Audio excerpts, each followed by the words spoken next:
जहरा प्रसादे भाई ये भवा तोरिया छाई। जहरा प्रसादे भाई ये भवा तोरिया छाई।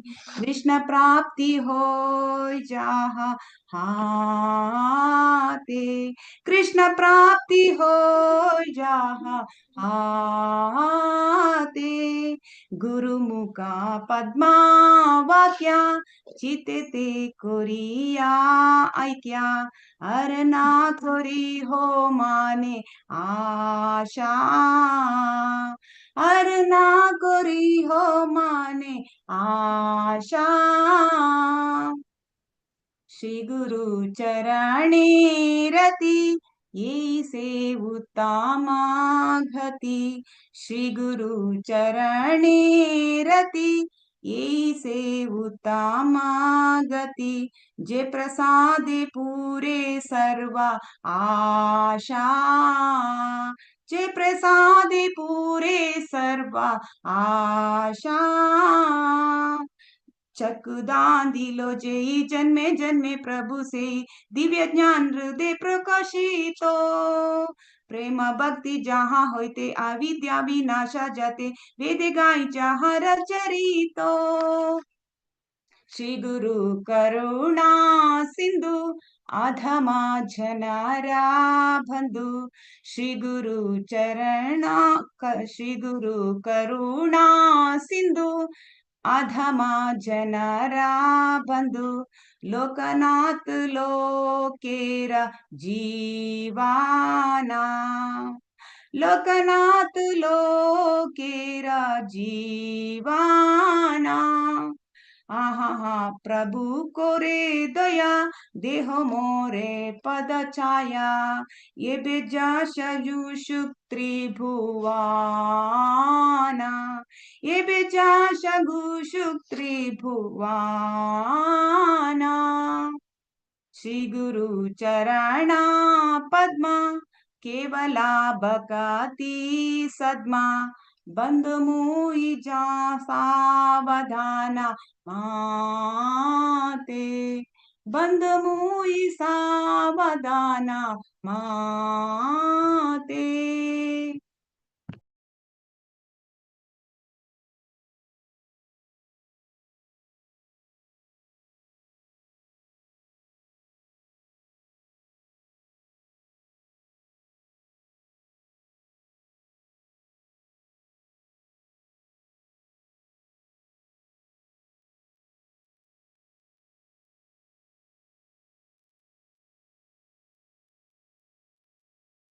हरे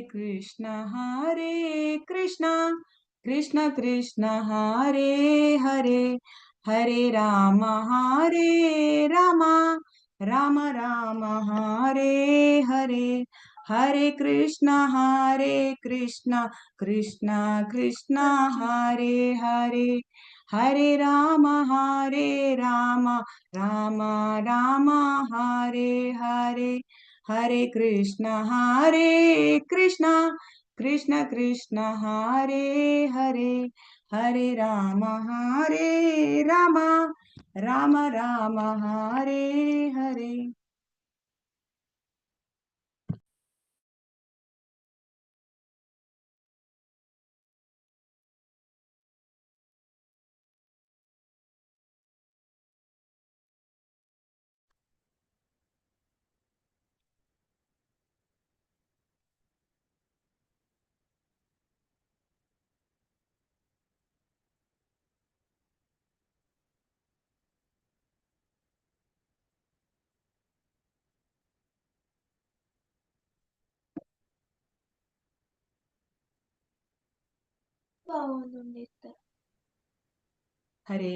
हरे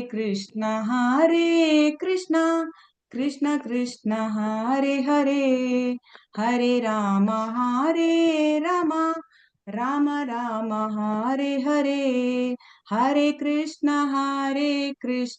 कृष्ण कृष्ण हरे हरे।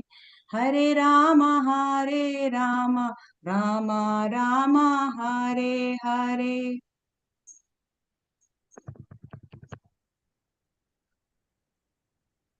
ಹರೇ ಕೃಷ್ಣ. ನಮ್ದು ವಾಯ್ಸ್ ಕ್ಲಿಯರ್ ಇದೆ ಅಲ್ವಾ? ಕ್ಲಿಯರ್ ಇದೆ ಮಾತಾಜಿ.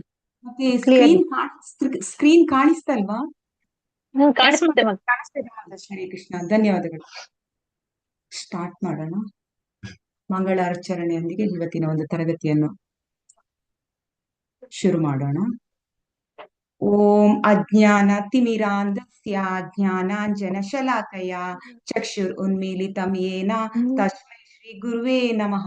ಶ್ರೀ ಚೈತನ್ಯ ಮನೋಭೀಷ್ಟಂ ಸ್ಥಾಪಿತಂ ಯೇನ ಭೂತಲೆ ಸ್ವಯಂ ರೂಪ ಕದಾ ಮಹ್ಯಂ ದದಾತಿ ಸ್ವಪದಾಂತಿಕಂ. ವಂದೇಹಂ ಶ್ರೀಗುರೋ ಶ್ರೀಯುತಪದಕಮಲಂ ಶ್ರೀಗುರೋನ್ ವೈಷ್ಣವಾಂಶ ಶ್ರೀರೂಪಂ ಸಾಗ್ರಜಾತಂ ಸಗಣ ರಘುನಾಥಾನ್ವಿತಂ ತಂ ಸಜೀವಂ ಸಾದ್ವೈತಂ ಸಾವಧೂತಂ ಪರಿಜನ ಸಹಿತಂ ಕೃಷ್ಣ ಚೈತನ್ಯ ದೇವಂ ಶ್ರೀ ರಾಧಾ ಕೃಷ್ಣ ಪಾದಾನ್ ಸಗಣ ಲಲಿತಾ ಶ್ರೀ ವಿಶಾಖಾನ್ವಿತಾಂಶ. ಹೇ ಕೃಷ್ಣ ಕರುಣಾ ಸಿಂಧೋ ದೀನ ಬಂಧೋ ಜಗತ್ಪತೆ ಗೋಪೇಶ ಗೋಪಿಕಾ ಕಾಂತ ರಾಧಾ ಕಾಂತ ನಮೋಸ್ತುತೆ. ತಪ್ತ ಕಾಂಚನ ಗೌರಾಂಗಿ ರಾಧೆ ವೃಂದಾವನೇಶ್ವರಿ ವೃಷಭಾನುಶ್ರುತೆ ದೇವಿ ಪ್ರಣಮಾಮಿ ಹರಿಪ್ರಿಯೆ. ನಮಃ ವದನ್ಯಾಯ ಕೃಷ್ಣ ಪ್ರೇಮ ಪ್ರದಾಯತೆ ಕೃಷ್ಣಾಯ ಕೃಷ್ಣ ಚೈತನ್ಯ ನಾಮ್ನೆ ಗೌರತ್ವಶೇ ನಮಃ. ನಮ ಬ್ರಹ್ಮಣ್ಯ ದೇವಾಯ ಗೋ ಬ್ರಾಹ್ಮಣ ಹಿತಾಯ ಚ ಜಗದಿತಾಯ ಕೃಷ್ಣಾಯ ಗೋವಿಂದಾಯ ನಮೋ ನಮಃ. ನಮೋ ಓಂ ವಿಷ್ಣುಪಾದಾಯ ಕೃಷ್ಣ ಪ್ರೇಷ್ಠಾಯ ಭೂತಲೆ ಶ್ರೀಮತೆ ಭಕ್ತಿ ವೇದಾಂತ ಸ್ವಾಮಿನ್ ಇತಿ ನಾಮಿನೆ. ನಮಸ್ತೆ ಸಾರಸ್ವತೆ ದೇವೆ ಗೌರವಾಣಿ ಪ್ರಚಾರಿಣೆ ನಿರ್ವಿಶೇಷ ಶೂನ್ಯವಾದಿ ಪಾಶ್ಚಾತ್ಯ ದೇಶ ತಾರಿಣೆ. ಜೈ ಶ್ರೀ ಕೃಷ್ಣ ಚೈತನ್ಯ ಪ್ರಭು ನಿತ್ಯಾನಂದ ಶ್ರೀ ಅದ್ವೈತ ಗದಾಧರ ಶ್ರೀವಾಸಾದಿ ಗೌರ ಭಕ್ತ ವೃಂದ. ಹರೇ ಕೃಷ್ಣ ಕೃಷ್ಣ ಕೃಷ್ಣ ಹರೇ ಹರೇ ಹರೇ ರಾಮ ರಾಮ ರಾಮ ಹರೇ ಹರೇ. ಹರೇ ಕೃಷ್ಣ. ಇವತ್ತಿನ ಈ ಒಂದು 2ನೆಯ ದಿನದ ಯೂನಿಟ್ 2 ಘಟಕ 2 ಭಕ್ತಿಶಾಸ್ತ್ರೀಯ 2ನೆಯ ದಿನಕ್ಕೆ ನಾವು ಕಾಲಿಡ್ತಾ ಇದ್ದೇವೆ. ಸೊ ಈ ಶ್ರೀ ರಾಧಾ ಗೋವಿಂದ ಮಂದಿರ ಕುಳಾಯಿ ಕೋಡಿಕೆರೆ ಮಂದಿರದ ಅಧ್ಯಕ್ಷರಿಗೆ ಪ್ರಣಾಮಗಳನ್ನು ಸಲ್ಲಿಸುತ್ತಾ ಹಾಗೂ ಅಲ್ಲಿಯ ಹಿರಿಯ ವೈಷ್ಣವರಿಗೆ ಪ್ರಣಾಮಗಳನ್ನು ಸಲ್ಲಿಸುತ್ತಾ ಹಾಗೂ ನಾನು ಯಾರ ಜೊತೆಯೆಲ್ಲ ನಾನು ಭಗವದ್ಗೀತೆಯ ಈ ಒಂದು ತರಗತಿಯನ್ನು ಕೇಳಿರುತ್ತೇನೆ ಆ ಎಲ್ಲಾ ವೈಷ್ಣವರಿಗೂ ಆ ಎಲ್ಲಾ ಶಿಕ್ಷಾ ಗುರುಗಳಿಗೂ ನನ್ನ ಪ್ರಣಾಮಗಳನ್ನು ಸಲ್ಲಿಸುತ್ತಾ ಇವತ್ತಿನ ಒಂದು ತರಗತಿಯನ್ನು ಪ್ರಾರಂಭ ಮಾಡ್ತಾ ಇದ್ದೇನೆ. ಹಾಗೆ ಇಲ್ಲಿರುವ ಎಲ್ಲಾ ಭಕ್ತಾದಿಗಳಿಗೂ ಈ ಒಂದು ತರಗತಿಗೆ ಸ್ವಾಗತವನ್ನು ಕೋರುತ್ತಾ ಇದ್ದೇನೆ. ಹರೇ ಕೃಷ್ಣ. ಹರೇ ಕೃಷ್ಣ ಮಾತಾಜಿ. ಹರೇ ಕೃಷ್ಣ ಪ್ರಭುಜಿ. ಮಾತಾಜಿ ಇದು ರೆಕಾರ್ಡ್ ಮಾಡ್ಬೇಕಿತ್ತು ಮಾತಾಜಿ. ರೆಕಾರ್ಡ್ ಲೈವ್ ಹೋಗ್ತಾ ಉಂಟು ಪ್ರಭುಜಿ. ಹೌದಾ ಮಾತಾಜಿ? ಓಕೆ ಮಾತಾಜಿ. ಇದು ಸ್ಟ್ರೀಮ್ ಲೈವ್ ಸ್ಟ್ರೀಮ್ ಇದೆ ಆಯ್ತಾ? ಓಕೆ. ಹಾ ಸರಿ Mataji. Okay okay okay okay. Hare Krishna, ಧನ್ಯವಾದಗಳು. ಸೊ ಹರೇ ಕೃಷ್ಣ. ಘಟಕ 2 ಭಗವದ್ಗೀತೆಯ ಇವತ್ತು ಮೊನ್ನೆ ನಾವು ಹಿಂದಿನ ತರಗತಿಯಲ್ಲಿ ನೋಡಿದ್ವಿ 1ನೇ ಶ್ಲೋಕದಿಂದ 14ನೇ ಶ್ಲೋಕದವರೆಗೆ. ಇವತ್ತಿನ ತರಗತಿಯಲ್ಲಿ ನಾವು 2ನೇ ದಿನವಾದ ಇವತ್ತಿನ ಈ ಒಂದು ಘಟಕ 2 ಭಾಗದ 2ನೆಯ ದಿನದಲ್ಲಿ ನಾವು 7ನೇ ಅಧ್ಯಾಯದ 15ನೇ ಶ್ಲೋಕದಿಂದ 30ನೇ ಶ್ಲೋಕ. ಈ ಒಂದು 7ನೇ ಅಧ್ಯಾಯದ ಹೆಸರಾಗಿದೆ ಜ್ಞಾನ ವಿಜ್ಞಾನ ಯೋಗ ಅಂತೇಳಿ, ಅಂದ್ರೆ ಪರಸ್ಪರ ಜ್ಞಾನ ಅಂತ ಹೇಳ್ಕೊಂಡು. ಸೊ ಇಲ್ಲಿ ನಾವು ಭಗವದ್ಗೀತೆಯ ಹಿಂದಿನ ಒಂದು ತರಗತಿಯ ಬಗ್ಗೆ ನಾವು ಸ್ವಲ್ಪ ಪಕ್ಷಿ ನೋಟ ಬೀರೋಣ. ಹಿಂದಿನ ತರಗತಿಯಲ್ಲಿ ನಾವು ಭಗವದ್ಗೀತೆಯ 3 ಮುಖ್ಯ ವಿಭಾಗಗಳು ಅಂದ್ರೆ ಕರ್ಮಯೋಗ, ಭಕ್ತಿಯೋಗ ಮತ್ತೆ ಜ್ಞಾನಯೋಗ. ಅದರಲ್ಲಿ ನಾವು ಕಂಡೆವು ಈ ಒಂದು ಕರ್ಮಯೋಗ ಮತ್ತು ಜ್ಞಾನಯೋಗ ಭಕ್ತಿಯೋಗಕ್ಕೆ ಒಂದು ಹೊದಿಕೆ ಇದ್ದಾಗೆ, ಅಂದ್ರೆ ಅದು ತುಂಬಾ ಒಂದು ಅತ್ಯಮೂಲ್ಯವಾದ ವಸ್ತುಗಳನ್ನು ಯಾವ ರೀತಿ ಒಂದು ನಾವು ಇಡ್ತೇವೆ ಆ ರೀತಿ ಇಡುವಂಥದ್ದು ಈ ಒಂದು ಭಕ್ತಿ ಯೋಗ ಎಂಬುದು ನಡುವಿನ ಪಾಠ ಆಗಿರ್ತದೆ. ಸೊ 6 ಮತ್ತು 7ನೇ ಅಧ್ಯಾಯಗಳ ಒಂದು ನಡುವಿನ ಸಂಪರ್ಕವನ್ನು ಕೃಷ್ಣನ ಹೇಳಿಕೆಗಳನ್ನು ಉಲ್ಲೇಖ ಅಂದ್ರೆ ನಾವು ನೋಡಿದ್ವಿ ಏನಂತ ಹೇಳಿದ್ರೆ ಈ ಒಂದು ಹಿಂದಿನ 6 ಅಧ್ಯಾಯಗಳಲ್ಲಿ ಜೀವಿಯನ್ನು ಬೇರೆ ಬೇರೆ ಒಂದು ಬಗೆಯ ಯೋಗಗಳಿಂದ ಆತ್ಮ ಸಾಕ್ಷಾತ್ಕಾರಕ್ಕೆ ಏರಬಲ್ಲ ಭೌತಿಕವಲ್ಲದ ಆತ್ಮ ಅಂತೇಳಿ ಅಲ್ಲಿ ವರ್ಣಿಸಲಾಗಿದೆ. ಸೊ ಯಾವ ರೀತಿ ಅಲ್ಲಿ ಅಂತೇಳಿ 6ನೇ ಅಧ್ಯಾಯ ತಿಳಿಸ್ತಾರೆ. ಮನಸ್ಸನ್ನು ಸ್ಥಿರವಾಗಿ ಹೇಗೆ ನಿಲ್ಲಿಸುವುದು ಅಂದ್ರೆ ಯಾವ ರೀತಿ ಆ ಯೋಗ ಅಂದ್ರೆ ಅಷ್ಟಾಂಗ ಯೋಗದಲ್ಲಿ ಧ್ಯಾನ ನಮ್ಮ ಪ್ರತಿಯೊಂದು ಅಷ್ಟಾಂಗ ಯೋಗ ಆಗ್ಲಿ ಈ ಧ್ಯಾನ ಯೋಗದಲ್ಲಿ ನಮ್ಮ ಪರಮ ಗುರಿಯಾಗಿರ್ಬೇಕು ಭಗವಂತನನ್ನು ಒಂದು ನಾವು ಭಗವಂತನನ್ನು ಒಂದು ಪರಮ ಗುರಿ ಭಗವಂತ ಕೃಷ್ಣನ ಬಗ್ಗೆ ನಾವು ಧ್ಯಾನ ಮಾಡಿಕೊಂಡು ಇರುವಂತದ್ದು. ಸೊ ಅಲ್ಲಿ ಅಂದ್ರೆ ಕೃಷ್ಣ ಪ್ರಜ್ಞೆಯು ಇಲ್ಲಿ ನಾವು ಏನು ನೋಡ್ತೇವೆ, ಬೇರೆ ಬೇರೆ ಯೋಗಗಳಿರ್ತೇವೆ, ಆದ್ರೆ ಕೃಷ್ಣ ಪ್ರಜ್ಞೆ ಎಂಬುದು ಎಲ್ಲಕ್ಕಿಂತ ಒಂದು ಅತ್ಯುನ್ನತ ಶ್ರೇಷ್ಠವಾದದ್ದು. ಈ ಎಲ್ಲ ಯೋಗಕ್ಕಿಂತ ಅದು ಅತ್ಯುನ್ನತ ಸ್ವರೂಪವಾದದ್ದು. ಸೊ 6ನೇ ಅಧ್ಯಾಯದ ಕೊನೆಯಲ್ಲಿ ಹಾಗಂತ 6ನೇ ಅಧ್ಯಾಯದ ಕೊನೆಯಲ್ಲಿ ತಿಳಿಸ್ತಾರೆ. ಸೊ ಮನಸ್ಸನ್ನು ಕೃಷ್ಣನಲ್ಲಿ ಕೇಂದ್ರೀಕರಿಸಿದರೆ ಮನುಷ್ಯ ಪರಮ ಸತ್ಯವನ್ನು ಅರಿತುಕೊಳ್ಳಬಲ್ಲ. ಯಾವಾಗ ನಾವು ನಮ್ಮ ಮನಸ್ಸನ್ನು ಅದು ಯಾವುದೇ ರೀತಿಯಲ್ಲಿ ಧ್ಯಾನದಲ್ಲಿ ಆಗ್ಲಿ ಅಥವಾ ಈಗ ನಾವು ಕೃಷ್ಣ ಪ್ರಜ್ಞೆಯಲ್ಲಿರುವಾಗಲಿ ಕೃಷ್ಣ ಪ್ರಜ್ಞೆಯಲ್ಲಿ ತುಂಬಾ ಸುಲಭವಾಗಿ ನಾವು ಭಗವಂತನನ್ನು ಕೃಷ್ಣನನ್ನು ನಾವು ಕೃಷ್ಣನಲ್ಲಿ ನಾವು ಮನಸ್ಸನ್ನು ಕೇಂದ್ರೀಕರಿಸಿಕೊಳ್ಬಹುದು. ಧ್ಯಾನ ಯೋಗದಲ್ಲಿ ಅಥವಾ ಅಷ್ಟಾಂಗ ಯೋಗದಲ್ಲಿ ಮನಸ್ಸನ್ನು ಸ್ಥಿರಗೊಳಿಸುವ ಅಂದ್ರೆ ನಮ್ಮ ಪರಮ ಗುರಿ ಆಗಿರ್ಬೇಕು, ನಾವು ಭಗವಂತನನ್ನು ಕೃಷ್ಣನನ್ನು ನಮ್ಮ ಮೇನ್ ಫೋಕಸ್ ಕೃಷ್ಣನ ಮೇಲೆ ಇರ್ಬೇಕು. ಹಾಗಾದ್ರೆ ಮಾತ್ರ ನಮ್ಗೆ ಅವನ ಬಗ್ಗೆ ಪೂರ್ತಿಯಾಗಿ ಒಂದು ಅರಿತುಕೊಳ್ಳಿಕ್ಕೆ ಆಗ್ಬೋದು. ಇದೇ ನಮ್ಮ ಗುರಿಯಾಗಿರ್ಬೇಕು. ಒಂದು ವೇಳೆ ನಮ್ಮ ಗುರಿ ನಾವು ಭಗವಂತನನ್ನು ಕೇಂದ್ರೀಕೃತವಾಗಿರದಿದ್ರೆ ಅದು ಪರಮ ಗುರಿ ಅಲ್ಲ ಅಂತೇಳಿ ನಾವು ತಿಳ್ಕೊಂಡಿವಿ. ಹಾಗೇನೆ ನಿರಾಕಾರ ಬ್ರಹ್ಮಜ್ಯೋತಿ ಆಗ್ಲಿ ಅಥವಾ ಅಂತರ್ಯಾಮಿಯಾಗಿ ಪರಮಾತ್ಮ ನಮ್ಮ ಹೃದಯದಲ್ಲಿ ಇರ್ತಾನೆ ಅಂತ ಒಂದು ಸಾಕ್ಷಾತ್ಕಾರ ಅದೆಲ್ಲವೂ ಪರಮ ಸತ್ಯದ ಪರಿಪೂರ್ಣ ಸತ್ಯ ಅಲ್ಲ ಅಂತೇಳಿ ನಾವು ತಿಳ್ಕೊಂಡಿವಿ. ಅದೆಲ್ಲ ಭಾಗಶಃ ಸಾಕ್ಷಾತ್ಕಾರ. ಆದ್ರೆ ಕೃಷ್ಣ ಪ್ರಜ್ಞೆ ಪರಮ ಸತ್ಯದ ಜ್ಞಾನವೇ ಕೃಷ್ಣ. ಈ ಕೃಷ್ಣ ಪ್ರಜ್ಞೆ ಸಂಪೂರ್ಣ ಕೃಷ್ಣ ಪ್ರಜ್ಞೆಯಲ್ಲಿ ಯಾವಾಗ ಮನುಷ್ಯನಿಗೆ ಅವನು ತೊಡಗಿರ್ತಾನ ಆಗ ತಂತಾನೆ ಈ ಒಂದು ಬ್ರಹ್ಮನ್ ಸಾಕ್ಷಾತ್ಕಾರ ಆಗ್ಲಿ ಪರಮಾತ್ಮ ಸಾಕ್ಷಾತ್ಕಾರ ಆಗಲಿ ಎಲ್ಲವೂ ತಂತಾನೆ ಪ್ರಕಟವಾಗ್ತಾ ಹೋಗ್ತದೆ. ಅದಕ್ಕೇನು ನಾವು ಹೆಚ್ಚಿಗೆ ನಾವು ಪ್ರಯತ್ನ ಪಡಬೇಕಂತ ಅವಶ್ಯಕತೆ ಇಲ್ಲ. ಮತ್ತೆ ಈ ಕೃಷ್ಣ ಪ್ರಜ್ಞೆ ಯಾವ ರೀತಿ ಅಂತ ಹೇಳಿದ್ರೆ ಯಾವುದೇ ಸಂಶಯವಿಲ್ಲದೆ ಅವನು ಕೃಷ್ಣ ಅಂತಿಮ ಜ್ಞಾನ ಅಂತೇಳಿ ನಾವು ಇಲ್ಲಿ ಮನುಷ್ಯನಿಗೆ ಈ ಒಂದು ಕೃಷ್ಣ ಪ್ರಜ್ಞೆಯಲ್ಲಿ ಗೊತ್ತಾಗುತ್ತೆ. ಯೋಗದ ಬೇರೆ ಬೇರೆ ಬಗೆಗಳಿರ್ತವೆ. ಸೊ ಕೃಷ್ಣ ಪ್ರಜ್ಞೆ ಇದೆಲ್ಲವೂ ಬೇರೆ ಬೇರೆ ಏನೆಲ್ಲ ಮಾರ್ಗಗಳಿರ್ತವೆ ಇದೆಲ್ಲ ನಾವು ಅಂದ್ಕೊಳ್ಬೇಕು. ಅದನ್ನೆಲ್ಲ ನಾವು ಅದಕ್ಕೂ ಕೂಡ ನಾವು ಗೌರವ ಕೊಡ್ಬೇಕು. ಹೇಗೆ ಅಂತ ಹೇಳಿದ್ರೆ ಇದೆಲ್ಲ ಕೃಷ್ಣ ಪ್ರಜ್ಞೆಯ ದಾರಿಗೆ ಬರ್ಲಿಕ್ಕೆ ಈ ಕೃಷ್ಣ ಪ್ರಜ್ಞೆಯ ಮಾರ್ಗದಲ್ಲಿ ಇದೆಲ್ಲ ಒಂದು ಮೆಟ್ಟುಗಲ್ಲುಗಳಂತ ಅನ್ನಿಸ್ಕೊಳ್ಳೋದು, ಒಂದು ಸ್ಟೆಪ್ ಅಂತೇಳಿ ನಾವು ತಿಳ್ಕೊಳ್ಬೇಕು. ಸೊ ಆ ರೀತಿ ನಾವು ಅಭ್ಯಾಸ ಮಾಡಿದ್ವಿ. ಕೃಷ್ಣ ಹೇಳ್ತಾರೆ ಯೋಗಾಭ್ಯಾಸವನ್ನು ಮಾಡ್ಲೇಬೇಕು.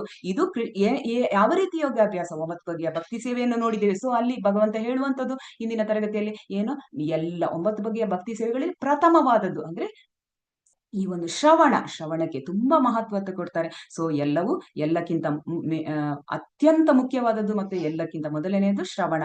ಇದನ್ನು ನಾವು ಮಾಡ್ಲೇಬೇಕು. ಹಾಗೆ ನಾವು 7ನೇ ಅಧ್ಯಾಯದಲ್ಲಿ ತಿಳ್ಕೊಂಡೆವು ಕೃಷ್ಣನ ಎಲ್ಲ ಭಾಗ್ಯಗಳು ಸಂಪೂರ್ಣವಾದವು, ಎಲ್ಲ ಶಕ್ತಿಗಳು ನೀವು ಭಕ್ತರು ಅನೇಕ ರೀತಿಯ ಉದಾಹರಣೆಗಳನ್ನೆಲ್ಲ ಕೊಟ್ಟಿರಿ. ಸೊ ಅಲ್ಲಿ ಕೃಷ್ಣನೇ ಎಲ್ಲ ಶಕ್ತಿಗಳ ಮೂಲ, ಸರ್ವ ಕಾರಣಂ ಎಲ್ಲ ಕಾರಣಗಳ ಕಾರಣನು ಭಗವಂತ ಅಂತೇಳಿ ನಾವು ತಿಳ್ಕೊಳ್ಳಿ. ಅಂದ್ರೆ ಅವನು ಅಲ್ಲಿ ನಾವು ತಿಳ್ಕೊಂಡಿವಿ ಅವನವನ ಶಕ್ತಿಗಳನ್ನು ಯಾವ ರೀತಿ ಪ್ರಕಟಿಸ್ತಾನೆ ಮತ್ತೆ ಅದರ ಬಗ್ಗೆ ವಿವರವಾಗಿ ನಾವು ತಿಳ್ಕೊಂಡಿವಿ. ಸೊ ಭಗವದ್ಗೀತೆ ಅಲ್ಲಿ ನಾವು ಬೇರೆ ಬೇರೆ ಶ್ಲೋಕದ ಮುಖಾಂತರ ನಾವು ತಿಳ್ಕೊಂಡ್ವಿ. ಭಗವದ್ಗೀತೆ 7:14-12 ಭಾವಾರ್ಥದೊಂದಿಗೆ ಕೃಷ್ಣನ ಭೌತಿಕ ಮತ್ತು ಆಧ್ಯಾತ್ಮಿಕ ಶಕ್ತಿಗಳ ಮೂಲ ಎಂಬುದಕ್ಕೆ ಉದಾಹರಣೆಯನ್ನು ಅನೇಕ ಭಕ್ತರು ಬೇರೆ ಬೇರೆ ರೀತಿಯ ಉದಾಹರಣೆಯನ್ನು ಕೊಟ್ಟು ನಾವಲ್ಲಿ ನಾವು ಉದಾಹರಣೆಯ ಮುಖಾಂತರ ಈ ನೀರಿನ ರುಚಿ ಭಗವಂತ, ಸೂರ್ಯನಲ್ಲಿರುವ ಶಾಖ, ಸೂರ್ಯನ ಶಕ್ತಿ, ಸೂರ್ಯನಿಗೆ ಎಲ್ಲಿಂದ ಶಕ್ತಿ ಬರುವಂತದ್ದು ಭಗವಂತನಿಂದ. ಹೀಗೆ ನಾವು ಅನೇಕ ಉದಾಹರಣೆಗಳ ಮುಖಾಂತರ ನಾವು ನೋಡಿದ್ವಿ. ಸೊ ಭಗವದ್ಗೀತೆ 7:14 ಸಂಸ್ಕೃತ ಉಲ್ಲೇಖದಂತೆ ಏಕೆ ಬದ್ಧ ಆತ್ಮನನ್ನು ನಿತ್ಯ ಬದ್ಧ ಅಥವಾ ಶಾಶ್ವತ ಬದ್ಧ ಎಂದು ಕರೆಯುತ್ತಾರೆ? ನಾವಲ್ಲಿ ನೋಡಿದ್ವಿ ಏನು, ನಾವೆಲ್ಲರೂ ಬದ್ಧಾತ್ಮರು. ನಮ್ಗೆ ಯಾವ ರೀತಿ ಅಂತೇಳಿ ಯಾಕೆ ಬದ್ಧಾತ್ಮರಾಗಿದ್ದೇವೆ? ನಾವು ಭಗವಂತನ ಬಗ್ಗೆ ಅರಿತುಕೊಳ್ಳೋದೇ ಇಲ್ಲ. ಪ್ರತಿ ಸಲ ನಾವು ನಮ್ಮ ಐಹಿಕ ಇಚ್ಛೆಗಳನ್ನು ಪೂರೈಸಲು ನಮ್ಮ ಐಹಿಕ ಚಟುವಟಿಕೆಗಳೇ ಜಾಸ್ತಿ ಆಗಿರುತ್ತೆ. ನಾವು ಭಗವಂತನ ಕಡೆಗೆ ನಾವು ಸ್ವಲ್ಪ ಒಂದು ಸಮಯವನ್ನೇ ಕೊಡ್ಲಿಕ್ಕಿಲ್ಲ. So ಬದ್ಧಾತ್ಮರ main ಚಟುವಟಿಕೆಗಳೇನು? ಆಹಾರ, ನಿದ್ರೆ, ಭಯ, ಮೈಥುನ, ಇದೇ ಚಟುವಟಿಕೆಗಳನ್ನು ಮಾಡುವಂಥದ್ದು ಅವನು. ಆದ್ರೆ ಯಾವತ್ತೂ ಅವನು ಭಗವಂತನ ಬಗ್ಗೆ ಅರಿಲಿಕ್ಕೆ ಪ್ರಯತ್ನನೂ ಮಾಡಲ್ಲ. ಸೊ ಪ್ರತಿ ಸಲ ಏನಾಗುತ್ತೆ, ಈ ಬದ್ಧಾತ್ಮರು ಹೀಗೆ ಆಹಾರ, ನಿದ್ರೆ, ಭಯ, ಮೈಥುನದಲ್ಲಿ ತೊಡಗ್ತಾರೆ. ಭಗವಂತನ ಬಗ್ಗೆ ಅವರು ಭಗವಂತನನ್ನು ಅರಿಯಲು ಪ್ರಯತ್ನವೇ ಮಾಡಲ್ಲ. ಸೊ ಪ್ರತಿ ಸಲ ಜನ್ಮ ಮೃತ್ಯು ಜರಾವಧಿ. ಹಾಗೇನೆ ನಾವು ಪ್ರತಿ ಜನ್ಮದಲ್ಲಿ ಬಂದು ನಾವೇನಂತೆ ಇಲ್ಲಿ ನಾವು ನಿತ್ಯ ಬದ್ಧ ಅಥವಾ ನಾವು ಶಾಶ್ವತರಾಗಿ ಇಲ್ಲಿ ಬದ್ಧರಾಗಿರ್ತೇವೆ ಅಂತ ನಾವು ತಿಳ್ಕೊಂಡ್ವಿ. ಸೊ ಭಗವದ್ಗೀತೆ 7:14 ಸಂಸ್ಕೃತ ಭಾವಾರ್ಥದಂಗೆ ಇಲ್ಲಿ ಭೌತಿಕ ಪ್ರಕೃತಿಯನ್ನು ಹೇಗೆ ದೈವಿಕ ಪ್ರಕೃತಿ ಎಂದು ವ್ಯಾಖ್ಯಾನಿಸಲಾಗಿದೆ ಅದರ ಬಗ್ಗೆ ತಿಳ್ಕೊಂಡೆವು. ಈ ಭೌತಿಕ ಪ್ರಕೃತಿಯು ಭಗವಂತನ ಒಂದು ಶಕ್ತಿಯೇ. ಮಾಯ ಅಂದ್ರೆ ಈ ಭೌತಿಕ ಪ್ರಕೃತಿಯನ್ನು ನಡೆಸಿಕೊಂಡು ಹೋಗೋಳು ಮಾಯಾದೇವಿ. ಮಾಯಾದೇವಿ ಬೇರೆ ಯಾರಲ್ಲ, ಭಗವಂತನ ಒಂದು ಬಹಿರಂಗ ಶಕ್ತಿ ಅಂತೇಳಿ ನಾವು ತಿಳ್ಕೊಂಡೆವು. ಸೊ ಶರಣಾಗದವರು ಮತ್ತೆ ಶರಣಾಗುವವರು ಅಂದ್ರೆ ನಾವು ಈ ಒಂದು ದುಷ್ಕೃತಿನೋ ಮತ್ತೆ ಸುಕೃತಿನೋ, ನಾವು ಹಿಂದಿನ ಭಗವದ್ಗೀತೆಯ ಅನೇಕ ತರಗತಿಯಲ್ಲಿ ನಾವು ನೋಡಿದ್ವಿ. ಶರಣಾಗದವರು ಯಾರೆಲ್ಲ? ಮೂಢರು, ನರಾಧಮರು, ಮತ್ತೆ ಮಾಯಾ ಅಪಹೃತ ಜ್ಞಾನ. ಮಾಯೆಯ ಅಪಹೃತ ಜ್ಞಾನ ಅಂದ್ರೆ ಯಾರ ಬುದ್ಧಿಯನ್ನು ಮಾಯೆಯು ಕಸಿದುಕೊಂಡಿರ್ತಾಳೆ, ಅಂತ ಒಂದು ಯಾರ ವ್ಯಕ್ತಿಗಳ ಜ್ಞಾನವನ್ನು ಮಾಯೆಯು ಅಪಹರಿಸ್ತಾಳೆ, ಅವರೆಲ್ಲ ದುಷ್ಕೃತಿನೋ ಅಂತ ಹೇಳ್ತಾರೆ. ಮತ್ತೆ ಆಸುರಿ ಸ್ವಭಾವದವರು ಅಂತ ಹೇಳಿ ಮತ್ತೆ ಸುಕೃತಿನೋ ಅಂದ್ರೆ ಯಾರು ಭಗವಂತನಿಗೆ ಶರಣಾಗುವವರು. 4 ಮಂದಿ ಶರಣಾಗದವರು ಇರ್ತಾರೆ, 4 ಮಂದಿ ಶರಣಾಗುವವರು ಇರ್ತಾರೆ. ಸುಕೃತಿನೋ ಅಂದ್ರೆ ಶರಣಾಗುವವರು. ಸೊ ಅಲ್ಲಿ ಏನೋ ಆರ್ತರು ಬರ್ತಾರೆ, ಜಿಜ್ಞಾಸುಗಳು, ಅರ್ಥಾರ್ಥಿ ಮತ್ತೆ ಜ್ಞಾನಿ. ಸೊ ಮೂಢರ ಬಗ್ಗೆ ಹೇಳುದಾದ್ರೆ ಅವರಿಗೆ ಯಾವ ರೀತಿ ಅಂತ ಹೇಳಿದ್ರೆ, ಅವರು ಸಮಯವನ್ನು ಎಲ್ಲ ಅವರ ಒಂದು ಐಹಿಕ ಚಟುವಟಿಕೆಗಳನ್ನೇ ಕೊಡ್ತಾರೆ. ಅವರು ನಾವೇನಾದ್ರೂ ಬನ್ನಿ ಒಂದು ಸ್ವಲ್ಪ ಭಗವದ್ಗೀತೆಯ ತರಗತಿ 18 ದಿನದ ತರಗತಿಗೆ ಜಾಯಿನ್ ಆಗಿ ಬನ್ನಿ, ಇದಕ್ಕೆ ಸ್ವಲ್ಪ ನಿಮ್ಮ ಒಂದು ಗಂಟೆ ಸಮಯವನ್ನು ಬೆಳಿಗ್ಗೆ ಅಥವಾ ಮಧ್ಯಾಹ್ನ ಅಥವಾ ರಾತ್ರಿ ಹೊತ್ತು ಬನ್ನಿ, ಸ್ವಲ್ಪ ಕೇಳಿಸಿಕೊಳ್ಳಿ. ಇಲ್ಲ ನಮಗೆ ಪುರ್ಸೊತ್ತಿಲ್ಲ, ನಮ್ಗೆ ಬೆಳಿಗ್ಗೆ ಎದ್ದು ನಮ್ಮ ಮನೆಯದ್ದು ಕೆಲಸ ಕಾರ್ಯಗಳಿವೆ, ನಮ್ಗೆ ಕೆಲಸ ಇದೆ ತುಂಬಾ, ನಮ್ಗೆ ನಮ್ಮ ಒಂದು ದಿನನಿತ್ಯದ ಒಂದು ಹೊಟ್ಟೆಪಾಡಿಗಾಗಿ ನಮ್ಗೆ ಅದಕ್ಕೆ ಹೋಗ್ಬೇಕು ಬೆಳಿಗ್ಗೆ ಬೇಗ, ಈ ತರ ಎಲ್ಲ ಹೇಳ್ತಾರೆ. ಅಂದ್ರೆ ಇದರ ಅರ್ಥ ಏನಂತ ಹೇಳಿದ್ರೆ, ಈ ಮೂಢರಿಗೆ ಭಗವಂತನ ಬಗ್ಗೆ ಅರಿಬೇಕು ಅಂತೇಳಿ ಅವರಿಗೆ ಒಂದು ಕ್ಷಣಕ್ಕೂ ಅವರಿಗೆ ಇಚ್ಛೆನೆ ಬರ್ತಾ ಇಲ್ಲ. ಅಂದ್ರೆ ಅವರು ನನ್ಗೆ ಭಗವಂತನ ಬಗ್ಗೆ ಭಕ್ತಿ ಮಾಡಲು ಪುರ್ಸೋದಿಲ್ಲ. ಬೇಕಾದ್ರೆ ಅವರು ಬೇರೆಲ್ಲ ಚಟುವಟಿಕೆಗಳಿಗೆ ಅವರಿಗೆ ಹರಟೆ ಹೊಡೆಯುವುದಾಗ್ಲಿ, ಮತ್ತೊಂದು ಏನಾದ್ರೂ ಸಮಯ ಈ ಒಂದು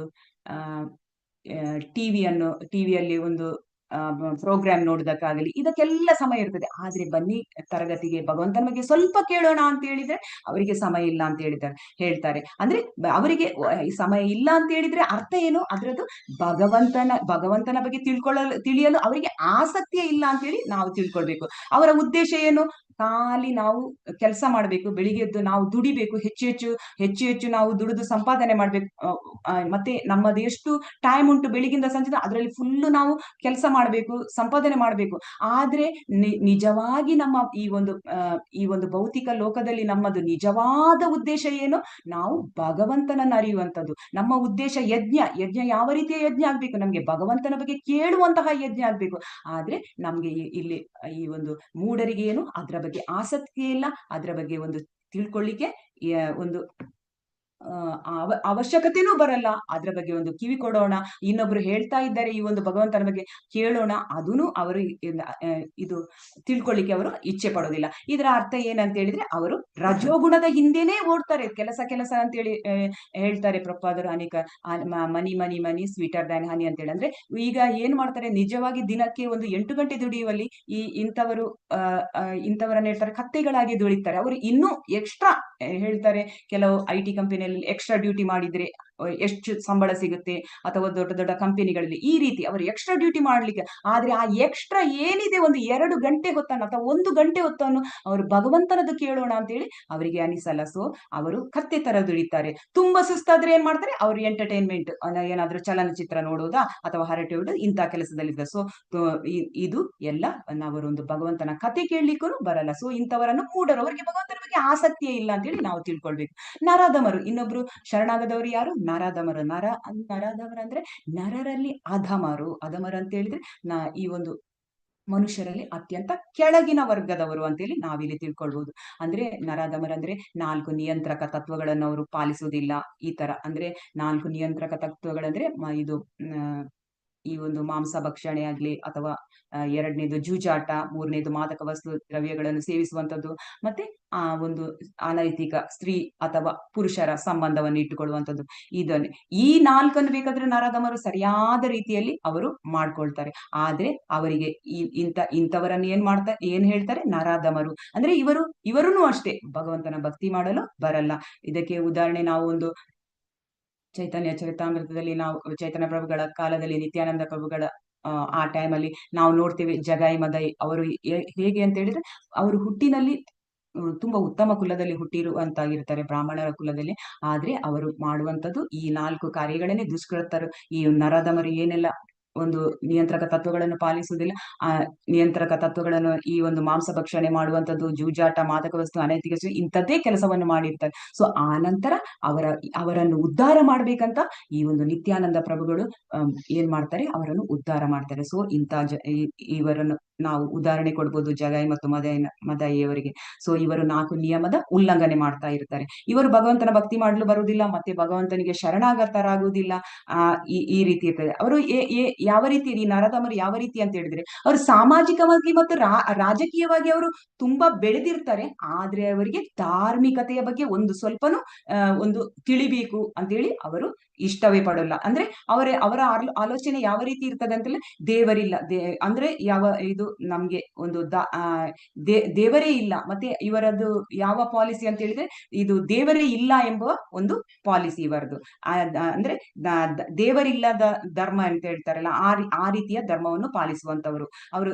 ಧಾರ್ಮಿಕ ತತ್ವದ ಉದ್ದೇಶ, ನಿಜವಾಗಿ ಧಾರ್ಮಿಕ ತತ್ವದ ಉದ್ದೇಶ ಏನು, ನಾವು ಪರಮ ಸತ್ಯವನ್ನು ಕಾಣುವಂಥದ್ದು, ನಮ್ಮ ಗುರಿ ಪರಮ ಸತ್ಯವನ್ನು ಕಾಣುವಂಥದ್ದು. ಆದ್ರೆ ಈ ನರದಮರು ಕೂಡ ಆ ಒಂದು ಅವನ ಭಗವಂತನ ಬಗ್ಗೆ ನಾವು ತಿಳ್ಕೊಳ್ಬೇಕು, ಭಗವಂತನೊಡನೆ ನಾವು ಸಂಬಂಧ ಬೆಳೆಸ್ಬೇಕು, ಇದು ಯಾವ ಆಲೋಚನೆಯನ್ನು ಅವರು ಮಾಡ್ತಾ ಇಲ್ಲ. ಸೊ ಅದಕ್ಕೆ ಇಲ್ಲಿ ಯಾವ ರೀತಿ ನಾವು ನಮ್ಮ ಮಕ್ಕಳನ್ನು ಬೆಳೆಸ್ಬೇಕಂತ ಹೇಳಿದ್ರೆ, ಅವರು ಸಣ್ಣ ವಯಸ್ಸಿನಲ್ಲಿ ಇರುವಾಗಲೇ ಅವರಿಗೆ ಭಗವಂತನ ಬಗ್ಗೆ ನಾವು ಸ್ವಲ್ಪ ಜ್ಞಾನವನ್ನು ಕೊಡ್ತಾ ಇರ್ಬೇಕು. ಅವರಿಗೆ ಇಲ್ಲ ಧಾರ್ಮಿಕತೆಯ ಬಗ್ಗೆ ಏನೂ ಗೊತ್ತಿಲ್ಲ, ನಮ್ಮ ಒಂದು ಧಾರ್ಮಿಕ ಸಂಸ್ಕೃತಿಯ ಬಗ್ಗೆ ಏನೂ ಗೊತ್ತಿಲ್ಲ ಅಂತ ನಾವು ಆ ರೀತಿ ಬೆಳೆಸ್ಕೊಳ್ಬಾರ್ದು. ಸಣ್ಣ ಮಕ್ಕಳಲ್ಲಿ ಸಣ್ಣ ಚಿಕ್ಕವರಿರುವಾಗಲೇ ಅವರಿಗೆ ಒಂದು ದೈವಿ ಪ್ರಜ್ಞೆ ಎಲ್ಲ ಇರುತ್ತೆ, ಆ ಒಂದು ಚೇತನ, ಆ ಒಂದು ಅದು ಸ್ತುಪ್ತವಾಗಿರುತ್ತೆ. ಅದನ್ನು ನಾವು ಜಾಗೃತಗೊಳಿಸ್ಬೇಕು. ಅವರಿಗೆ ಒಂದೊಂದು ಇಂಥ ಒಂದು ದೇವಸ್ಥಾನದವರು ಭಗವದ್ಗೀತೆಯ ತರಗತಿಯ ಅಥವಾ ಒಂದು ಕೆಲವು ಟೆಂಪಲ್ ಅಲ್ಲಿ ಒಂದು ಭಜನೆ, ಭಗವಂತನ ಭಜನೆ ಹಾಡುವಂತದ್ದೆಲ್ಲ ಇರ್ತದೆ. ಈ ಸಣ್ಣ ಮಕ್ಕಳನ್ನ ಅಲ್ಲಿ ಕರ್ಕೊಂಡೋದ್ರೆ ಅವರಲ್ಲಿ ಆ ಒಂದು ಸಣ್ಣ ವಯಸ್ಸಿನಲ್ಲಿಯೇ ಆ ಒಂದು ಭಗವಂತನ ಬಗ್ಗೆ ಒಂದು ಜಾಗೃತಿ ಅಥವಾ ಧಾರ್ಮಿಕತೆ ಬಗ್ಗೆ ತಿಳ್ಕೊಂಡು ಅವರು ಧಾರ್ಮಿಕ ಸಂಸ್ಕೃತಿಯನ್ನು ಅವರು ಅಳವಡಿಸಿಕೊಳ್ಳುತ್ತಾರೆ. ಇಲ್ಲದಿದ್ರೆ ಯಾವ ರೀತಿ ಅಂತ ಹೇಳಿದ್ರೆ, ಈ ಮನುಷ್ಯರು ಒಂದು ರಾಜಕೀಯವಾಗಿ ಬೆಳೆಯುವಂಥದ್ದು, ಅವರಿಗೆ ಅದೇ ಉದ್ದೇಶ ಆಗಿರ್ತದೆ, ಅಥವಾ ಸಾಮಾಜಿಕವಾಗಿ. ಆದ್ರೆ ನಮ್ಗೆ ಈ ಧಾರ್ಮಿಕತೆಯ ಬಗ್ಗೆ ಅಥವಾ ಭಗವಂತನಾಗ್ಲಿ, ಭಗವಂತ ದೇವೋತ್ತಮ ಪರಮಪುರುಷ ಎಂಬ ಆ ಒಂದು ವಾಕ್ಯವನ್ನಾದ್ರೂ ಮಕ್ಕಳಿಗೆ ನಾವು ಸಣ್ಣ ವಯಸ್ಸಿನಿಂದಲೇ ನಾವು ತಿಳಿದು ಹೇಳ್ಬೇಕಂತೇಳಿ ನಾವು ನೆನಪಿಸ್ಬೋದು. ಸೊ ಮೂರನೆಯದ್ದು ಮಾಯಾಯ ಅಪಹೃತ ಜ್ಞಾನ ಅಂತೆ. ಈಗ ಇಲ್ಲಿ ತುಂಬಾ ಜ್ಞಾನ ಇದೆ, ನಮ್ಗೆ ಗೊತ್ತಿದೆ, ತುಂಬಾ ಜ್ಞಾನವಂತರು. ನಾವು ಹಿಂದಿನ ಅನೇಕ ತರಗತಿಯಲ್ಲಿ ಓದಿದ್ದೇವೆ ಭಗವದ್ಗೀತೆಯಲ್ಲಿ. ಈ ಲೇಖಕರು ಅಥವಾ ತುಂಬಾ ಒಂದು ಇತಿಹಾಸಕಾರರು ಅಥವಾ ಈ ಒಂದು ತತ್ವಜ್ಞಾನಿಗಳು, ಕವಿಗಳು, ವಿಜ್ಞಾನಿಗಳು, ಈ ತರ ಇವರಿಗೆ ತುಂಬಾ ತಿಳಿದಿರ್ತದೆ. ಆದ್ರೆ ಏನಾಗುತ್ತೆ ಅಂತ ಹೇಳಿದ್ರೆ, ಇವರ ಅತೀ ಜ್ಞಾನದಿಂದಾಗಿ ಇವರ ಅಜ್ಞಾನವನ್ನು ಮಾಯೆ ಅಪಹರಿಸಿಕೊಂಡಿರ್ತಾಳೆ. ಏನಂತ ಹೇಳಿದ್ರೆ, ಈ ಜ್ಞಾನ ತುಂಬಾ ಹೈಯೆಸ್ಟ್ ಜ್ಞಾನದಿಂದಾಗಿ ಇವರಿಗೆ ಆ ಒಂದು ನಾಸ್ತಿಕತ್ವಕ್ಕೆ ಕೊಂಡೋಗ್ತದೆ. ಈ ಜ್ಞಾನ ಎಲ್ಲಿ ತನಕ ಅಂತ ಹೇಳಿದ್ರೆ, ಅವರಿಗೆ ಕೃಷ್ಣ ಒಬ್ಬ ದೇವೋತ್ತಮ ಪರಮಪುರುಷ ಅಂತ ಹೇಳಿ ಅಲ್ಲಿಗೆ ಕೊಂಡೊಯ್ಯುವುದೇ ಇಲ್ಲ. ಅವರು ನಾಸ್ತಿಕತೆಗೆ ಬರ್ತಾರೆ. ಅವರು ಖಾಲಿ ಒಂದು ಭೌತಿಕ ಜ್ಞಾನ ಮಾತ್ರ ಪಡೆಯುವಂಥದ್ದು. ನಾವು ಅಷ್ಟೇ, ಈ ಒಂದು ಶಾಲೆ ತರಗತಿಗಳಲ್ಲಿ ನಾವು ಇಂಥ ಜ್ಞಾನವನ್ನೇ ಪಡೆದವರು. ಖಾಲಿ ನಮ್ಗೆ ಭೌತಿಕ ಜ್ಞಾನ ಬಿಟ್ರೆ ನಮ್ಗೆ ಆಧ್ಯಾತ್ಮಿಕ ಜ್ಞಾನವನ್ನೇ ನಮ್ಗೆ ಶಾಲೆಯಲ್ಲಿ ಕಲಿಸಿಕೊಡ್ತಿರ್ಲಿಲ್ಲ.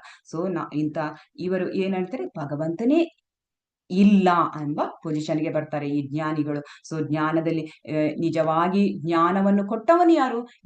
ಯಾರೇ ಈ ವಿಜ್ಞಾನಿಗಳಾಗ್ಲಿ, ತತ್ವಜ್ಞಾನಿಗಳು, ಲೇಖಕರು, ಆ ಕವಿಗಳು, ಇವರಿಗೆಲ್ಲ ಅಂತ ಒಂದು ಜ್ಞಾನವನ್ನು ಪಡಿಬೇಕಾದ್ರೆ ಆ ಜ್ಞಾನವನ್ನು ಕೊಟ್ಟವನು ಭಗವಂತ ಅಂತೇಳಿ ಅವರಿಗೆ ಅರಿವಿಗೆ ಬರುವುದಿಲ್ಲ. ಅಂತ ಜ್ಞಾನವನ್ನು ನಾವು 15ನೇ ಅಧ್ಯಾಯದ 15ನೇ ಶ್ಲೋಕದಲ್ಲಿ ನೋಡಿದ್ರೆ, ಸರ್ವಸ್ಯ ಚಾಟಂ ಹೃದಯ ಸನ್ನಿವಿಷ್ಟಂ, ಅವನಲ್ಲಿ ಭಗವಂತ ಹೇಳ್ತಾನೆ, ಎಲ್ಲ ಜ್ಞಾನ ವೇದಗಳು ನನ್ನಿಂದಲೇ ಬಂದದ್ದು, ನಾನು ವೇದಗಳನ್ನು ಎಲ್ಲ ತಿಳಿದವನು ಅಂತೇಳಿ. ಅಲ್ಲಿ ಎಲ್ಲಾ ಜ್ಞಾನ ಭಗವಂತ, ಈ ಎಲ್ಲಾ ಜ್ಞಾನಕ್ಕೆ ಸಮನಾದ ಭಗವಂತನಷ್ಟು ಭಗವಂತನಲ್ಲಿರುವ ಜ್ಞಾನಕ್ಕೆ ಸಮನಾದವರು ಯಾರೂ ಇಲ್ಲ. ಮತ್ತೆ ಭಗವಂತನ ಜ್ಞಾನಕ್ಕಿಂತ ಮಿಗಿಲಾದ ಜ್ಞಾನ ಕೂಡ ಯಾರೂ ಇಲ್ಲ ಅಂತೇಳಿ ಈ ಒಂದು ಯಾರು ಇಂತಹ ಒಂದು ವಿಜ್ಞಾನಿಗಳಿಗೆ ಆಗಲಿ ಅಥವಾ ತತ್ವಜ್ಞಾನಿಗಳಿಗೆ ಆಗಲಿ ಅವರಿಗೆ ಅಂತ ಒಂದು ನೆನಪಿಸುವಷ್ಟು ಅವರಿಗೆ ಬುದ್ಧಿ ಇರುವುದಿಲ್ಲ ಅಂತ ಹೇಳಿ ತಿಳ್ಕೊಳ್ಳ. ಅವರ ಜ್ಞಾನವನ್ನು ಮಾಯೆಯು ಅಪಹರಿಸ್ತಾಳೆ. ಅಂದ್ರೆ ಅತೀವ ಜ್ಞಾನವನ್ನು ಮಾಯೆ ಭಗವಂತನ ಅಂಥ ಜ್ಞಾನವನ್ನು ಪಡೀತಾರೆ. ಭಗವಂತನ ನೆನಪು ಬಾರದಾಗೆ ಆ ಸ್ಥಿತಿಗೆ ಅವರು ಜ್ಞಾನವನ್ನು ಪಡಿತಾ ಇರ್ತಾರೆ. ಸೊ ಆಸುರಿ ಸ್ವಭಾವದವರು ನಮ್ಗೆ ಗೊತ್ತಿದೆ. ಒಂದು ಆಸುರಿ ಸ್ವಭಾವದವರು ಕೂಡ ಹಾಗೇನೆ ಭಗವಂತನೇ ಇಲ್ಲ ಅಂತಾರೆ. ಭಗವಂತ ಇದ್ರು ಅವರು ಭಗವಂತ ಎದುರಲ್ಲಿ ಕಂಡ್ರು ಅವರು ಭಗವಂತನ ಶತ್ರುಗಳಂತಾರೆ. ನಾವು ನೋಡಿದೀವಿ ಮಹಾಭಾರತ ಯುದ್ಧದಲ್ಲಿ ದುರ್ಯೋಧನನ ಬಳಿ ಭಗವಂತ ಹೋಗ್ತಾರೆ ಕೃಷ್ಣ. ಅವನಿಗೆ ಎಲ್ಲ ಅವರದೊಂದು ಭಗವಂತನೊಂದು ವಿರಾಟ್ ರೂಪವನ್ನು ತೋರಿಸಿದ್ರು ಕೂಡ ಅವರಿಗೆ ದುರ್ಯೋಧನರಿಗೆ ಆ ಒಂದು ಭಗವಂತ ಅಂತೇಳಿ ಗೊತ್ತೇ ಆಗಲ್ಲ. ಅಂದ್ರೆ ಆ ಭಗವಂತ ಶ್ರೀಕೃಷ್ಣನನ್ನು ದುರ್ಯೋಧನ ಶತ್ರುವಾಗಿನೇ ನೋಡ್ಕೊಳ್ಳೋದು. ಭಗವಂತನನ್ನು ಅವರು ನಿರಾಕರಿಸ್ತಾರೆ. ಮತ್ತೆ ಭಗವಂತನ ವೈರಿಗಳಾಗುವಂಥದ್ದು. ಅವರು ಕೂಡ ಇವರಿಗೆ ಈ ಒಂದು ಅವರು ಇಂಥ ಒಂದು ಆಸುರಿ ಸ್ವಭಾವದವರು ಕೂಡ ಭಗವಂತನಿಗೆ ಶರಣಾಗುವುದಿಲ್ಲ. ಸೊ ಶರಣಾಗುವವರು ಯಾರೆಲ್ಲ ನೆಕ್ಸ್ಟ್ ಆರ್ತರು, ಜಿಜ್ಞಾಸು, ಅರ್ಥಾರ್ಥಿಗಳು. ಆರ್ತರು ಬಹಳ ದುಃಖದಲ್ಲಿರುವವರು. ಅವರಿಗೆ ಅನೇಕ ರೀತಿಯ ದುಃಖಗಳು ಇರ್ತವೆ ಈ ಒಂದು ಭೌತಿಕ ಲೋಕದಲ್ಲಿ. ಕೆಲವರಿಗೆ ಹಣದ ಒಂದು ವ್ಯವಸ್ಥೆ ಚೆನ್ನಾಗಿರುವುದಿಲ್ಲ. ಸೊ ಅವರು ಯಾವತ್ತೂ ದುಃಖಿತರಾಗಿರ್ತಾರೆ. ಏನು ಮಾಡ್ಲಿಕ್ಕೂ ಅವರಿಗೆ ಹತ್ರ ಆ ಹಣದ ವ್ಯವಸ್ಥೆನೇ ಸರಿಯಾಗಿರುವುದು. ಸೊ ಅಂತವರು ಭಗವಂತನ ಬಳಿ ಹೋಗ್ತಾರೆ ಅಂತೇಳಿ. ಜಿಜ್ಞಾಸುಗಳು ಇನ್ನು ನಂಗೆ ಏನು ತಿಳ್ಕೊಳ್ಬೇಕು, ಏನಾದ್ರೂ ಹೆಚ್ಚು ತಿಳ್ಕೊಳ್ಬೇಕು, ಆ ರೀತಿಯಲ್ಲಿ ತಿಳ್ಕೊಳ್ಳೋರು ಭಗವಂತನ ಬಳಿ ಹೋಗ್ತಾರೆ.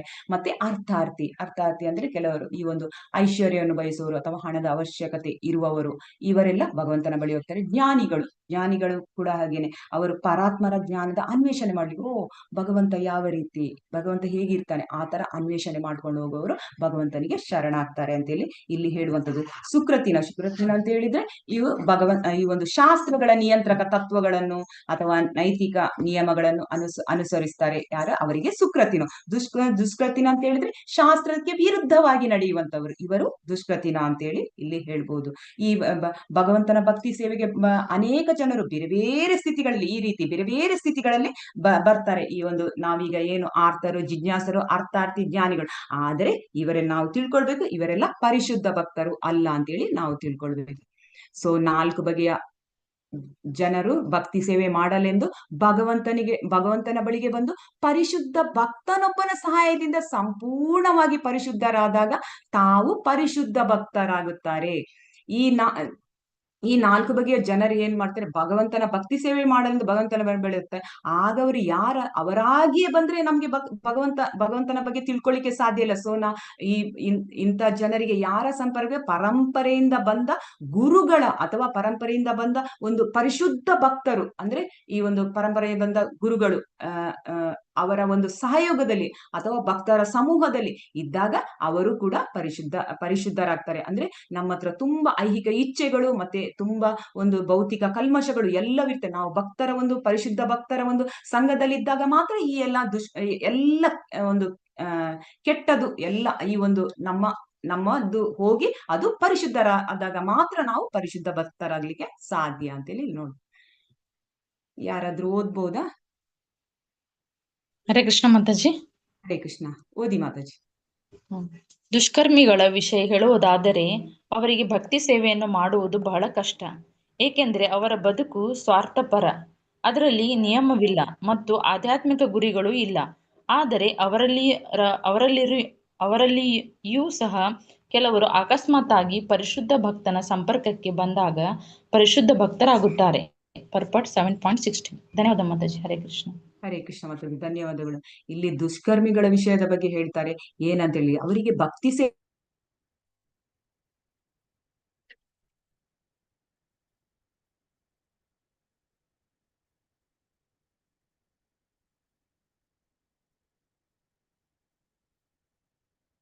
ಮಾತಾಜಿ ವಾಯ್ಸ್ ಕೇಳಿಸ್ತಾ ಇಲ್ಲ ಮಾತಾಜಿ.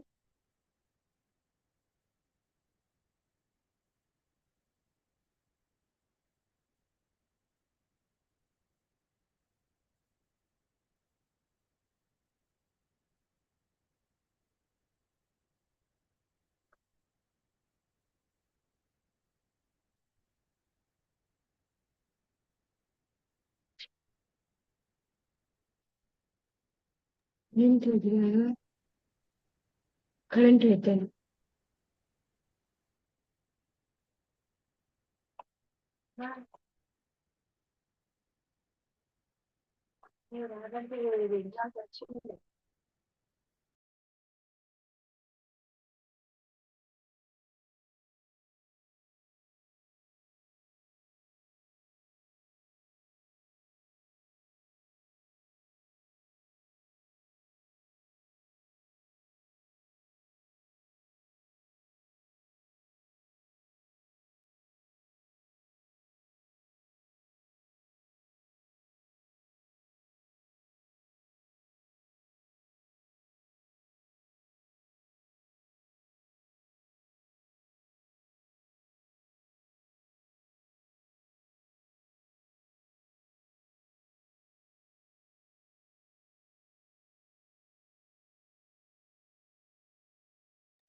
ಹರೇ ಕೃಷ್ಣ ಮಾತಾಜಿ, ಏನು ಕೇಳಿಸೋಲ್ದು ಮಾತಾಜಿ.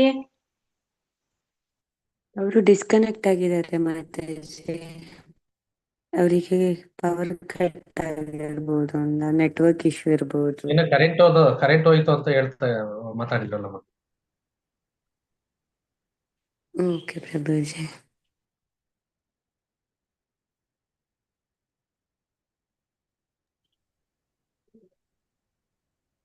ವಿನಾಯಕ್ ಪ್ರಭುಜಿ ಅವರಿಗೆ ಮೆಸೇಜ್ ಮಾಡಿ ಪ್ರಭುಜಿ, ಅವರಿಗೆ ಗೊತ್ತಾಗಿದೋ ಇಲ್ವಾ ಅಂತ.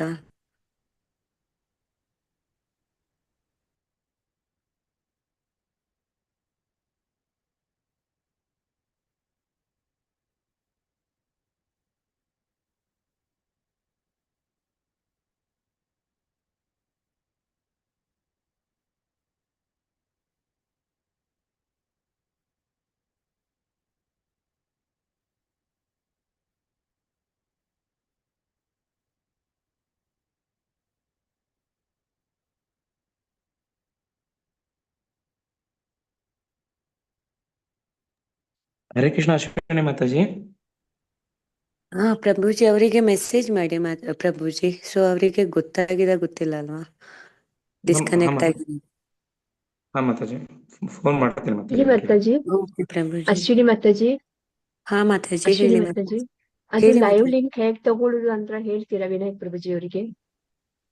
ನನ್ಗೆ ಐಡಿಯಾ ಇಲ್ಲ, ಅದು ಆಕ್ಸೆಸ್ ಸಿಕ್ಬೇಕಂತ ಕಾಣುತ್ತೆ ಮಾತಾಜಿ ಅದ್ರದ್ದು. ಅಂದ್ರೆ ಹೋಸ್ಟ್ ಮತ್ತೆ ಕೋಸ್ಟ್ ಗೆ ಆಗತ್ತೆ ಅದು. ಈಗ ಹರಿಣಿ ಮಾತಾಜಿ ಅವರು ಬಂದ್ಮೇಲೆ ಅವರಿಗೆ ವಿನಾಯಕ್ ಪ್ರಭುಜಿ ಹೇಳ್ತಾರೆ. ನಂತರ ಅದ್ ಹೇಗೆ ಅಂದ್ರೆ ಲೈವ್ ಲಿಂಕ್ ಅಂದ್ರೆ ನಮ್ದು ರಾಧಾ ಗೋವಿಂದ್ ಟೆಂಪಲ್ ಅಲ್ಲಿ ಹೋಗ್ಕೊಂಡು ಲೈವ್ ಲಿಂಕ್ ಸಿಗತ್ತೆ ಅಲ್ಲಿ ಹೋದ್ರೆ.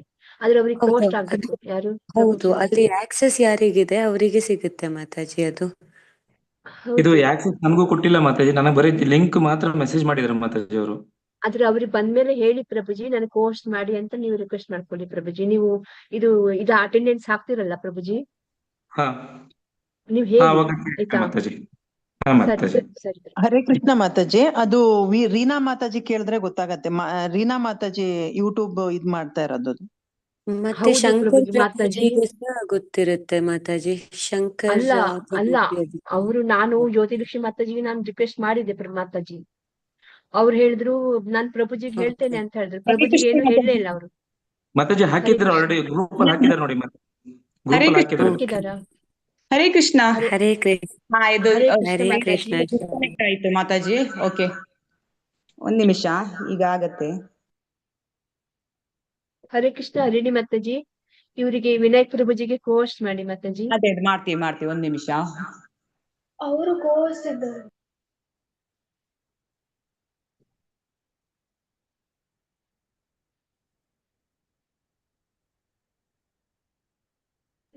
ಹಲೋ ವಿನಾಯಕ ಪ್ರಭುಜಿ, ನೀವು ಹೋಸ್ಟ್ ಆಗಿದ್ದೀರಿ, ಕೋಸ್ಟ್ ಮಾಡ್ತೀರಾ? ಕೋಸ್ಟ್ ಹಾ ಮಾತಾಜಿ, ನಿಮಗೆ ಹೋಸ್ಟ್ ಮಾಡ್ತೀನಿ, ನಾನು ಕೋಸ್ಟ್ ಆಗಿರ್ತೀನಿ ಮಾತಾಜಿ.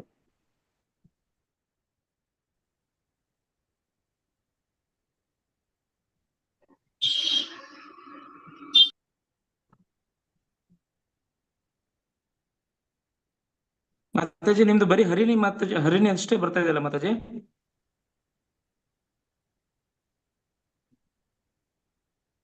ಹರೇ ಕೃಷ್ಣ ಮಾತಾಜಿ.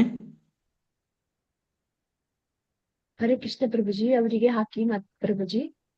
ಅವರೊಬ್ಬರೇ ಇದ್ದಾರೆ ಹರಿಣಿ ಅಂತ. ಹರಿಣಿ ಕೃಷ್ಣ ಪ್ರಿಯ ಮತ್ತೆ ಹರಿಣಿ ಅಂತ ಇದೆ ಮಾತಾಜಿ, ಯಾವ್ದಂತ ಗೊತ್ತಾಗ್ತಾ ಇಲ್ಲ. ಹರಿಣಿ ಕೃಷ್ಣಪ್ರಿಯ ಮಾತಾಜಿಯಿಂದ ಅವ್ರಿಗೆ ಮಾಡೀನಿ ಪ್ರಭುಜಿ. ಹಾ ಮಾತಾಜಿ.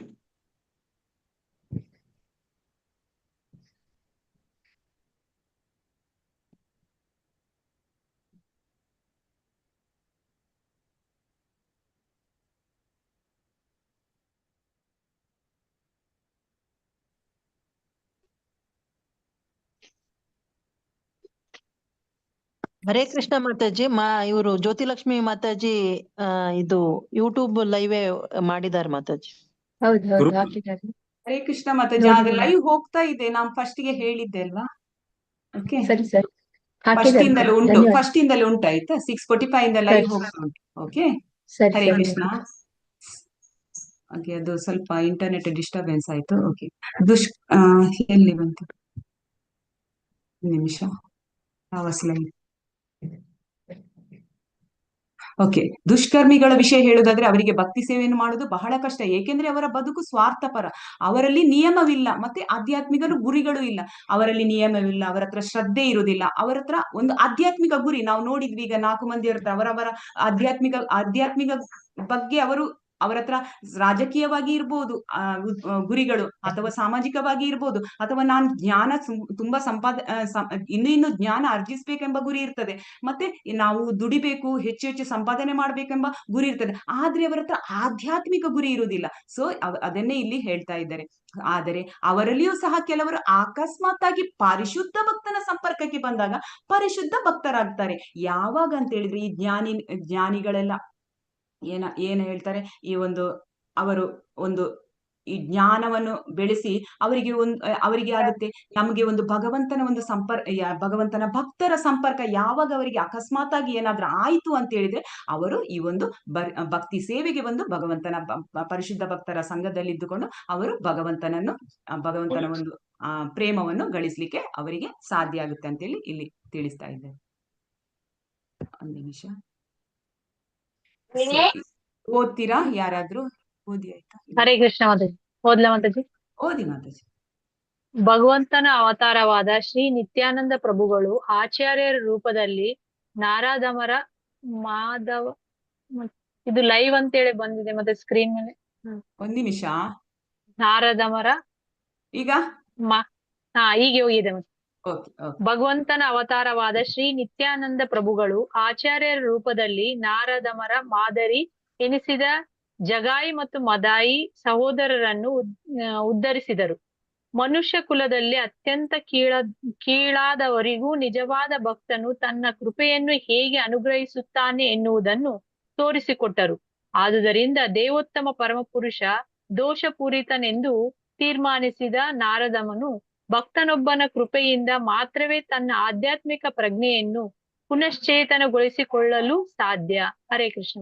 ಹರೇ ಕೃಷ್ಣ ಮಾತಾಜಿ, ಧನ್ಯವಾದಗಳು. ನೋಡಿ, ನಾವಿಲ್ಲಿ ಜಗಾಯಿ ಮದಯಿಯನ್ನು ನೋಡಿದ್ವಿ. ಹಾಗೆ ನಾವು ಇನ್ನೂ ಅನೇಕ ಮಂದಿಯನ್ನು ನಾವು ಒಂದು ಶುದ್ಧ ಭಕ್ತರ ಸಂಪರ್ಕದಿಂದಾಗಿ ನಾವು ನೋಡಿದ್ವಿ. ಈಗ ಬ್ರಗಾರಿ ಎಂಬುವರು, ಇವರು ನಾರದರ ಸಂಪರ್ಕಕ್ಕೆ ಬಂದು, ಹಾಗೇನೆ ಈ ಒಂದು ವಾಲ್ಮೀಕಿ ಕೂಡ ಈ ತರ ಶುದ್ಧ ಭಕ್ತರ ಒಂದು ಸಂಪರ್ಕಕ್ಕೆ ಬಂದು ಅವರೇನ್ ಮಾಡಿದ್ರು, ಒಂದು ಪರಿಶುದ್ಧ ಭಕ್ತರ ಸಂಪರ್ಕಕ್ಕೆ ಬಂದು ಅವರು ಭಗವಂತನನ್ನು ತುಂಬಾ ಅರ್ಥ ಮಾಡಿಕೊಂಡು ಭಗವಂತ ದೇವೋತ್ತಮ ಪರಮಪುರುಷ ಅಂತೇಳಿ ಅವರಿಗೆ ಆ ಒಂದು ಸ್ಥಿತಿಗೆ ಬಂದಾಗ ಅವರು ಪರಿಶುದ್ಧ ಭಕ್ತರಾಗ್ತಾರೆ ಅಂತೇಳಿ ಹೇಳ್ತಾರೆ. ಅಂದ್ರೆ ಇಲ್ಲಿ ನಾವು ಒಂದು ಇಂಪಾರ್ಟೆಂಟ್ ಏನ್ ತಿಳ್ಕೊಳ್ಬೇಕಂತೇಳಿ, ನಾವು ಹೇಳ್ತಾರೆ ಏನಂತ ಹೇಳಿದ್ರೆ, ಅತ್ಯಂತ ನೀಚ ಕೆಳಮಟ್ಟದ ಕುಲದಲ್ಲಿ ಆದ್ರೂನು ನಾವು ಒಂದು ಪರಿಶುದ್ಧ ಭಕ್ತರ ಸಂಪರ್ಕಕ್ಕೆ ಬಂದ ಕೂಡಲೇ ನಾವು ಆಧ್ಯಾತ್ಮಿಕ ಪ್ರಜ್ಞೆಯನ್ನು ಪುನರುಜ್ಜೀವನಗೊಳಿಸಿ ಅಲ್ಲಿ ನಾವು ಭಗವಂತನ ಸಂಪರ್ಕಕ್ಕೆ ಬಂದು ಪುನಃ ನಮ್ಮ ಒಂದು ಆಧ್ಯಾತ್ಮಿಕದಲ್ಲಿ ನಾವು ಹೆಚ್ಚು ಹೆಚ್ಚು ಭಗವಂತನನ್ನು ಒಂದು ಆ ಒಂದು ಭಕ್ತರ ಸಂಘದಲ್ಲಿದ್ದುಕೊಂಡು ಭಗವಂತನ ಬಗ್ಗೆ ತಿಳ್ಕೊಂಡು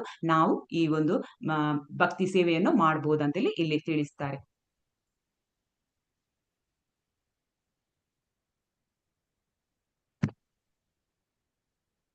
ಸೊ ಇಲ್ಲಿ ಓದಿ ನೆಕ್ಸ್ಟ್. ಹರೇ ಕೃಷ್ಣ ಮಾತಾಜಿ. ಹರೇ ಕೃಷ್ಣ.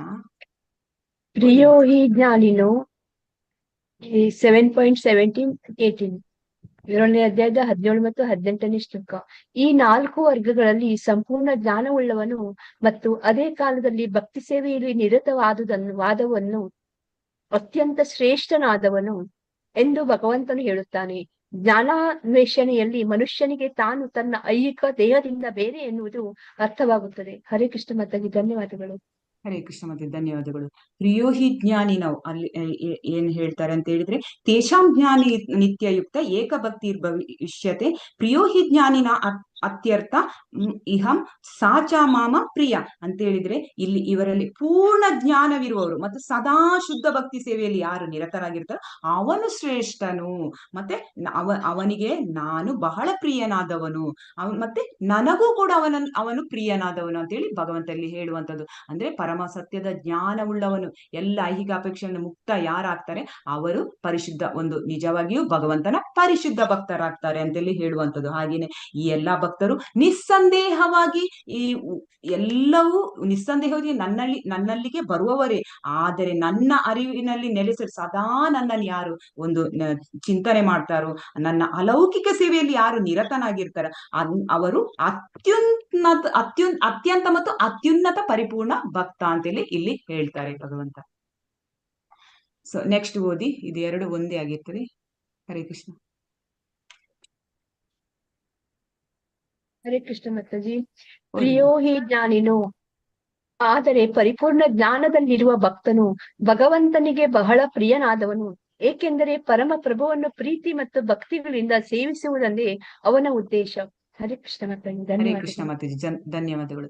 ಪರಿಪೂರ್ಣ ಜ್ಞಾನ ಅಂತ ಹೇಳಿದ್ರೆ ಅವರಿಗೆ ಭಗವಂತನ ಬಗ್ಗೆ, ಭಗವಂತನ ನಾಮ ರೂಪ ಗುಣ ಲೀಲೆ ಇವುಗಳ ಬಗ್ಗೆ ಪರಿಪೂರ್ಣ ಜ್ಞಾನ ಇರ್ತದೆ. ಮತ್ತೆ ಅವನಿಗೆ ಪರಮ ಗುರಿ, ನನ್ನ ಪರಮ ಗುರಿ ಒಂದೇ, ಪರಮ ಸತ್ಯವನ್ನ ಅರಿಯುವಂಥದ್ದು, ನನಗೆ ಭಗವಂತನ ಸೇವೆ ಮಾಡುವಂಥದ್ದು, ಭಗವಂತನ ಬಗ್ಗೆ ಹೆಚ್ಚು ಹೆಚ್ಚು ಕೇಳುವಂಥದ್ದು, ಭಕ್ತರ ಸಂಘದಲ್ಲಿರೋ ಇದು ಯಾರು ಭಗವಂತನ ಬಗ್ಗೆ ಪೂರ್ತಿಯಾಗಿ, ಭಗವಂತನ ಶುದ್ಧ ಭಕ್ತರಿಗೂ ಭಗವಂತನಿಗೂ ವ್ಯತ್ಯಾಸ ಇಲ್ಲ ಅಂತೇಳಿ ಯಾರು ತಿಳ್ಕೊಳ್ತಾರ ಅಂತವರು ಪರಿಪೂರ್ಣ ಜ್ಞಾನದಲ್ಲಿರುವರು. ಅಂತ ಪರಿಪೂರ್ಣ ಜ್ಞಾನದ ಭಕ್ತನು ಭಗವಂತನಿಗೆ ಬಹಳ ಪ್ರಿಯ ಅಂತೇಳಿ ಹೇಳ್ತಾರೆ. ಯಾಕೆಂದ್ರೆ ಅವರಿಗೆ ಭಗವಂತನನ್ನು ಯಾವ ರೀತಿ ಪ್ರೀತಿ ಮಾಡ್ಬೇಕು, ಭಗವಂತನನ್ನು ಯಾವ ರೀತಿ ಭಕ್ತಿ ಮಾಡ್ಬೇಕು ಎಲ್ಲವೂ ತಿಳ್ಕೊಂಡಿರ್ತಾರೆ. ಸೊ ಅದು ಅವರ ಮೇನ್ ಉದ್ದೇಶ ಆಗಿರುತ್ತೆ. ನಾವು ಭಗವಂತನಿಗೆ ಯಾವಾಗ ಒಂದು ಭಕ್ತರನ್ನು ತುಂಬಾ ಪ್ರಿಯ ಅಂತ ಹೇಳ್ತಾರೆ ಅಂದ್ರೆ ಅವರಿಗೆ ಅವರ ಉದ್ದೇಶ, ಅಂತ ವ್ಯಕ್ತಿಯ ಉದ್ದೇಶ ಭಗವಂತನೇ ಆಗಿರ್ತಾನೆ, ಅಂತವರನ್ನು ಭಗವಂತ ತುಂಬಾ ಪ್ರಿಯ ಅಂತೇಳಿ ಇಲ್ಲಿ ಹೇಳುವಂಥದ್ದು. ನೆಕ್ಸ್ಟ್ ಓದಿ. ಹರೇ ಕೃಷ್ಣ ಮಾತಾಜಿ. ಹರೇ ಕೃಷ್ಣ. ಎಲ್ಲರೂ ಮಹಾತ್ಮರು, ಅಷ್ಟೊಂದು ಪರಿಪೂರ್ಣ ಅರಿವಿಲ್ಲದವರು ಭಗವಂತನಿಗೆ ಪ್ರಿಯರಲ್ಲ ಎಂದಲ್ಲ. ಪ್ರಭುವು ಅವರೆಲ್ಲರೂ ಉದಾರರು ಎಂದು ಹೇಳುತ್ತಾನೆ, ಏಕೆಂದರೆ ಯಾವುದೇ ಉದ್ದೇಶದಿಂದಲಾದರೂ ಪ್ರಭುವಿನ ಬಳಿಗೆ ಬರುವವನನ್ನು ಮಹಾತ್ಮ ಎಂದು ಕರೆಯುತ್ತಾರೆ. ಭಕ್ತಿ ಸೇವೆಯಿಂದ ಏನಾದರೂ ಪ್ರಯೋಜನ ಪಡೆಯಲು ಬರುವ ಭಕ್ತರನ್ನು ಪ್ರಭುವು ಸ್ವೀಕರಿಸುತ್ತಾನೆ, ಏಕೆಂದರೆ ಇಲ್ಲಿ ಪ್ರೀತಿಯ ವಿನಿಮಯವಿದೆ. ಹರೇ ಕೃಷ್ಣ ಮಾತಾಜಿ. ಹರೇ ಕೃಷ್ಣ, ಧನ್ಯವಾದಗಳು ಮಾತಾಜಿ. ಈಗ ಬೇರೆ ಬೇರೆ ವಿಷಯದಲ್ಲಿ ಭಗವಂತನ ಬಳಿಗೆ ಬರ್ತಾರೆ. ನಾವು ನೋಡಿದ್ವಿ, ಆರ್ತರು, ಮತ್ತೆ ಜಿಜ್ಞಾಸಿಗಳು, ಮತ್ತೆ ಈ ಒಂದು ಹಣದ ಕೊರತೆ ಇರುವವರು, ಹಣವನ್ನು ಬಯಸುವವರು, ಮತ್ತೆ ಈ ಒಂದು ಜ್ಞಾನಿಗಳು, ಇವರೆಲ್ಲ ಬೇರೆ ಬೇರೆ ಉದ್ದೇಶಕ್ಕೆ ಬರ್ತಾರೆ ಭಗವಂತನ ಬಳಿ ಏನಾದ್ರೂ. ಆದ್ರೆ ಇಲ್ಲಿ ಹೇಳ್ತಾ ಇದ್ದಾರೆ ನೋಡಿ, ಯಾವುದೇ ಉದ್ದೇಶದಿಂದಲಾದ್ರೂ ಪ್ರಭುವಿನ ಬಳಿಗೆ ಬಂದ್ರು ಅಂತವರನ್ನು ಮಹಾತ್ಮ ಅಂತ ಹೇಳಿ ಭಗವಂತ ಕರೀತಾರೆ. ನೋಡಿ ಭಗವಂತ ಎಷ್ಟು ದೊಡ್ಡ ಬಿರುದನ್ನು ಕೊಡ್ತಾ ಇದ್ದಾರೆ. ಯಾಕೆಂದ್ರೆ ಭಗವಂತನಿಗೆ ಗೊತ್ತಿದೆ ಅಂತವರು ಒಂದಲ್ಲ ಒಂದು ದಿನ ಒಂದು ಪರಿಶುದ್ಧ ಭಕ್ತರ ಸಹವಾಸದಿಂದ ಅವರು ಖಂಡಿತ ನನ್ನ ಬಳಿ ಪೂರ್ತಿಯಾಗಿ ಸಂಪೂರ್ಣ ನನ್ನ ಬಗ್ಗೆ ಪೂರ್ತಿಯಾಗಿ ಅರಿವು ತಿಳ್ಕೊಂಡು ಅವರು ನನ್ನ ಬಳಿ ಬರ್ತಾರೆ ಅಂತೇಳಿ. ಅದಕ್ಕೆ ಇಲ್ಲಿ ಹೇಳುವಂಥದ್ದು, ಅಷ್ಟೊಂದು ಪರಿಪೂರ್ಣ ಅರಿವಿಲ್ಲದವರು, ಅವರಿಗೆ ಮೊದಲ ಅರಿವು ಇರುವುದಿಲ್ಲ. ಅವ್ರು ಏನ್ ಮಾಡ್ತಾರೆ, ತನ್ನ ಸ್ವಂತ ಒಂದು ಇಚ್ಛೆಗಾಗಿ, ನಮ್ಗೆ ಅವರ ಉದ್ದೇಶಕ್ಕಾಗಿ ಪೂರೈಸ್ಲಿಕ್ಕೋಸ್ಕರ ಅವರು ಭಗವಂತನ ಬಳಿ ಬರುವಂತದ್ದು. ಪ್ರಭು ಅವರೆಲ್ಲರೂ ಉದಾರರು ಎಂದು ಹೇಳ್ತಾರೆ, ಏಕೆಂದ್ರೆ ಯಾವುದೇ ಉದ್ದೇಶದಿಂದಾದ್ರೂ ಪ್ರಭುವಿನ ಬಳಿ ಬರುವವನು ಮಹಾತ್ಮ ಎಂದು ಕರೆಯುತ್ತಾರೆ. ಭಕ್ತಿ ಸೇವೆಯಿಂದ ಏನಾದರೂ ಪ್ರಯೋಜನ ಪಡೆಯಲು ಬರುವ ಭಕ್ತರನ್ನು ಪ್ರಭು ಸ್ವೀಕರಿಸ್ತಾನೆ. ಅಂದ್ರೆ ಇದನ್ನು ಭಗವಂತನ ಬಳಿ, ಈಗ ಭಗವಂತನ ಬಳಿ ನಾನು ಭಗವಂತನನ್ನು ಒಳ್ಳೆ ಪೂಜಿಸ್ತೇನೆ ಅಂತೇಳಿ ಅವರ ಉದ್ದೇಶ ಬೇರೆ ಇರ್ತದೆ. ನನ್ಗೆ ನನ್ನ ಐಹಿಕ ಇಚ್ಛೆಗಳನ್ನು ಪೂರೈಸಬೇಕು ಅಂತೇಳಿ ಭಗವಂತನನ್ನು ಒಳ್ಳೆ ಪೂಜಿಸ್ತಾರೆ. ಇಲ್ಲಿ ಹೇಳ್ತಾರೆ ಭಗವಂತ, ಆ ರೀತಿಯಲ್ಲಿ ಪೂಜೆ ಮಾಡಿದ್ರು ಅವರಿಗೆ ಪ್ರಯೋಜನವೇ. ಯಾಕಂದ್ರೆ ಒಂದಲ್ಲ ಒಂದು ದಿನ ಅವರು ನನ್ನನ್ನು ಪರಿಪೂರ್ಣವಾಗಿ ಪೂಜೆ ಮಾಡಿಕೊಂಡು ನನ್ನ ಬಳಿ ಬಂದೇ ಬರ್ತಾರೆ. ಅಂದ್ರೆ ಭಗವಂತ ಯಾರನ್ನು ಅವರನ್ನು ಇದು ನಿರಾಕರಿಸುವುದಿಲ್ಲ.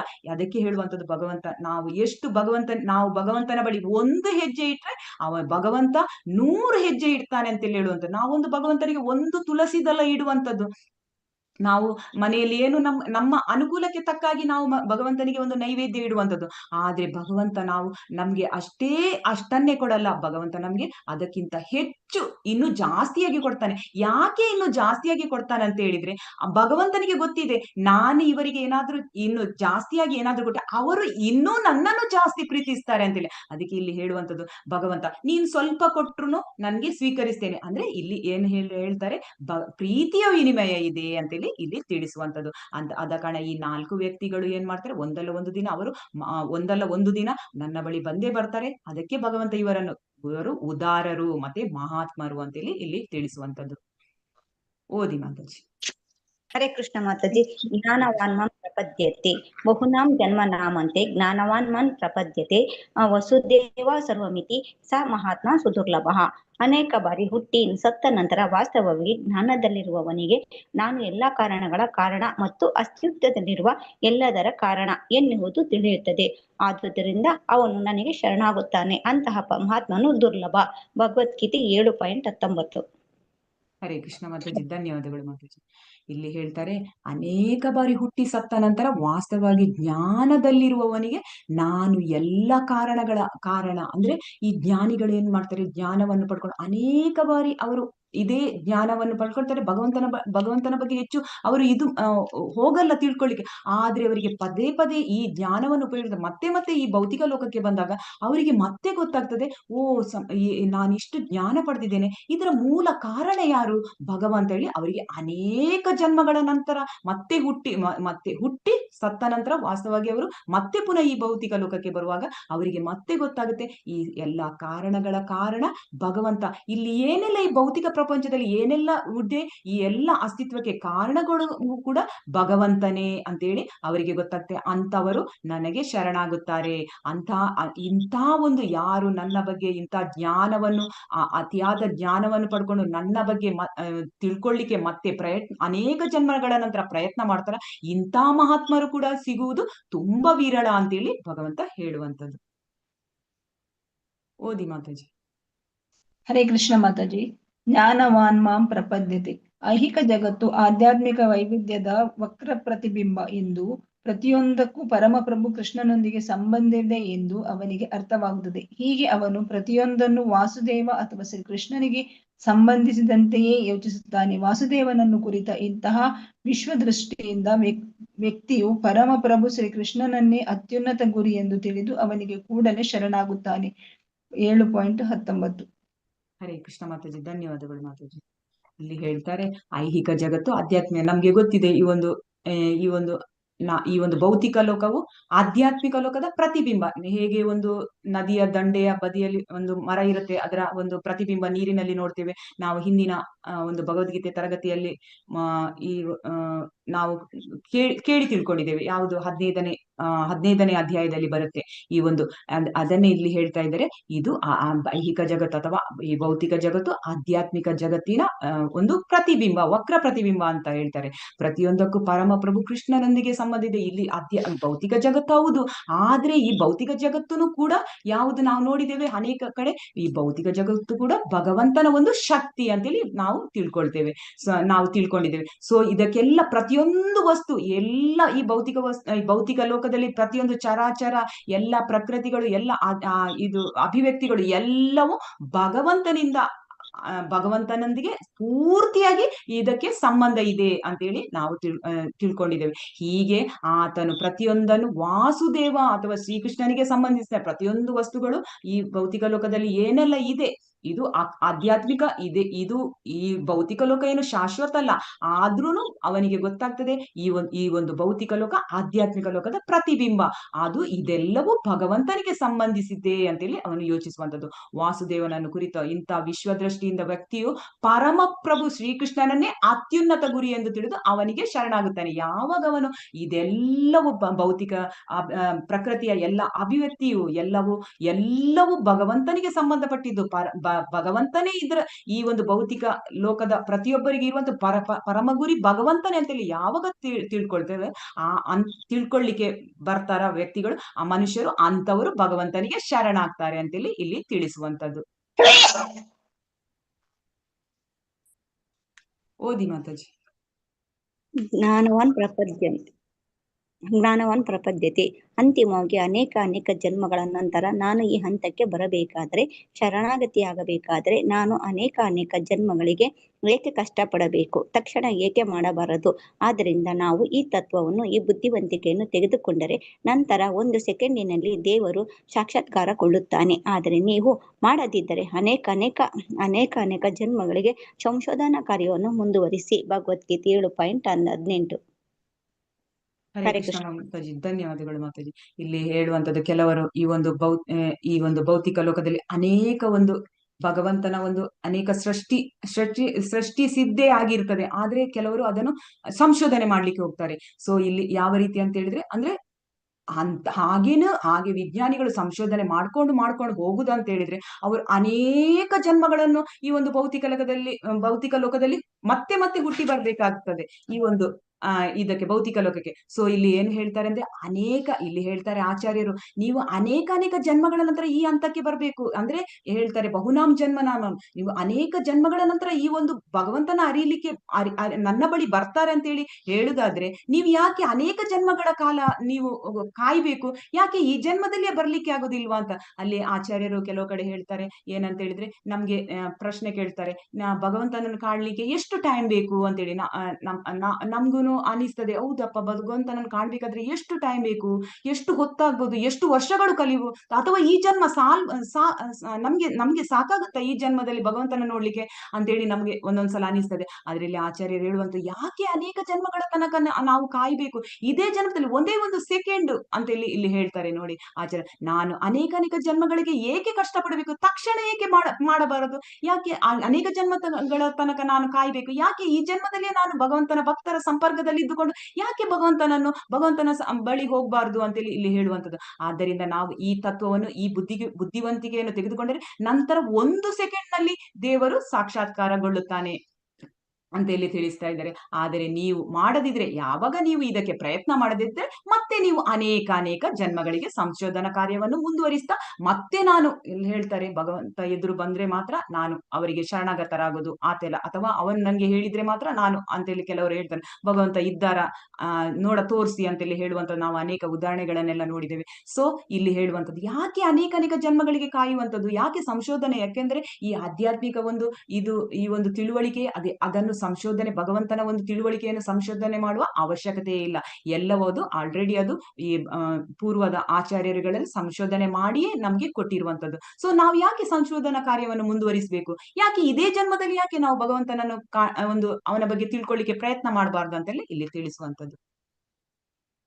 ಸೊ ಅಧ್ಯಾಯ 7 ಜ್ಞಾನ ವಿಜ್ಞಾನ ಯೋಗ, ಅಲ್ಲಿ 1ನೇ ಶ್ಲೋಕದಿಂದ 3ನೇ ಶ್ಲೋಕದವರೆಗೆ ಕೃಷ್ಣನ ಬಗ್ಗೆ ಕೇಳುವ ಮೂಲಕ ನಾವು ನೋಡಿದ್ವಿ. ಅಲ್ಲಿ ಭಗವಂತ ಹೇಳುವಂತದ್ದು ಅರ್ಜುನನಿಗೆ, ನಾನು ತಿಳಿಸ್ತೇನೆ ಈ ಒಂದು ನನ್ನ ಒಂದು ಭಗವಂತ ಆಧ್ಯಾತ್ಮಿಕ ಜ್ಞಾನದ ಬಗ್ಗೆ ನಾನು ತಿಳಿಸ್ತೇನೆ ಅಂತೇಳಿ ಹೇಳುವಂಥದ್ದು, ನೀನು ಅದನ್ನು ಕೇಳು ಅಂತೇಳಿ ತಿಳಿಸುವಂಥದ್ದು.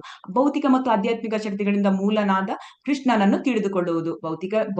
ಭೌತಿಕ ಶಕ್ತಿಯು ಆಧ್ಯಾತ್ಮಿಕ ಎರಡೂ ಶಕ್ತಿಗಳು ಕೂಡ ಭಗವಂತನದೇ ಅಂತೇಳಿ ನಾವು ಹಿಂದಿನ ತರಗತಿಯಲ್ಲಿ ನೋಡಿದ್ವಿ. ಸೊ ಪ್ರಕೃತಿಯ 3 ಗುಣಗಳ ನಿಯಂತ್ರಕ ಕೃಷ್ಣ ಅಂತೇಳಿ ನಮ್ಗೆ ನಾವು ತಿಳ್ಕೊಂಡಿದ್ವಿ. ಆದ್ರಿಂದ ಯಾಕೆ ಪ್ರಕೃತಿಯ ಎಲ್ಲಾ ಗುಣಗಳು ಭಗವಂತನಿಂದಲೇ ಬಂದದ್ದು. ಸೊ ನಾವು ಏನ್ ಮಾಡ್ಬೇಕು?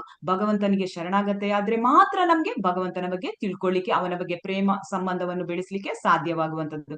ಕೃಷ್ಣ 15 ಮತ್ತು 19 ಕೃಷ್ಣನಿಗೆ ಶರಣಾಗದವರ 4 ವಿಧಗಳು ಮತ್ತೆ ಶರಣಾಗುವವರ 4 ವಿಧಗಳನ್ನು ನಾವು ತಿಳ್ಕೊಂಡ್ವಿ. ಮತ್ತೆ ನೆಕ್ಸ್ಟ್ ನೋಡೋಣ, ದೇವತಾ ಆರಾಧಕರ ಶರಣಾಗತಿ, ಅನುಚಿತ ತಪ್ಪುಗ್ರಹಿಕೆ. ಓದಿ ಮಾತಾಜಿ ಯಾರಾದ್ರು. ಹರೇ ಕೃಷ್ಣ ಮಾತಾಜಿ. ಹರೇ ಕೃಷ್ಣ. ದೇವತಾ ಆರಾಧಕರ ಶರಣಾಗತಿ, ಅನುಚಿತ ತಪ್ಪುಗ್ರಹಿಕೆ. ಕಾಮಸ್ತಸ್ಥೈರ್ತ ಜ್ಞಾನಾಃ ಪ್ರಪದ್ಯಂತೇನ್ಯ ದೇವತಾಃ ತಂ ನಿಯಮಮಾಸ್ಥಾಯ ಪ್ರಕೃತ್ಯಾ ನಿಯತಾ ಸ್ವಯಾ. ಐಹಿಕ ಬಯಕೆಗಳು ಯಾರ ಬುದ್ಧಿಶಕ್ತಿಯನ್ನು ಕದ್ದಿವೆಯೋ ಅಂತಹವರು ದೇವತೆಗಳಿಗೆ ಶರಣಾಗುತ್ತಾರೆ ಮತ್ತು ತಮ್ಮ ಸ್ವಭಾವಗಳಿಗೆ ಅನುಗುಣವಾಗಿ ಪೂಜೆಯ ನಿರ್ದಿಷ್ಟ ನಿಯಮ ನಿಬಂಧನೆಗಳನ್ನು ಅನುಸರಿಸುತ್ತಾರೆ. ಹರೇ ಕೃಷ್ಣ ಮಾತಾಜಿ, ಧನ್ಯವಾದಗಳು. ಹರೇ ಕೃಷ್ಣ ಮಾತಾಜಿ, ಧನ್ಯವಾದಗಳು ಮಾತಾಜಿ.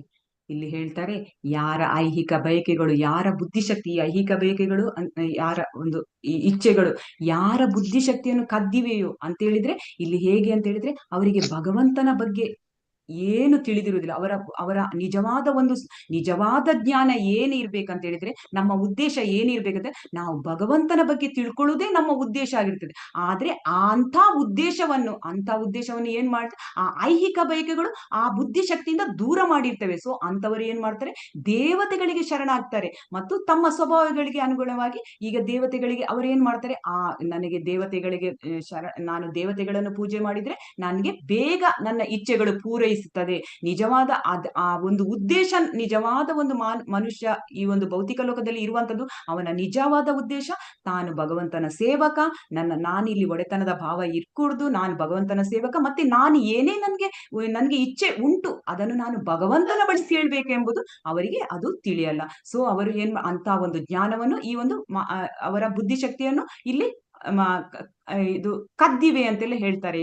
ಅಂತ ಯಾರು ಕದ್ದದು, ಐಹಿಕ ಬಯಕೆಗಳು ಜಾಸ್ತಿ ಆದ ಕಾರಣ ಅಂತ ಒಂದು ಉದ್ದೇಶವನ್ನು ದೂರ ಮಾಡಿಬಿಟ್ಟಿದ್ದೇವೆ ಅಂತ ಅಂತವರು ಏನ್ ಮಾಡ್ತಾರೆ, ದೇವತೆಗಳಿಗೆ ಶರಣಾಗ್ತಾರೆ ಮತ್ತು ತಮ್ಮ ಸ್ವಭಾವಗಳಿಗೆ ಅಂದ್ರೆ ತಮಗೆ ಯಾವ ಯಾರ್ಯಾರನ್ನು ಪೂಜಿಸ್ಬೇಕಂತ ಹೇಳಿ ಅವರ ಮನಸ್ಸಲ್ಲಿ ಬರುತ್ತೋ ಅಂತವರು ಆ ದೇವತೆಗಳನ್ನು ಪೂಜಿಸುವಂತದ್ದು. ಮತ್ತೆ ಅದಕ್ಕೆ ಈಗ ದೇವತೆಗಳಿಗೆ ಒಂದು ಕಠಿಣವಾದ ಒಂದು ಕ್ರಮ ಎಲ್ಲ ಇರುವುದಿಲ್ಲ. ಅವರನ್ನು ಪೂಜಿಸ್ಬೇಕಾದ್ರೆ ಅವರಿಗೆ ಹೇಗೆ ಯಾವ ರೀತಿ ಅನುಕೂಲ ಆಗುತ್ತೆ, ಅವರವರ ಸ್ವಭಾವಗಳಿಗೆ ಅನುಕೂಲವಾಗಿ ಅವರು ಆ ಒಂದು ದೇವತೆಗಳನ್ನು ಪೂಜಿಸುವಂತದ್ದು ಅಂತೇಳಿ ಇಲ್ಲಿ ಹೇಳುವಂತದ್ದು. ಅಂದ್ರೆ ಇಲ್ಲಿ ಯಾವ ರೀತಿ ಅಂತ ಹೇಳಿದ್ರೆ, ಈಗ ಮನುಷ್ಯರಿಗೆ ಈಗ ಭಗವಂತ ಇಲ್ಲಿ ಇಂಥವರು ದೇವತೆಗಳನ್ನು ಪೂಜಿಸ್ತಾರೆ. ಮತ್ತೆ ಇಲ್ಲಿ ಹೇಳುವಂತದ್ದೇ, ನಿಜವಾಗಿ ಭಗವಂತನ ಬಳಿ ಹೋದ್ರೆ ಅವರ ಈ ಇಚ್ಛೆಗಳನ್ನು ಸಹ ಭಗವಂತ ಪೂರೈಸ್ತೇನೆ. ಯಾವ ರೀತಿ ಅಂತ ಹೇಳಿದ್ರೆ, ಈ ಒಂದು ಅಕಾಮಹ ಕರ್ಮ ಕಾಮವ ಮೋಕ್ಷ ಕಾಮ ಉಪಾರಧಿ ಅಂತ ಭಾಗವತಮಲ್ಲಿ ಒಂದು ಶ್ಲೋಕ ಬರ್ತದೆ. ಅಲ್ಲಿ ಏನ್ ಮಾಡ್ತಾನೆ, ನಿನ್ಗೆ ಐಹಿಕ ಇಚ್ಛೆಗಳು ಇರುತ್ತವೆ, ನೀನು ಐಹಿಕ ಇಚ್ಛೆಗಳು ಇದ್ರು ಅಥವಾ ಐಹಿಕ ಇಚ್ಛೆಗಳು ಇಲ್ಲದಿದ್ರು ಅಥವಾ ನಿನ್ನ ಹತ್ರ ಕಲ್ಮಶಗಳು ತುಂಬಾ ಇದ್ರು ಅಂತವರು ಕೂಡ ಭಗವಂತನ ಪೂಜೆ ಮಾಡ್ಬೋದು, ಅವರು ಕೂಡ ನನ್ನ ಬಳಿ ಬರ್ಬೋದು ಅಂತೇಳಿ ಇಲ್ಲಿ ತಿಳಿಸುವಂತದ್ದು. ಆದ್ರೆ ಈ ಒಂದು ನಾವೇನ್ ಮಾಡ್ತೇವೆ, ನಮ್ಗೆ ತುಂಬಾ ನಮ್ಗೆ ಇನ್ಸ್ಟೆಂಟ್ ಆಗಿ ಈಗ ಎಲ್ಲವೂ ಇನ್ಸ್ಟೆಂಟ್ ಆದ ಕಾರಣ ನನ್ಗೆ ಇಚ್ಛೆ ಇದೆ, ನನ್ಗೆ ಅದು ಈಗಲೇ ಸಿಗ್ಬೇಕು ಅಂತೇಳಿ ನಾವೇನ್ ಮಾಡ್ತೇವೆ, ದೇವತೆಗಳ ಇಂಥ ಕೆಲವು ಜನರು ದೇವತೆಗಳನ್ನು ಆಶ್ರಯಿಸ್ತಾರೆ ಅಂತೇಳಿ ಇಲ್ಲಿ ತಿಳಿಸುವಂತದ್ದು. ಸೊ ಇಲ್ಲಿ ಒಂದು 7ನೇ ಅಧ್ಯಾಯದ 20ರಿಂದ 23 ಶ್ಲೋಕ. ದೇವತಾ ಆರಾಧಕರ ಶರಣಾಗತಿ ಅನುಚಿತ, ತಪ್ಪು ಗ್ರಹಿಕೆ. ಶ್ಲೋಕಗಳು ಮತ್ತು ಭಾವಾರ್ಥಗಳನ್ನು 20, 21 ಮತ್ತು 22ರವರೆಗೆ ಓದಿ. ಅದರಲ್ಲಿ ದೇವತೆಗಳ ಆರಾಧಕರು ಜ್ಞಾನದಿಂದ ವಂಚಿತರಾಗಲು ಕಾರಣಗಳನ್ನು ಕಂಡುಕೊಳ್ಳಿ. ಅದೇ ಈಗ ನಾವು ಡಿಸ್ಕಷನ್ ಮಾಡಿದೀವಲ್ಲ, ದೇವತೆಗಳ ಆರಾಧಕರು ಜ್ಞಾನದಿಂದ ವಂಚಿತರಾಗಲು ಏನು ಕಾರಣಗಳು, ಬೇರೆ ಬೇರೆ ಕಾರಣಗಳಿವೆ, ಅದನ್ನು ನೀವು ಈ 3 ಶ್ಲೋಕದಲ್ಲಿ ಓದ್ಬೇಕು. ನಾನೀಗ ಬ್ರೇಕ್ಔಟ್ ರೂಮ್ ಮಾಡ್ತೇನೆ. ಎಷ್ಟು ಮಂದಿ ಇದ್ದೀರಿ?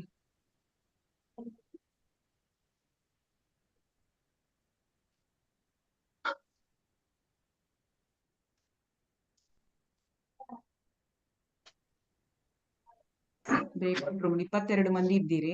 ಬ್ರೇಕ್ಔಟ್ ರೂಮ್ ಮಾಡ್ತೇನೆ, 1 ನಿಮಿಷ.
ಎಲ್ಲರ ಸಬಂದ್ರ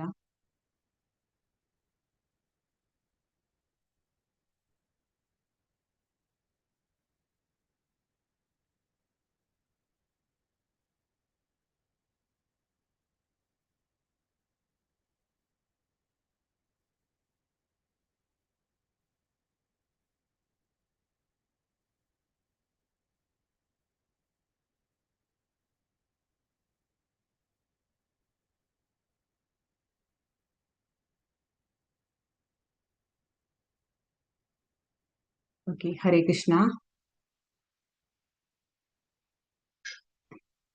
ಎಲ್ಲರೂ ಇದ್ದೀರಿ ಅಂತ ಅಂದ್ಕೋತೀನಿ. ಓಕೆ, ಒಬ್ಬೊಬ್ಬರೇ ಹೇಳ್ಬೋದು. ವರದಾ ಮಾತಾಜಿ ಹೇಳ್ತೀರಾ? ಹರೇ ಕೃಷ್ಣ.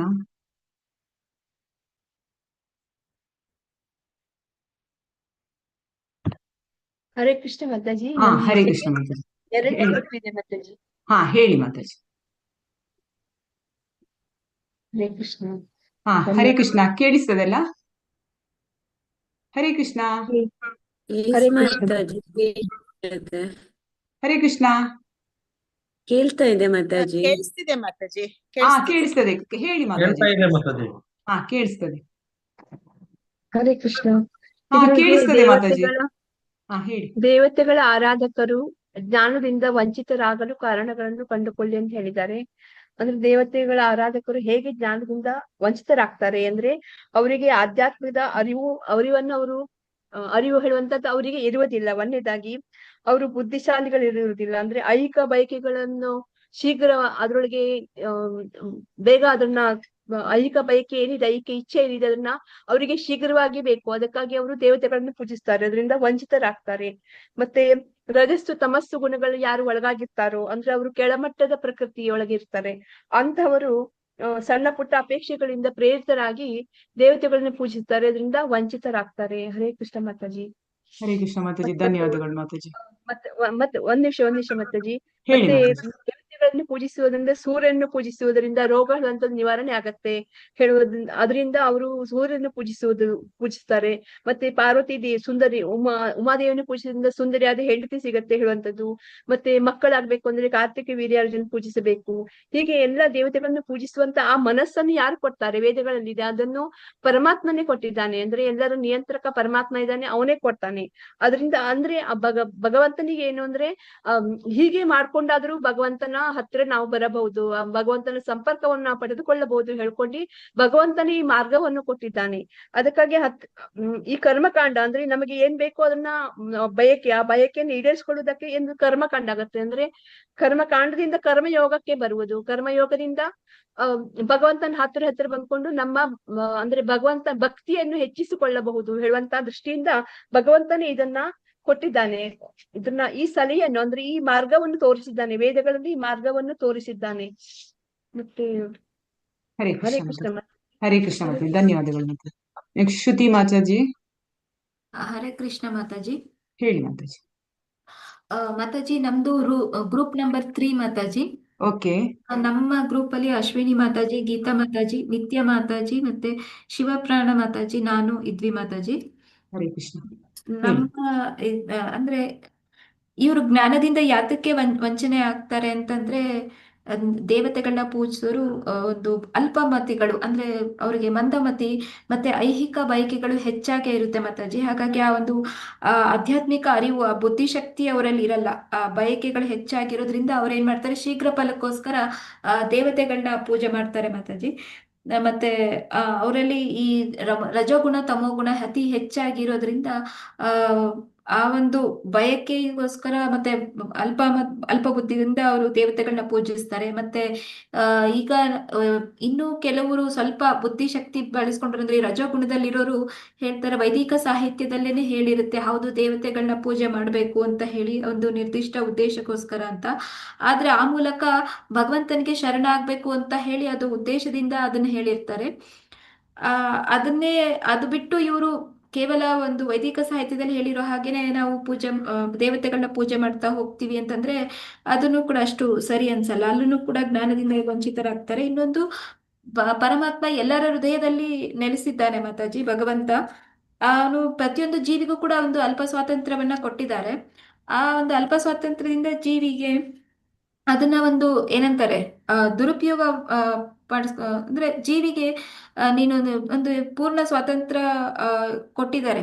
ಆ ಒಂದು ಬುದ್ಧಿಶಕ್ತಿಯಿಂದ ಜೀವಿ ತನ್ನ ಮನಸೋ ಇಚ್ಛೆ ನಡ್ಕೋಬಹುದು. ಅಂದ್ರೆ ಆ ತನ್ಗೆ ಇಚ್ಛೆ ಬಂದಿರೋ ಹಾಗೆ ನಡ್ಕೋಬಹುದು. ಮತ್ತೆ ದೇವತೆಗಳನ್ನ ಆ ಒಂದು ಅಲ್ಪ ಸ್ವಾತಂತ್ರ್ಯದಿಂದನೇ ಜೀವಿ ಒಂದು ಭೋಗಿಸಲು, ಅಂದ್ರೆ ಅತಿಯಾದ ಹೆಚ್ಚು ಬಯಕೆ ಆಸೆಗಳಿಂದ ಭೋಗಿಸಲು ಯಾರು ನಮ್ಗೆ ಬೇಗ ಒಂದು ಶೀಘ್ರ ಫಲಗಳನ್ನ ಕರುಣಿಸ್ತಾರೆ ಅಂತ ದೇವತೆಗಳನ್ನ ಅವರು ಒಂದು ಆಚ ಏನು ಆಚರಣೆ ಮಾಡ್ತಾರೆ ಜೀವಿಗಳು. ಮತ್ತೆ ಇನ್ನೊಂದು ಈ ಒಂದು ಅತಿಯಾದ ಇಷ್ಟಕ್ಕೆಲ್ಲ ನಮಗೆ ಬಯಕೆಗೆ ಕಾರಣ ಅಂತಂದ್ರೆ ಕಾಮಾಸಕ್ತಿ. ಆ ಜೀವಿಯಲ್ಲಿ ಇರತಕ್ಕಂತ ಒಂದು ಅತಿಯಾದ ಕಾಮಾಸಕ್ತಿಯಿಂದಾನು ಕೂಡ ಅವರು ದೇವತೆಗಳ ಬಳಿಗೆ ಹೋಗ್ತಾರೆ. ನಮಗೆ ಶೀಘ್ರವಾಗಿ ಫಲ ಬೇಕು, ವರ ಬೇಕು ಅಂತ ಹೇಳಿ. ಆ ಒಂದು ಕಾಮಾಸಕ್ತಿಯಿಂದನೂ ಅವರು ಭಗವಂತನ ಬಳಿ ಪೂಜಿಸಲ್ಲ. ಈ ಒಂದು ಯಾಕಂದ್ರೆ ಈ ದೇವತೆ ಆರಾಧನೆ ಏನಿದ್ರು ಇದು ಕೇವಲ ಪ್ರಾಪಂಚಿಕ, ಮತ್ತೆ ಭಗವಂತನ ಆರಾಧನೆ ಇದು ಒಂದು ಸಂಪೂರ್ಣವಾದ ಒಂದು ಆಧ್ಯಾತ್ಮಿಕ.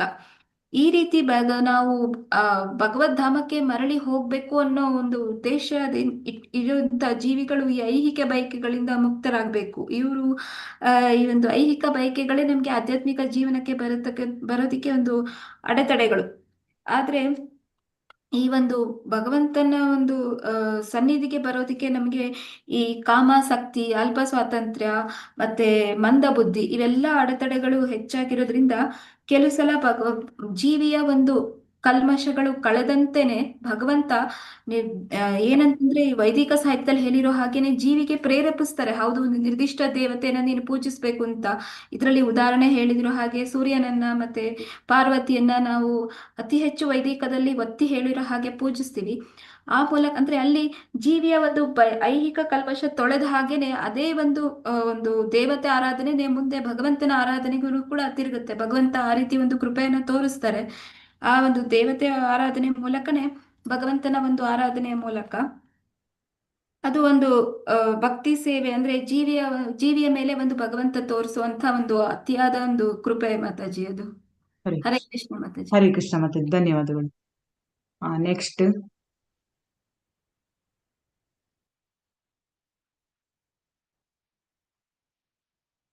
ಇನ್ನು ಎರಡು ಗುಂಪಿನವರು ಯಾರಾದ್ರೂ ಒಬ್ರು ಹೇಳಿ, ಎರಡೆರಡು ಪಾಯಿಂಟ್ ಹೇಳಿ. ಹರೇ ಕೃಷ್ಣ ಮಾತಾಜಿ. ಹರೇ ಕೃಷ್ಣ ಮಾತಾಜಿ. ಹರೇ ಕೃಷ್ಣ ಪ್ರಭುಜಿ. ಹೇಳಿ ಪ್ರಭುಜಿ. Group number 4 Mataji. ಹೇಳಿ ಪ್ರಭುಜಿ. ಮಾತಾಜಿ, ಇಲ್ಲಿ ಐಹಿಕ ಬಯಕೆಗಳನ್ನು ತಮ್ಮ ಆಧ್ಯಾತ್ಮಿಕ ಅರಿವನ್ನು ಕಳೆದುಕೊಂಡು ಅಷ್ಟು ಬುದ್ಧಿಶಾಲಿಗಳಲ್ಲದವರು ಐಹಿಕ ಬಯಕೆಗಳಿಂದ ಶೀಘ್ರ ಪೂರೈಕೆಗಾಗಿ ದೇವತೆಗಳ ಆಶ್ರಯ ಪಡೆಯುತ್ತಾರೆ ಮಾತಾಜಿ. ಸಾಮಾನ್ಯವಾಗಿ ಅವರು ಭಗವಂತನ ಬಳಿಗೆ ಹೋಗೋದಕ್ಕೆ ಇಷ್ಟಪಡಲ್ಲ ಮಾತಾಜಿ. ಭಗವಂತನ ಭಕ್ತರಲ್ಲದವರು ಭಗವಂತನಿಗಿಂತ ದೇವತೆಗಳು ಉತ್ತಮ ಎಂದು ಭಾವಿಸುತ್ತಾರೆ ಮಾತಾಜಿ ಅವರು. ಆದರೆ ಪರಿಶುದ್ಧ ಭಕ್ತನು ಪರಮಪ್ರಭುವನ್ನು ಕೃಷ್ಣನನ್ನು ಮಾತ್ರ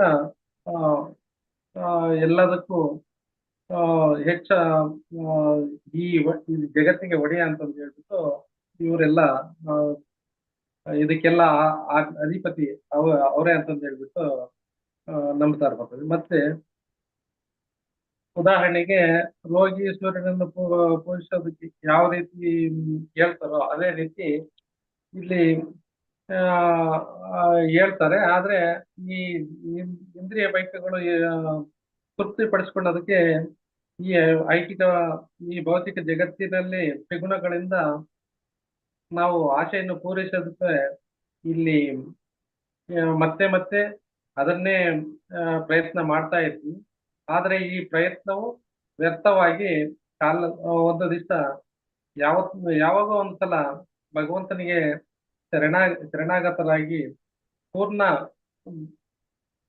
ಪರಿಶುದ್ಧವಾದ ಭಕ್ತಿಯನ್ನು ಯಾವಾಗ ಮಾಡ್ತಾರೋ ಅವಾಗ ಮಾತ್ರ ಇಲ್ಲಿಂದ ಬಿಡುಗಡೆಯಾಗಿ ನಾವು ಆಧ್ಯಾತ್ಮಿಕ ಲೋಕಕ್ಕೆ ಹೋಗೋದಕ್ಕೆ ಸುಲಭವಾದ ದಾರಿ ಅಂತಂದು ಹೇಳ್ಬಿಟ್ಟು ಇಲ್ಲಿ ನಾನು ಇಷ್ಟನ್ನು ಹೇಳ್ಕೊಂಡಿದ್ದೀನಿ.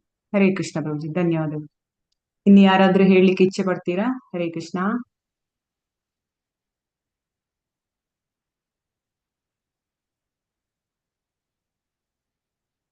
ಹರೇ ಕೃಷ್ಣ. ಓಕೆ, ನಾವು ಹರೇ ಕೃಷ್ಣ ಮಾತಾಜಿ. ಹೇಳ್ತೀರಾ? ಓಕೆ, ಹೇಳಿ. ಹಾ ಮಾತಾಜಿ, ಅವರು ಅಂದ್ರೆ ದೇವತೆಗಳನ್ನು ಪೂಜಿಸುವವರು ಜ್ಞಾನದಿಂದ ವಂಚಿತರಾಗ್ಲಿಕ್ಕೆ ಇನ್ನೊಂದು ಪ್ರಮುಖ ಕಾರಣ ಅಂತ ಹೇಳಿದ್ರೆ ಹಿಂದಿನ ಜನ್ಮದ ಕರ್ಮ ಸಂಸ್ಕಾರ ಅನ್ನೋದು ಮಾತಾಜಿ. ಅವರ ಹಿಂದಿನ ಜನ್ಮದ ಕರ್ಮ ಸಂಸ್ಕಾರದಿಂದ ಅವರಿಗೆ ಎಲ್ಲ ಮರ್ತೋಗಿರುತ್ತೆ. ಅದ್ರಿಂದಲೇ ಅವರು ಆ ಮಾಯೆಗೆ ಒಳಗಾಗಿ ಅವರು ಆ ಪರಾತ್ಪರ ಜ್ಞಾನವನ್ನೇ ಮರ್ತು ಬಿಟ್ಟು ತಾತ್ಕಾಲಿಕವಾಗಿ ಕ್ಷಣಿಕವಾಗಿ ಅಶಾಶ್ವತವಾದ ವರವನ್ನು ಕೊಡುವ ದೇವತೆಗಳಿಗೆ ಮೊರೆ ಹೋಗ್ತಾರೆ ಮಾತಾಜಿ. ಆ ದೇವತೆಗಳು ಕೂಡ ತಥಾಸ್ತು ಅನ್ಬೇಕಾದ್ರು ಅದ್ರ ಮೂಲನಾದ ಶ್ರೀಕೃಷ್ಣ ಪರಮಾತ್ಮ ಹೇಳ್ಬೇಕು ಅನ್ನುವಂತಹ ಅರಿವು ಕೂಡ ಅವರಿಗೆ ಇಲ್ಲ. ಯಾಕೆ ಹೇಳಿದ್ರೆ ಇದಕ್ಕೆ ಕಾರಣ ಮುಖ್ಯವಾಗಿ ಆ ಪ್ರಕೃತಿಯ ಮಾಯೆಗೆ ಅಧೀನರಾಗಿರೋದು, ಅದೇ ರೀತಿ ಹಿಂದಿನ ಜನ್ಮದ ಕರ್ಮ ಸಂಸ್ಕಾರ ಮಾತಾಜಿ. ಹರೇ ಕೃಷ್ಣ ಮಾತಾಜಿ. ಹರೇ ಕೃಷ್ಣ ಮಾತಾಜಿ, ಧನ್ಯವಾದಗಳು ಮಾತಾಜಿ. ಇಲ್ಲಿ ನಾವು ತಿಳ್ಕೊಳ್ಬಹುದು, ಈಗ ನಾವು ಜೀವಿಗಳು ಅಷ್ಟೇ, ದೇವತೆಗಳು ಅಷ್ಟೇ, ಭಗವಂತನಿಗೇನೆ ಅವರು ಅಧೀನರು. ಇಲ್ಲಿ ಏನು ಜೀವಿಯು ಸ್ವಂತ ಇಚ್ಛೆಯಿಂದ ಅವರು ಏನ್ ಮಾಡ್ತಾರೆ, ಜೀವಿ ಸ್ವಂತ ಇಚ್ಛೆಯಿಂದ ಅವರ ಒಂದು ಸ್ವಭಾವಕ್ಕೆ ಅನುಗುಣವಾಗಿ ಅವರು ಏನ್ ಮಾಡ್ತಾರೆ, ದೇವತೆಗಳನ್ನು ಪೂಜಿಸ್ತಾರೆ. ಅದು ಆಕ್ಚುಲಿ ಅದು ಅವರಿಗೆ ಗೊತ್ತಿರೋದಿಲ್ಲ ಜೀವಿಗಳಿಗೆ. ದೇವತೆಗಳು ಕೂಡ ಭಗವಂತನ ಒಂದು ಅಧೀನಕ್ಕೆ ಒಳಪಟ್ಟಿರ್ತಾರೆ. ಅವರು ನಮ್ಗೆ ಏನಾದ್ರೂ ಕೇಳಿ ವರವನ್ನು ಕೊಡ್ಬೇಕಾದ್ರೆ ಭಗವಂತನನ್ನು ಒಂದು ಸಂಪರ್ಕಿಸಿ ಅವರ ಅನುಗ್ರಹದ ಮೇರೆಗೆ ಅವರ ಒಂದು ಆಜ್ಞೆಯ ಮೇರೆಗೆ ಕೊಡುವಂತದಂತ ಜೀವಿಗಳಿಗೆ ಗೊತ್ತಿರುವುದಿಲ್ಲ. ಆದ್ರೆ ಭಗವಂತ ಎಷ್ಟು ಒಂದು ಕರುಣಾಮಯಿ ಅಂತ ಹೇಳಿದ್ರೆ, ಈ ಒಂದು ನಾವೆಲ್ಲ ಅವನ ವಿಭಿನ್ನಾಂಶ. ಸೊ ಅವನಿಗೆ ತುಂಬಾ ಕರುಣೆ. ಅವನು ದೇವತೆಗಳ ಬಳಿ ಕೇಳಲಿಕ್ಕೆ ಹೋದ್ರುನು ದೇವತೆಗಳು ಅವನನ್ನು ಭಗವಂತನ ಹತ್ರ ಕೇಳಿದ್ರು ಅಂತ ಇದನ್ನು ಭಗವಂತನೇ ಕೊಟ್ಟಿರ್ತಾನೆ ಎಲ್ಲವನ್ನು. ಅದೂನು ಒಂದು ಕರುಣೆ. ಈ ಜೀವಿಗಳು ನನ್ನ ಬಳಿ ಬರ್ಲಿಕ್ಕೆ ಅವರಿಗೆ ಇನ್ನು ಮುಂದಕ್ಕೆ ಬಂದಾರು, ಮುಂದಿನ ಅನೇಕ ಜನ್ಮಗಳ ನಂತರ ಬಂದಾರು. ಆದ್ರೂನು ಅವರು ಈ ಒಂದು ಇಲ್ಲಿ ತನಕ ಆದ್ರೂ ಬಂದಿದಾರಲ್ಲ ದೇವತೆಗಳ ಬಳಿ ಆದ್ರೂ. ಸೊ ಮುಂದಕ್ಕೆ ಹೀಗೇನೆ ಅವರು ನನ್ನ ಬಳಿ ಬರ್ಲಿಕ್ಕೆ ಒಂದು ಅವಕಾಶ ಇದೆ ಅಂತ ಹೇಳ್ಕೊಂಡು ಅವರುನು ಇದಕ್ಕೆ ದೇವತೆಗಳಿಗೆ ಒಪ್ಪಿಗೆ ನೀಡ್ತಾರೆ. ಸೊ ಅವರಿಗೆ ಗೊತ್ತಿರುವುದಿಲ್ಲ ಜೀವಿಗಳಿಗೆ, ಇದು ಭಗವಂತನೇ ನಮ್ಗೆ ಕೊಡುವಂತದ್ದು ಇಂಡೈರೆಕ್ಟ್ ಆಗಿ ದೇವತೆಗಳ ಮುಖಾಂತರ.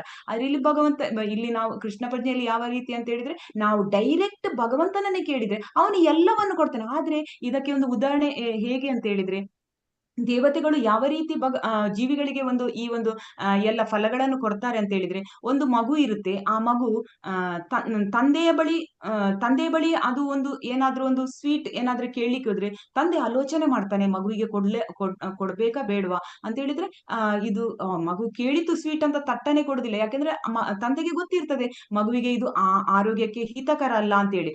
ಆದ್ರೆ ಮಗು ತಂದೆಯ ಬಳಿ ತಂದೆ ರಿಜೆಕ್ಟ್ ಮಾಡಿದ ನಂತರ ಏನ್ ಮಾಡ್ತಾನೆ, ತಂದೆ ಕೊಡುದಿಲ್ಲ ಅಂತ ಗೊತ್ತಾದ ತಕ್ಷಣ ಅವರದ್ದು ಯಾರು ತುಂಬಾ ಒಂದು ಅಜ್ಜಿ ಆ ತರ ಹೋಗಿ ಕೇಳ್ತಾರೆ. ಅವ್ರು ಏನ್ ಮಾಡ್ತಾರೆ, ಇಮಿಡಿಯೇಟ್. ಹಾಗೆ ಇಲ್ಲಿ ನಾವು ತಿಳ್ಕೊಳ್ಬಹುದು, ಅಜ್ಜಿ ಒಂಥರ ದೇವತೆಗಳು ಇನ್ಸ್ಟೆಂಟ್ ಆಗಿ ಇಮಿಡಿಯೇಟ್ ಕೊಟ್ಟು ಬಿಡ್ತಾರೆ ಆ ರೀತಿ.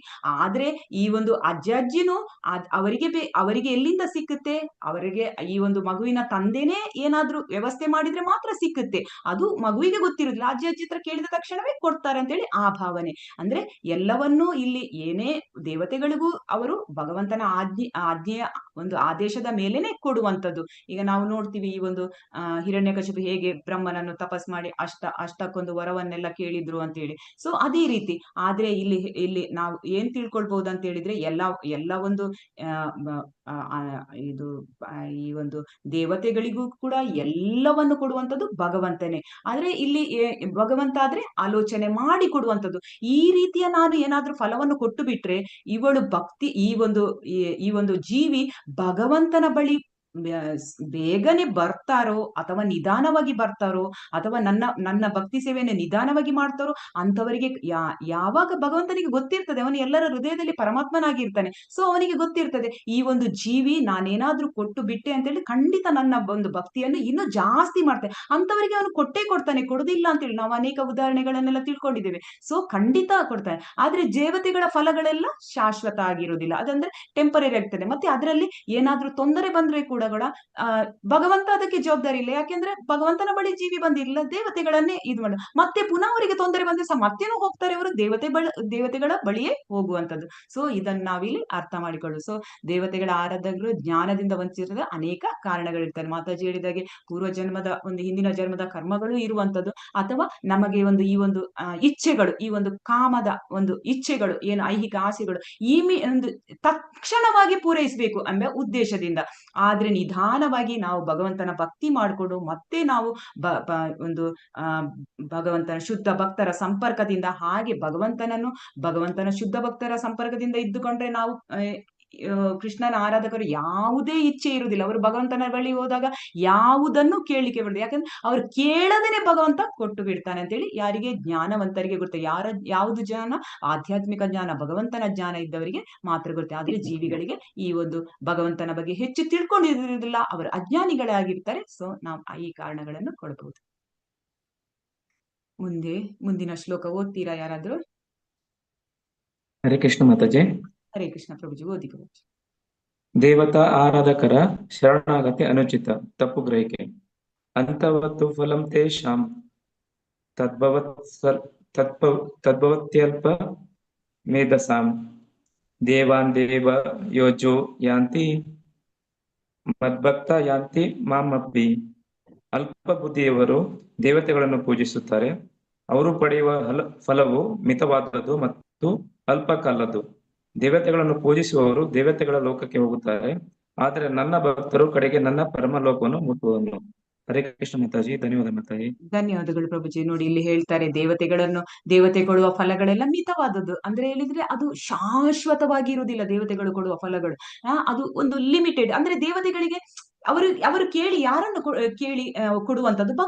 ಭಗವಂತ ದೇವತೆಗಳಿಗೆ ಕೊಡುವಾಗ ಸಹ ಆ ಜೀವಿಯ ಬಗ್ಗೆ ಗೊತ್ತಿರ್ತದೆ ಭಗವಂತ. ಸೊ ಮಿತವಾಗಿಯೇ ಕೊಟ್ಟಿರ್ತಾನೆ, ಇಷ್ಟೇ ಸಾಕು. ಯಾಕಂದ್ರೆ ಭಗವಂತನಿಗೆ ಅರಿವಾಗುತ್ತೆ ಇವರು ಮುಂದಕ್ಕೆ ಈ ಒಂದು ಫಲವಂತಿಗೆ ನನ್ನ ಬಳಿ ಬರ್ತಾರಾ ಬರುದಿಲ್ವಾ ಎಲ್ಲವೂ ಗೊತ್ತಿಲ್ಲ. ಸೊ ಅದೊಂದು ಮಿತವಾದ ಒಂದು ಫಲವಾಗಿರ್ತದೆ. ಮತ್ತೆ ಇಲ್ಲಿ ಏನ್ ಹೇಳ್ತಾರೆ? ದೇವತೆಗಳನ್ನು ಪೂಜಿಸುವರು ದೇವತೆಗಳ ಲೋಕಕ್ಕೆ ಹೋಗ್ತಾರೆ. ನಾವು ಹಿಂದಿನ ಅನೇಕ ಅಧ್ಯಾಯದಲ್ಲೆಲ್ಲ ಹಿಂದೆ ನಾವು ತರಗತಿಯಲ್ಲಿ ನೋಡಿದ್ದೇವೆ. ಅವರವರು ಒಂದೊಂದು ದೇವತೆಯನ್ನು ಪೂಜಿಸಿದರೆ ಆ ಲೋಕ, ಸೂರ್ಯನನ್ನು ಪೂಜಿಸುವವರು ಸೂರ್ಯ ಲೋಕಕ್ಕೆ ಹೋಗುವಂಥದ್ದು, ಚಂದ್ರ ದೇವತೆಯನ್ನು ಪೂಜಿಸುವವರು ಚಂದ್ರನ ಲೋಕಕ್ಕೆ ಹೋಗುವಂಥದ್ದು.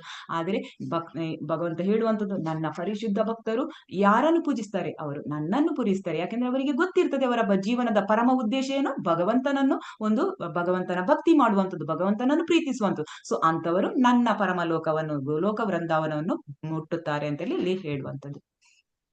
ಓದಿ ಯಾರಾದ್ರೂ. ಹರೇ ಕೃಷ್ಣ ಮಾತಾಜಿ. ಐಹಿಕ ಜಗತ್ತಿನಲ್ಲಿ ಲೋಕಗಳು, ದೇವತೆಗಳು ಮತ್ತು ಅವರನ್ನು ಪೂಜಿಸುವವರು ಎಲ್ಲಕ್ಕೂ ನಾಶ ಉಂಟು. ಆದುದರಿಂದ ಈ ಶ್ಲೋಕದಲ್ಲಿ ದೇವತೆಗಳನ್ನು ಪೂಜಿಸಿ ಪಡೆಯುವ ಫಲಗಳೆಲ್ಲ ನಾಶವಾಗುತ್ತವೆ. ಆದುದರಿಂದ ಇಂತಹ ಪೂಜೆಯನ್ನು ಕಡಿಮೆ ಬುದ್ಧಿಯ ಜೀವಿಗಳು ಮಾಡುತ್ತಾರೆ ಎಂದು ಸ್ಪಷ್ಟವಾಗಿ ಹೇಳಿದೆ. ಹರೇ ಕೃಷ್ಣ. ಹರೇ ಕೃಷ್ಣ ಮಾತಾಜಿ, ಧನ್ಯವಾದಗಳು. ಸೊ ಈಗ ನಾವೆಲ್ಲ ಡಿಸ್ಕಷನ್ ಮಾಡಿದಾಗೇನೆ ಇಂಥ ಯಾರು ದೇವತೆಗಳನ್ನು ಯಾರು ಹೊರ ಕೇಳ್ತಾರೆ? ಕಡಿಮೆ ಬುದ್ಧಿ ಜೀವಿಗಳು. ಅವರಿಗೆ ಗೊತ್ತಿರುದಿಲ್ಲ. ಕಡಿಮೆ ಬುದ್ಧಿ ಜೀವಿಗಳಂದ್ರೆ ಯಾವುದರ ಬಗ್ಗೆ ಕಡಿಮೆ ಬುದ್ಧಿ? ಅವರಿಗೆ ಭಗವಂತನ ಬಗ್ಗೆ ಜ್ಞಾನ ಹೆಚ್ಚಾಗಿರುವುದಿಲ್ಲ. ಸೊ ಅವರನ್ನು ಕಡಿಮೆ ಬುದ್ಧಿ ಅಂತೇಳಿ ಹೇಳ್ಬೇಕು. ಯಾಕೆಂದ್ರೆ ಈ ಭಗವಂತನ ಬಗ್ಗೆ ಅವರಿಗೆ ಒಂದು ಪ್ರಜ್ಞೆಯ ಬಗ್ಗೆ ತಿಳಿದಿರುವುದಿಲ್ಲ. ಅವರಿಗೆ ಭಗವಂತನ ಬಗ್ಗೆ ಹೆಚ್ಚು ಗೊತ್ತಿಲ್ಲ. ನಮ್ಗೆ ಕೊಡುವಂತ ಫಲಗಳೆಲ್ಲ ಭಗವಂತ ಕೊಡುವುದಂತ ಗೊತ್ತಿಲ್ಲ. ಸೊ ಭಗವಂತನ ಬಗ್ಗೆ ಅವರು ಅಜ್ಞಾನಿಗಳೇ ಇರ್ತಾರೆ. ಸೊ ಅವರು ಈ ಒಂದು ದೇವತೆಗಳ ಮೊರೆ ಹೋಗ್ತಾರೆ. ಅವ್ರಿಗೆ ಗೊತ್ತಿರುವುದಿಲ್ಲ ಈ ಭೌತಿಕ ಲೋಕವು ಶಾಶ್ವತ ಅಲ್ಲ, ಇಲ್ಲಿರುವ ಪ್ರತಿಯೊಂದು ಏನೆಲ್ಲ ಇದೆ ಈ ಅಭಿವ್ಯಕ್ತಿಗಳು ಅದೂ ಶಾಶ್ವತ ಅಲ್ಲ, ದೇವತೆಗಳು ಶಾಶ್ವತ ಅಲ್ಲ. ಅವ್ರು ತಿಳ್ಕೊಳ್ತಾರೆ ದೇವತೆಗಳು ಶಾಶ್ವತ ಅಂತೇಳಿ. ಆದ್ರೆ ಯಾರಿಗೆ ಭಗವಂತನ ಬಗ್ಗೆ ಒಂದು ಆಧ್ಯಾತ್ಮಿಕದ ಬಗ್ಗೆ ಜ್ಞಾನ ಇದೆ ಅವರಿಗೆ ಮಾತ್ರ ಗೊತ್ತಿರ್ತದೆ ಈ ಸ್ವರ್ಗ ಲೋಕವು ಶಾಶ್ವತ ಅಲ್ಲ. ಎಷ್ಟೆಲ್ಲ ಭೌತಿಕ ಲೋಕಗಳು, ಬ್ರಹ್ಮಲೋಕದವರಿಗೆ ಎಷ್ಟೆಲ್ಲ ಲೋಕಗಳಿವೆ, ಎಲ್ಲವೂ ಭೌತಿಕ ಲೋಕ ಅಂತೇಳಿ ಅವರಿಗೆ ಗೊತ್ತಿರುವುದಿಲ್ಲ. ಸೊ ಅವರು ದೇವತೆಗಳನ್ನು ಒಂದು ಪೂಜಿಸ್ತಾರೆ, ಮತ್ತೆ ಅವರಿಗೆ ಬೇಕಾಗದ್ದನ್ನು ಪಡೀತಾರೆ. ಆದ್ರೆ ಅವರಿಗೆ ಗೊತ್ತಿರುವುದಿಲ್ಲ ಈ ನಾವು ದೇವತೆಗಳಿಂದ ಪಡೆದದ್ದು ಎಲ್ಲವೂ ಒಂದಲ್ಲ ಒಂದು ದಿನ ಇಲ್ಲಿ ನಾಶವೇ, ಅಥವಾ ಮಿತವಾದದ್ದು, ಅಥವಾ ಅದು ಅಶಾಶ್ವತ ಅಂತೇಳಿ ಅವರಿಗೆ ಗೊತ್ತಿರುವುದಿಲ್ಲ. ಎಲ್ಲವೂ ಇಲ್ಲಿ ಫಲಗಳು ಎಲ್ಲ ಶಾಶ್ವತ ಅಲ್ಲ ಅಂತೇಳಿ ಅವರು ತಿಳ್ಕೊಳ್ತಾರೆ ಈ ಕಡಿಮೆ ಬುದ್ಧಿಜೀವಿಗಳು. ನೆಕ್ಸ್ಟ್ ಓದಿ ಮಾತು. ಹರೇ ಕೃಷ್ಣ ಮಾತಾಜಿ. ದೇವಾನ್ ದೇವ ಯಜೋ ಯಾಂತಿ ಮದ್ಭಕ್ತ ಯಾಂತಿ ಮಾಮಾಪಿ. ದೇವತೆಗಳನ್ನು ಪೂಜಿಸರು ದೇವತೆಗಳ ಲೋಕಕ್ಕೆ ಹೋಗುತ್ತಾರೆ, ಆದ್ರೆ ನನ್ನ ಭಕ್ತರು ಕಡೆಗೆ ನನ್ನ ಪರಮ ಲೋಕವನ್ನು ಮುಟ್ಟುವರು. ಭಗವದ್ಗೀತೆ 7:23. ಹರೇ ಕೃಷ್ಣ. ಇನ್ನೊಂದು ನೋಡಿ, ಇದು ಸಹ ಓದಿ ಮಾತಾಜಿ. ಗೀತೆಯನ್ನು ಅಧ್ಯಯನ ಮಾಡಿದರೆ ದೇವತೆಗಳು ಅವರ ನಿವಾಸಗಳು ನಿರಾಕಾರ ಎಂದು ತೋರುತ್ತದೆಯೇ? ದೇವತೆಗಳಾಗಲಿ ದೇವೋತ್ತಮ ಪರಮಪುರುಷನಾದ ಕೃಷ್ಣನಾಗಲಿ ನಿರಾಕಾರರಲ್ಲ ಎನ್ನುವುದು ಸ್ಪಷ್ಟ. ಅವರೆಲ್ಲ ವ್ಯಕ್ತಿಗಳು. 7.24. ಹಾ, ಈಗ ನಾವು ಈ ದೇವತೆಗಳು ಕೆಲವು ವ್ಯಕ್ತಿಗಳು ಏನ್ ಮಾಡ್ತಾರೆ, ಇದು ದೇವತೆಗಳ ಮೊರೆ ಹೋಗಿ ದೇವತೆಗಳ ಬಗ್ಗೆ ಎಲ್ಲ ಫಲಗಳನ್ನು ಕೇಳುವಂತದ್ದು. ಸೊ ಇಲ್ಲಿ ನಿರಾಕಾರರು ಏನ್ ಮಾಡ್ತಾರೆ, ಅವರಿಗೆ ಒಂದು ಯಾವ ರೀತಿ ಅಂದ್ರೆ ಭಗವಂತನಿಗೆ ರೂಪವೇ ಇಲ್ಲ, ಭಗವಂತನಿಗೆ ಆಕಾರ ಇಲ್ಲ, ಈ ತರ ಇಲ್ಲಿ ಹೇಳುವಂತದ್ದು. ಸೊ ಇಲ್ಲಿ ಅವರು ಈಗ ನಿರಾಕಾರ ಈಗ ದೇವತೆಗಳು ಅವರು ಈ ಒಂದು ಜೀವಿಗಳು ದೇವತೆಗಳನ್ನು ಕೇಳಿ ಅವರು ಫಲವನ್ನು ಕೊಡ್ತಾರೆ. ಆದ್ರೆ ದೇವತೆಗಳು ಕೂಡ ವ್ಯಕ್ತಿಗಳು, ಭಗವಂತನು ಅಷ್ಟೇ. ಭಗವಂತನನ್ನು ನಾವು ಮೊರೆ ಹೋದ್ರೆ ಭಗವಂತ ಬೇಕಾದದನ್ನೆಲ್ಲ ಕೊಡ್ತಾನೆ ನಮ್ಗೆ. ಆದ್ರೆ ಇಲ್ಲಿ ಕೆಲವು ನಿರಾಕಾರವಾದ್ರು ಭಗವಂತ ನಿರಾಕಾರ, ಆಕಾರ ಇಲ್ಲ, ಅವನಿಗೆ ರೂಪ ಇಲ್ಲ ಅಂತೆಲ್ಲ ಹೇಳುವಂತದ್ದು. ಸೊ ಸಪೋಸ್ ಈ ಒಂದು ಭಗವಂತ ನಿರಾಕಾರನಾದ್ರೆ ನಾವು ಈ ಜೀವಿಗಳಿಗೆ ಬೇಕಾದ ಒಂದು ಪ್ರತಿಯೊಂದು ಅವರು ಬೇಡಿದ್ದನ್ನು ಕೊಡ್ತಾರೆ. ಅದು ಹೇಗೆ ಕೊಡುವಂತದ್ದು? ಹಾಗೆ ದೇವತೆಗಳು ಕೂಡ ಅವರು ಕೂಡ ವ್ಯಕ್ತಿಗಳೇ. ಯಾಕೆಂದ್ರೆ ಅವರು ಭಗವಂತನನ್ನು ಕನ್ಸಲ್ಟ್ ಮಾಡಿ ಹಾಗೆ ಕೊಡುವಂತದ್ದು. ಆದ್ರೆ ನಿರಾಕಾರವಾದಿಗಳು ಏನ್ ಹೇಳ್ತಾರೆ, ಎಲ್ಲವೂ ಭಗವಂತನು ನಿರಾಕಾರ ಅಂತೇಳಿ ಇಲ್ಲಿ ಹೇಳುವಂತದ್ದು. ಅವನು ನಿರಾಕಾರ, ಅವನ ಒಂದು ಎಲ್ಲ ನಿವಾಸಗಳು ನಿರಾಕಾರ, ಎಲ್ಲವೂ ಅವರು ತಿಳಿಸ್ತಾರೆ. ಆದ್ರೆ ನಮ್ಗೆ ಕೃಷ್ಣ ಪದ್ಯದಲ್ಲಿ ಏನು, ಎಲ್ಲವೂ ಭಗವಂತವೂ ವ್ಯಕ್ತಿ, ಎಲ್ಲವೂ ಒಂದು ಶಾಶ್ವತ. ಭಗವಂತನ ನಾಮ ರೂಪ ಗುಣ ಲೀಲೆಗಳು, ಅವನ ಧಾಮ ಅಥವಾ ಅವನಿಗೆ ಸಂಬಂಧಪಟ್ಟ ಈ ದೇವತೆಗಳು ಯಾರು? ದೇವತೆಗಳು ಅವನಿಗೆ ಸಂಬಂಧಪಟ್ಟವರೇ. ಸೊ ಅವರೆಲ್ಲವೂ ಒಂದು ವ್ಯಕ್ತಿ ಅಂತೇಳಿ ಇಲ್ಲಿ ನಾವು ತಿಳ್ಕೊಳ್ಬಹುದು. ಅವರ ಯಾರು ನಿರಾಕಾರವಲ್ಲ ಅಂತೇಳಿ ನಾವು ತಿಳ್ಕೊಳ್ಳೋದು. ಭಗವಂತನಿಗೆ ಯಾರೆಲ್ಲ ಸಂಬಂಧಪಟ್ಟಿದ್ದಾರೆ ಜೀವಿಗಳು, ನಾವೀಗ ಭಗವಂತನ ಬಗ್ಗೆ ನಮ್ಮ ಗುರಿ ಭಗವಂತನನ್ನು ಕಂಡುಕೊಳ್ಳುವುದು. ಸೊ ನಾವು ಕೂಡ ಒಂದು ವ್ಯಕ್ತಿ. ಭಗವಂತ ಹೇಗೆ ವ್ಯಕ್ತಿಯೋ ನಾವು ಕೂಡ ವ್ಯಕ್ತಿ. ನಾವು ಅಂದ್ರೆ ಭಗವಂತನಿಗೆ ಸಂಬಂಧಪಟ್ಟದ್ದು ಏನೆಲ್ಲ ಇದೆ ಈ ಭೌತಿಕ ಲೋಕದಲ್ಲಿ ಅದೆಲ್ಲವೂ ವ್ಯಕ್ತಿ ಅಂತೇಳಿ ನಾವು ಇದರಿಂದ ಒಂದು ಸ್ಪಷ್ಟವಾಗಿ ತಿಳ್ಕೊಳ್ಬಹುದು. ಓದಿ ಮಾತಾಜಿ. ಕೃಷ್ಣ ಮಾತಾಜಿ. ಹರೇ ಕೃಷ್ಣ. ಬುದ್ಧೆಯ ದೇವತೆಗಳನ್ನು ಓದಿ ಮಾತಾಜಿ. ಅಬುದ್ಧಾಯ ಮಂದಮತಿ, ದೇವತೆಗಳನ್ನು ಪೂಜಿಸುವವರನ್ನು ಮಂದಮತಿಗಳೆಂದು ವರ್ಣಿಸಿದೆ ಮತ್ತು ನಿರಾಕಾರವಾದಿಗಳನ್ನು ಕೂಡ ಹಾಗೆಯೇ ವರ್ಣಿಸಿದೆ. ಪರಮಸತ್ಯವು ನಿರಾಕಾರ ಎಂಬ ಭಾವನೆ ಇರುವವರನ್ನು ಅಬುದ್ಧಯ ಎಂದು ವರ್ಣಿಸಿದೆ. ಹಾಗೆಂದರೆ ಪರಮಸತ್ಯದ ಕಟ್ಟಕಡೆಯ ಲಕ್ಷಣವನ್ನು ತಿಳಿಯದವರು ಎಂದರ್ಥ. ಹರೇ ಕೃಷ್ಣ. ಇಲ್ಲಿ ಅಬುದ್ಧಯ ಅಂತ ಹೇಳಿದ್ರೆ ಮಂದಮತಿಗಳಂತೆಲ್ಲ ಹೇಳ್ತಾರೆ, ಅಂದ್ರೆ ಬುದ್ಧಿ ಇಲ್ಲದವರು. ಇಲ್ಲಿ ಹೇಳ್ತಾ ಇದ್ದಾರೆ ಯಾರೆಲ್ಲ ದೇವತೆಗಳನ್ನು ಪೂಜಿಸ್ತಾರೆ ಅವರು ಮಂದಮತಿಗಳು ಅಂತೇಳಿ. ಇಲ್ಲಿ ಏನಂತ ಹೇಳಿದ್ರೆ, ಯಾವಾಗ ಮಂದಮತಿಗಳಂತೇಳಿ ಯಾರು ಪರಮಸತ್ಯದ ಕಟ್ಟಕಡೆಯ ಲಕ್ಷಣ, ನಮ್ಮ ಜೀವಿಯ ಒಂದು ಪರಮಸತ್ಯದ ಲಕ್ಷಣ ಏನು, ಭಗವಂತನನ್ನು ಕಾಣಬಹುದು, ಮತ್ತೆ ನಾವು ಅವನ ಸೇವಕರಾಗಿರುವಂತದ್ದು, ಅವನನ್ನು ಪ್ರೀತಿಸುವಂತದ್ದು, ಅವನ ಬಗ್ಗೆ ಅವನ ಭಕ್ತಿ ಮಾಡುವಂತದ್ದು. ಇದು ಜೀವಿಯ ಪರಮಸತ್ಯದ ಒಂದು ಕಟ್ಟಕಡೆಯ ಲಕ್ಷಣ.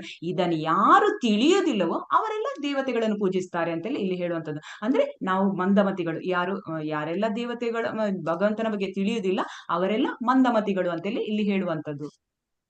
ಮತ್ತೆ ಪರಮ ಸತ್ಯವು ನಿರಾಕಾರ. ಯಾರು ನಿರಾಕಾರ ಎಂಬ ಭಾವನೆ, ಅಂದ್ರೆ ಯಾರು ಭಗವಂತನನ್ನು ನಿರಾಕಾರ ಅಂತ ಹೇಳ್ತಾರೆ ಅವರನ್ನು ಇಲ್ಲಿ ಅಬುದ್ಧಯ ಅಂತ ಹೇಳ್ತಾರೆ ಅವರನ್ನು. ಅಂದ್ರೆ ಅವರು ಭಗವಂತ ವ್ಯಕ್ತಿ ಅಲ್ಲ ಅಂತೆಲ್ಲ ಹೇಳುವಂತದ್ದು. ಸೊ ಅವರಿಗೂ ಪರಮಸತ್ಯದ ಒಂದು ಉದ್ದೇಶ, ಪರಮಸತ್ಯದ ಉದ್ದೇಶ ಏನು, ನಾವು ಕಟ್ಟಗಡೆಯ ಗುರಿ ಏನು, ನಾವು ಭಗವಂತನನ್ನು ಸಂಪರ್ಕ ಪಡುದು. ಅದು ನಿರಾಕಾರವಾದಿಗಳಿಗೆ ಇಲ್ಲಿ ತಿಳಿದಿರುವುದಿಲ್ಲ. ಹರೇ ಕೃಷ್ಣ. ಇಲ್ಲಿ ಶ್ಲೋಕಗಳ ಪರಿಕಲ್ಪನೆಯ ಜ್ಞಾನ 24-26. 24-26. ಕೃಷ್ಣನು ತನ್ನ ಅಂತರಂಗ ಶಕ್ತಿಯಿಂದ ಆವೃತನಾಗಿರುತ್ತಾನೆ. ಅದು 25ನೇ ಶ್ಲೋಕದಲ್ಲಿರುತ್ತೆ. ಹೀಗಾಗಿ ಅವನನ್ನು ಬಲ್ಲವರು ಯಾರೂ ಇಲ್ಲ. ಅದು ಮೂರ್ಖರಿಗೆ, ನಿರಾಕಾರವಾದಿಗಳಿಗೆ ಅಂತೇಳಿ. ಅದು ಇದನ್ನು ನಾನು ಬ್ರೇಕ್ಔಟ್ ರೂಮ್ ಮಾಡಲ್ಲ, ಇಲ್ಲಿಯೇ ಸ್ವಲ್ಪ ಓದಿಕೊಳ್ಳಿ. ಮತ್ತೆ ಒಬ್ಬೊಬ್ಬರು ಒಂದೊಂದು 2 ಪಾಯಿಂಟ್ ಹೇಳಿದ್ರೆ ಸಾಕು. 24-26. ಕೃಷ್ಣನು ತನ್ನ ಅಂತರಂಗ ಶಕ್ತಿಯಿಂದ ಆವರ್ತನಾಗಿರುತ್ತಾನೆ ಅಂತ ಹೇಳಿ 24-26 ಶ್ಲೋಕದವರೆಗೆ ಉಂಟು. 2 ಪಾಯಿಂಟ್ ಹೇಳಿದ್ರಾಯ್ತು ಒಬ್ಬೊಬ್ಬರು. ಫಸ್ಟ್ ಓದ್ಕೊಳ್ಳಿ ಬೇಕಾದ್ರೆ.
ಮೊದಲನೇ 24ನೇ ಶ್ಲೋಕದಲ್ಲಿ ಪಾಯಿಂಟ್ಸ್ ಇದ್ರೆ ಹೇಳಿ, ಯಾರ್ದಾದ್ರೂ ಓದಿ ಆಗಿದ್ರೆ.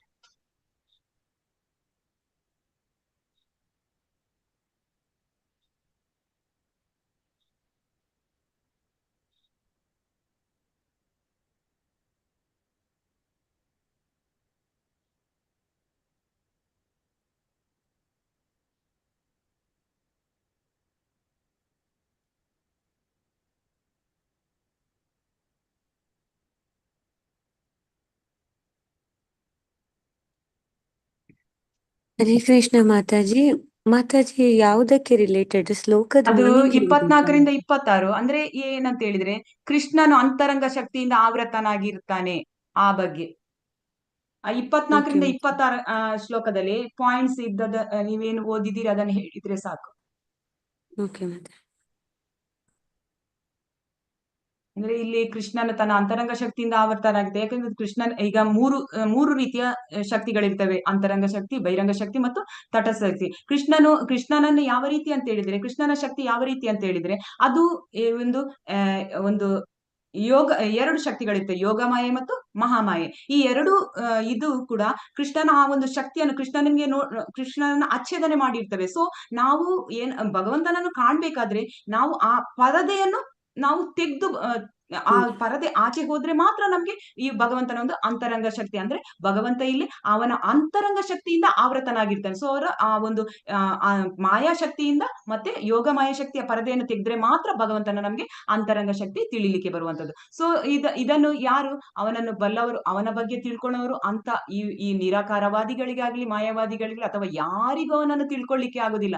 ಮೂರ್ಖರಿಗೆ ಆಗ್ಲಿ, ನಿರಾಕಾರ ಯಾರಿಗೂ ತಿಳ್ಕೊಳ್ಳಿಕ್ಕೆ ಅವನನ್ನು ಯಾರು ಬಲ್ಲವರು ಇರ್ತಾರೆ ಅಂದ್ರೆ ಈ ಒಂದು ಭಗವಂತನ ಒಂದು ಶುದ್ಧ ಭಕ್ತರಿರ್ತಾರೆ. ಅವರಿಗೆ ಭಗವಂತನ ಬಗ್ಗೆ ಪೂರ್ತಿಯಾಗಿ ತಿಳ್ಕೊಂಡು, ಅವರ ಭಗವಂತನ ಬಗ್ಗೆ ಪೂರ್ತಿಯಾಗಿ ತಿಳ್ಕೊಂಡು, ಅವರ ಅಂತರಂಗ ಶಕ್ತಿ ಯಾವ ರೀತಿ ನಾವು ಆ ಭಗವಂತ ಅಂತರಂಗ ಶಕ್ತಿನ ಆವೃತನಾಗಿರ್ತಾನೆ ಅಂತ ಯಾರಿಗೆ ಗೊತ್ತಿರ್ತದೆ? ಭಗವಂತನ ಪರಿಶುದ್ಧ ಭಕ್ತರಿಗೆ ಮಾತ್ರ ಗೊತ್ತಿರ್ತದೆ ಅಂತೇಳಿ ಇಲ್ಲಿ ತಿಳಿಸ್ತಾರೆ. ಅಂದ್ರೆ ಇಲ್ಲಿ ಹೇಳುವಂತದ್ದು, ಪರಿಪೂರ್ಣವಾಗಿ ಯಾರು ಭಗವಂತನ ಬಗ್ಗೆ ತಿಳ್ಕೊಳ್ಳೋದಿಲ್ವಾ ಅಂದ್ರೆ ಬುದ್ಧಿಹೀನರು, ಅವರಿಗೆ ದೇವೋತ್ತಮ ಪರಮಪುರುಷನ ಬಗ್ಗೆ ತಿಳ್ಕೊಳ್ಳಿಕ್ಕೆ ಸಾಧ್ಯ ಇಲ್ಲ ಅಂತೇಳಿ ಹೇಳುವಂಥದ್ದು. ಹಾಗೇನೆ ಮೂಢರಿಗೆ ಕೂಡ ಭಗವಂತನನ್ನು ತಿಳ್ಕೊಳ್ಳಿಕ್ಕೆ ಸಾಧ್ಯ ಇಲ್ಲ, ಅಥವಾ ಈ ದುಷ್ಕೃತಿಗಳಿಗೆ ಅವರಿಗೂ ತಿಳ್ಕೊಳ್ಳಿಕ್ಕೆ ಸಾಧ್ಯ ಇಲ್ಲ. ಭಗವಂತ ಯಾಕೆ ಅಂದ್ರೆ ಈ ಒಂದು ಯೋಗಮಾಯೆ ಮತ್ತು ಯೋಗಮಾಯೆಯ ಪರದೆ ಆಚೆ ಭಗವಂತನಿದ್ದಾನೆ, ಹಾಗೆ ಆವೃತನಾಗಿದ್ದಾನೆ. ಸೊ ಆದ್ದರಿಂದ ಆ ಭಗವಂತನ ತಿಳ್ಕೊಳ್ಳಿಕ್ಕೆ ಯಾರಿಗೂ ಸಾಧ್ಯ ಇಲ್ಲ. ಅವನಿಗೆ ಹುಟ್ಟು ಇಲ್ಲ, ನಮ್ಗೆ ಗೊತ್ತಿದೆ ಭಗವಂತನಿಗೆ ಹುಟ್ಟು ಅಥವಾ ಅವನ ಅವ್ಯಯನು ಎಲ್ಲವೂ. ಸೊ ಅವನಿಗೆ ಇದೆಲ್ಲವನ್ನು ಅರ್ಥ ಮಾಡಿಕೊಳ್ಬಹುದು ಯಾರಿಗೆ? ಭಗವಂತನ ಪರಿಶುದ್ಧ ಭಕ್ತರಿಗೆ ಮಾತ್ರ. ಮೂಢರಿಗಾಗ್ಲಿ, ಮೂರ್ಖರಿಗಾಗ್ಲಿ, ಇದು ಯಾರಿಗೆ, ಅಥವಾ ನಿರಾಕಾರವಾದಿಗಳು ಯಾರಿಗೂ ಯಾರು ಭಗವಂತನ ಬಗ್ಗೆ ಸಂಪೂರ್ಣ ಪರಿಪೂರ್ಣವಾಗಿ ಜ್ಞಾನವನ್ನು ಅಳವಡಿಸಿಕೊಂಡಿರ್ತಾರೋ ಅವರಿಗೆ ಮಾತ್ರ ಇದರ ಭಗವಂತನ ಈ ಒಂದು ಅಂತರಂಗ ಶಕ್ತಿಯಲ್ಲಿ ಆವೃತನಾಗಿದ್ದಾನೆ ಅಂತೇಳಿ ಗೊತ್ತಾಗ್ತದೆ ಅಂತೇಳಿ ಇಲ್ಲಿ ತಿಳಿಸ್ತಾರೆ. ಸೊ ಮುಂದಕ್ಕೆ ಹೋದನ ಓದಿ ಯಾರಾದ್ರೂ. ಹರೇ ಕೃಷ್ಣ ಮಾತಾಜಿ. ಓದಿ ಮಾತಾಜಿ. ಯೋಗ ಮಾಯಾ ಸಮಾವೃತ ಅಂತರಂಗ ಶಕ್ತಿಯಿಂದ ಆವೃತನಾಗಿರುತ್ತಾನೆ. 7.25 ಭಗವಂತನು ಸೂರ್ಯನಂತೆ ಇದ್ದಾನೆ, ಮಾಯೆಯು ಮೋಡದಂತೆ ಇದೆ. ಐಹಿಕ ಜಗತ್ತಿನಲ್ಲಿ ಸೂರ್ಯನು, ಮೋಡಗಳು, ಬೇರೆ ಬೇರೆ ನಕ್ಷತ್ರಗಳು, ಗ್ರಹಗಳು ಇರುವುದನ್ನು ಕಾಣುತ್ತೇವೆ.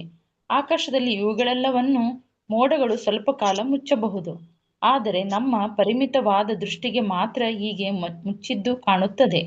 ಸೂರ್ಯ, ಚಂದ್ರ ಮತ್ತು ನಕ್ಷತ್ರಗಳು ನಿಜವಾಗಿ ಮುಚ್ಚಿ ಹೋಗಿರುವುದಿಲ್ಲ. ಹಾಗೆಯೇ ಮಾಯೆಯು ಪರಮಪ್ರಭುವನ್ನು ಮರೆ ಮಾಡಲಾರದು. ಹರೇ ಕೃಷ್ಣ ಮಾತಾಜಿ. ಧನ್ಯವಾದ. ಇಲ್ಲಿ ಅದೇ ನಾವು ಯಾವಾಗ ಈ ಒಂದು ಮಾಯಾ ಭಗವಂತ ತನ್ನ ಮಾಯಾ ಪರದೆಯನ್ನು ಆಚೆ ಎಳಿತದೋ ಆವಾಗ ಮಾತ್ರ ಭಗವಂತನನ್ನು ಇದು ನಾವು ಅರಿತುಕೊಳ್ಬಹುದು, ಅಂದ್ರೆ ಭಗವಂತನ ಬಗ್ಗೆ ತಿಳಿಬಹುದು. ಅಂದ್ರೆ ಇದು ಭಗವಂತನ ಶುದ್ಧ ಭಕ್ತರಿಗೆ ಮಾತ್ರ ಆಗುವಂತದ್ದು. ಹೇಗೆ ಅಂದ್ರೆ ಭಗವಂತ ಅಲ್ಲಿ ಇರ್ತಾನೆ, ಆದ್ರೆ ನಮ್ಮ ಈ ಅಪರಿಪೂರ್ಣ ಕಣ್ಣಿಗೆ ಮಾತ್ರ ಅದು ಕಾಣಲ್ಲ.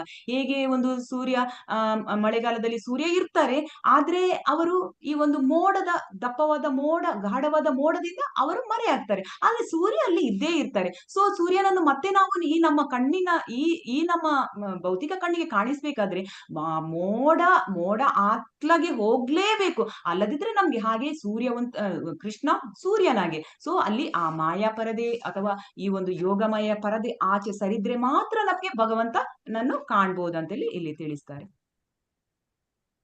ಮಾಂ ತು ವೇದನಾ ಕಷ್ಟ, ನನ್ನನ್ನು ಬಲ್ಲವರು ಯಾರು ಇಲ್ಲ. ಹೇಗೆ ಮತ್ತು ಯಾವಾಗ ಜೀವಾತ್ಮನು ಮಾಯೆಗೆ ಆವರಿಸಲ್ಪಡುತ್ತಾನೆ ಅಂದ್ರೆ ಈ ಒಂದು ಭಗವಂತನನ್ನು ಬಲ್ಲವರು ಯಾರು ಇಲ್ಲ. ಆದ್ರೆ ಯಾರಿಗೂ ಭಗವಂತನನ್ನು ಇದು ಮಾಡಲ್ಲ. ಆದ್ರೆ ಭಗವಂತನ ಶುದ್ಧ ಭಕ್ತರು ಇರ್ತಾರಲ್ಲ, ಅವರಿಗೆ ಭಗವಂತನ ಒಂದು ಆಪ್ತರು, ಭಗವಂತನ ಯಾರು ಸದಾ ಭಕ್ತಿ ಸೇವೆಯಲ್ಲಿ ನಿರತರಾಗಿರ್ತಾರೆ, ಈ ಐಹಿಕ ಕಲ್ಮಶಗಳಿಂದ ದೂರಾಗಿ, ಈ ತ್ರಿಗುಣಗಳಿಂದ ದೂರಾಗಿ ಭಗವಂತನ ಸದಾ ಭಗವಂತನದೇ ಧ್ಯಾನದಲ್ಲಿ ಇರ್ತಾರ, ಭಗವಂತನ ಚಿಂತನೆ ಮಾಡ್ತಾರ, ಅವರಿಗೆ ಈ ಒಂದು ಭಗವಂತನನ್ನು ಅರಿಲಿಕ್ಕೆ ಸಾಧ್ಯ ಇದೆ.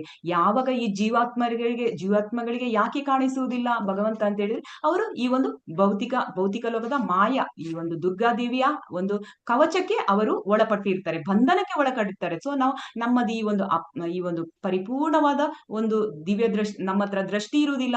ಸೊ ನಮ್ಮ ಪರಿಪೂರ್ಣವಾದ ದೃಷ್ಟಿಯಿಂದಾಗಿ ನಮಗೆ ಈ ಒಂದು ನಾವು ಮಾಯೆಗೆ ಒಳಪಟ್ಟಿರ್ತೇವೆ. ಮತ್ತೆ ಮಾಯೆಯಿಂದ ಹೊರಬರುವುದು ಹೇಗೆ? ಸೊ ನಮಗೂ ಈ ಒಂದು ನಾವು ಇಲ್ಲಿ ಬದ್ಧಾತ್ಮರಾಗಿದ್ದೇವೆ. ಸೊ ಮಾಯೆಯಿಂದ ಹೊರಬರುವುದು ಹೇಗೆ ಅಂದ್ರೆ, ನಮಗೆ ಏನಾದ್ರೂ ನಮ್ಗೆ ಈ ಒಂದು ಭಗವಂತನ ಶುದ್ಧ ಭಕ್ತರ ಒಂದು ಸಂಪರ್ಕ ಸಿಕ್ಕಿತೋ, ಅಲ್ಲಿ ನಮ್ಗೆ ಅವರು ಎಲ್ಲ ಭಗವಂತನ ಬಗ್ಗೆ, ಈ ಮಾಯಾದೇವಿಯ ಬಗ್ಗೆ, ಅಥವಾ ನಾವು ಈ ಮಾಯೆಯಿಂದ, ಈ ಭೌತಿಕ ಲೋಕ ಎಂಬ ಜೈಲಿಂದ ಹೇಗೆ ಹೊರಗಡೆ ಬರುವುದಂತೇಳಿ ಭಗವಂತನ ಶುದ್ಧ ಭಕ್ತರ ಸಂಪರ್ಕದಿಂದ ನಮ್ಗೆ ಅವರ ಒಂದು ಭಗವಂತನ ಬಗ್ಗೆ ಹೇಳುವಂಥದ್ದು, ಅವರು ಭಗವಂತನ ಎಲ್ಲ ಒಂದು ನಾಮ ರೂಪ ಗುಣಗಳ ಬಗ್ಗೆ ಕೇಳುವಂಥದ್ದು, ಇದರಿಂದಾಗಿ ನಾವು ಈ ಬದ್ಧಾತ್ಮರು ಆ ಮಾಯೆಯ ಪರದೆಯಿಂದ ಹೊರಬರ್ಬೋದು. ಮತ್ತೆ ನಾವು ಕೂಡ ಈ ಒಂದು ಭಗವಂತನ ಬಗ್ಗೆ ಸಂಪೂರ್ಣ ತಿಳಿದುಕೊಳ್ಳಿಕ್ಕೆ ಪ್ರಯತ್ನವನ್ನು ಮಾಡ್ಬೋದು ಅಂತೇಳಿ ಇಲ್ಲಿ ತಿಳ್ಕೊಳ್ಬಹುದು. ಇಚ್ಛಾದ್ವೇಷ, ಓ ಭರತ ವಂಶಜನೇ, ಶತ್ರುಗಳನ್ನು ಜಯಿಸುವವನೇ, ಆಸೆ ದ್ವೇಷಗಳಿಂದ ಹುಟ್ಟಿದ ದ್ವಂದ್ವಗಳಿಂದಾಗಿ ಎಲ್ಲಾ ಜೀವಿಗಳಿಗೂ ಹುಟ್ಟುವಾಗಲೇ ಭ್ರಾಂತಿಯನ್ನು ಹೊಂದಿರ್ತದೆ. ಸೊ ಇಲ್ಲಿ ಹೇಳ್ತಾ ಇದ್ದಾರೆ, ಇದು ನಾವು ಈ ಭೌತಿಕ ಲೋಕಕ್ಕೆ ಬಂದ ಕೂಡ್ಲೆ ನಾವು ಭ್ರಾಂತಿಗೆ ಒಳಗಾಗ್ತೇವೆ. ಯಾವ ಭ್ರಾಂತಿಗೆ? ದ್ವಂದ್ವಗಳು, ಸುಖ ದುಃಖ, ಆಶೆ ಮತ್ತೆ ನಿರಾಶೆ, ಮತ್ತೆ ಏನು ಹುಟ್ಟು ಸಾವು, ಮತ್ತೆ ಬಡವ ಶ್ರೀಮಂತ, ಅನೇಕ ದ್ವಂದ್ವಗಳಿದೆ. ಇದೆಲ್ಲ ಏನು? ನಾವು ಈ ಭೌತಿಕ ಪ್ರಪಂಚಕ್ಕೆ ಬಂದ ಕೂಡ್ಲೆ ಮೇಲು ಕೀಳು, ಉನ್ನತ ಜಾತಿ ಕೆಳ ಜಾತಿ ಎಲ್ಲವೂ ಏನಾಗುತ್ತೆ, ಈ ಭೌತಿಕ ಲೋಕಕ್ಕೆ ಬರುವಾಗಲೇ ನಾವು ಇಂಥ ಭ್ರಾಂತಿಗೆ ಒಳಗಾಗ್ತೇವೆ. ಇಂಥ ಭ್ರಾಂತಿಗಳಲ್ಲಿ ಸಿಕ್ಕಿಕೊಂಡ ಕೂಡಲೇ ನಮಗೆ ಈ ಒಂದು ಭಗವಂತನ ಬಗ್ಗೆ ಒಂದು ಹೆಚ್ಚು ತಿಳ್ಕೊಳ್ಳಿಕ್ಕೆ ತುಂಬಾ ಕಷ್ಟ ಆಗ್ತದೆ. ಆಗಲೇ ನಮ್ಮ ಹತ್ರ ಎಲ್ಲ ಈ ಐಹಿಕ ಕಲ್ಮಶಗಳು ಉಂಟಾಗುವುದಂತೇಳಿ ಇಲ್ಲಿ ತಿಳ್ಕೊಳ್ಬಹುದು. 7.24 ಶ್ಲೋಕ ಮತ್ತು ಭಾವಾರ್ಥವನ್ನು ಗುಂಪಿನ ಸದಸ್ಯರೊಂದಿಗೆ ಚರ್ಚಿಸಿ. ಕೃಷ್ಣ ಭಕ್ತಿಯ ಅಭ್ಯಾಸಕ್ಕಾಗಿ ಪುಣ್ಯ ಕರ್ಮಣ ಪ್ರಾಮುಖ್ಯತೆ ಏನು? ಪುಣ್ಯವನ್ನು ಹೇಗೆ ಅಭಿವೃದ್ಧಿಪಡಿಸುವುದು? 28ನೇ ಶ್ಲೋಕ ಓದಿ ಒಂದು 2 ಪಾಯಿಂಟ್ಸ್ ಹೇಳಿ. 28ನೇ ಶ್ಲೋಕ ಮತ್ತು ಭಾವಾರ್ಥವನ್ನು ಹೋಗಿ, ಯಾಕೆ ಬ್ರೇಕ್ಔಟ್ ರೂಮ್ ಬೇಡ, ಲೇಟ್ ಆಗುತ್ತೆ. ಕೃಷ್ಣ ಭಕ್ತಿಯ ಅಭ್ಯಾಸಕ್ಕಾಗಿ ಪುಣ್ಯ ಕರ್ಮಣ ಪ್ರಾಮುಖ್ಯತೆ ಏನು? ಪುಣ್ಯವನ್ನು ಹೇಗೆ ಅಭಿವೃದ್ಧಿಪಡಿಸುವುದು? ಒಂದೊಂದು ಪಾಯಿಂಟ್ ಹೇಳಿದ್ರು ಸಾಕು ಒಬ್ಬೊಬ್ಬರು.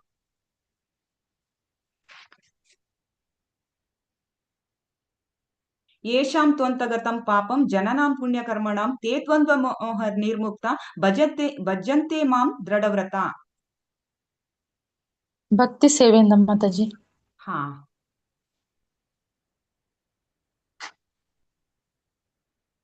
ಯಾರಿಗೆಲ್ಲ ಪಾಯಿಂಟ್ಸ್ ಗೊತ್ತುಂಟು ಒಂದೊಂದು ಪಾಯಿಂಟ್ಸ್ ಹೇಳಿದ್ರೆ ಸಾಕು, ಭಾವಾರ್ಥದಿಂದ ಓದಿ. ಹರೇ ಕೃಷ್ಣ ಮಾತಾಜಿ. ದೃಢವಾದ ಭಕ್ತಿ ಸೇವೆಯಿಂದ ಮಾತಾಜಿ. ಹರೇ ಕೃಷ್ಣ. ದ್ವಂದ್ವದಿಂದ ಮುಕ್ತವಾದ ಪೂರ್ಣ ರೀತಿಯ ಶರಣಾಗತ ಭಾವ, ದೃಢ ಭಕ್ತಿ ಸೇವೆ.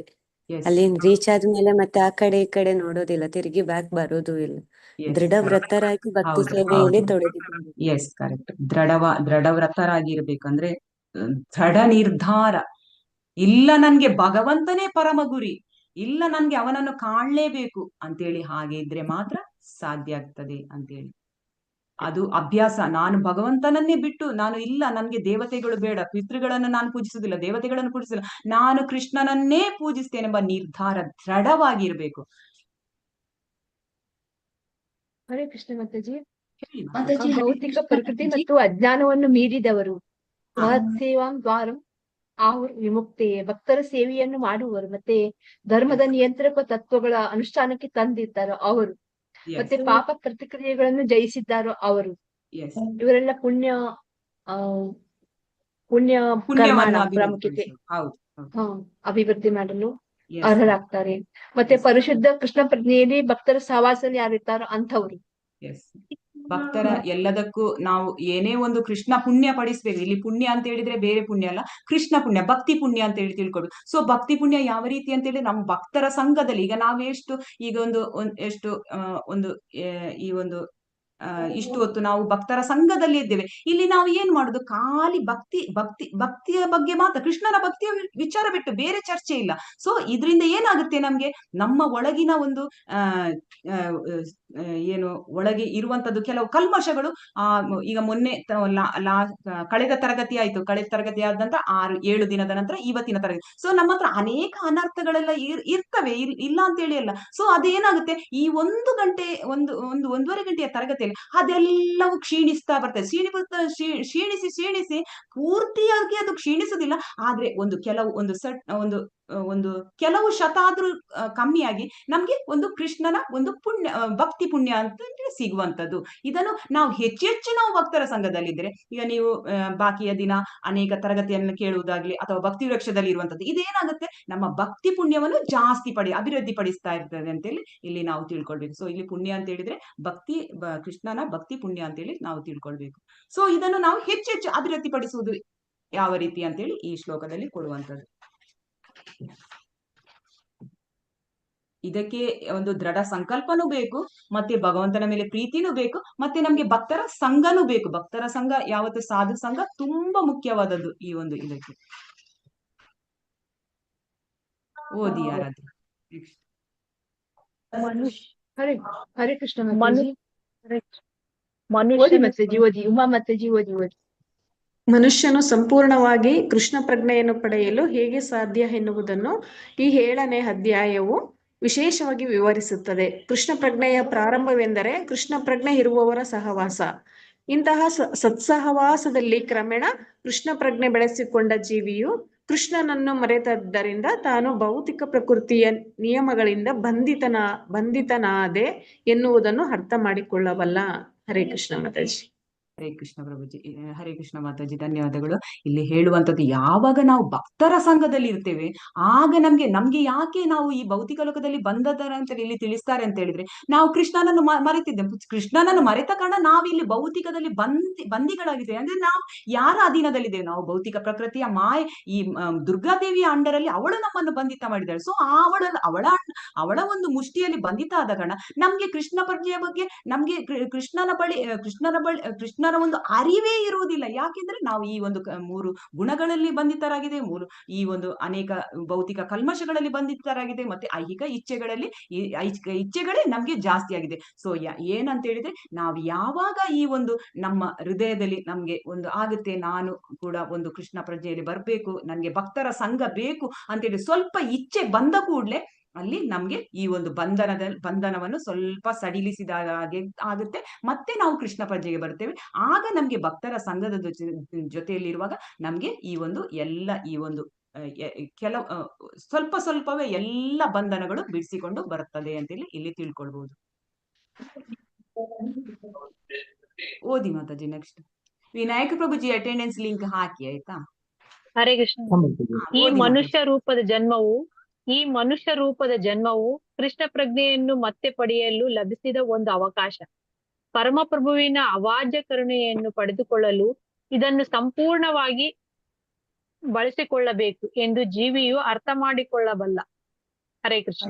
ಹರೇ ಕೃಷ್ಣ ಮಾತಾಜಿ. ಇಲ್ಲಿ ಏನು ಹೇಳ್ತಾರೆ ಅಂತ ಹೇಳಿದ್ರೆ, ಈಗ ಮನುಷ್ಯನು ಈ ಒಂದು ಸಂಪೂರ್ಣವಾಗಿ ಕೃಷ್ಣ ಪ್ರಜ್ಞೆಯನ್ನು ಪಡೆಯಲು ಹೇಗೆ ಸಾಧ್ಯ ಅಂತ ಹೇಳಿ ಇಲ್ಲಿ 7ನೇ ಅಧ್ಯಾಯದಲ್ಲಿ ವಿಶೇಷವಾಗಿ ಹೇಳುವಂತದ್ದು. ಸೊ ಕೃಷ್ಣ ಪ್ರಜ್ಞೆಯ ಪ್ರಾರಂಭವೆಂದರೆ ಕೃಷ್ಣ ಪ್ರಜ್ಞೆ ಇರುವವರ ಸಹವಾಸ ಮಾಡಬೇಕು.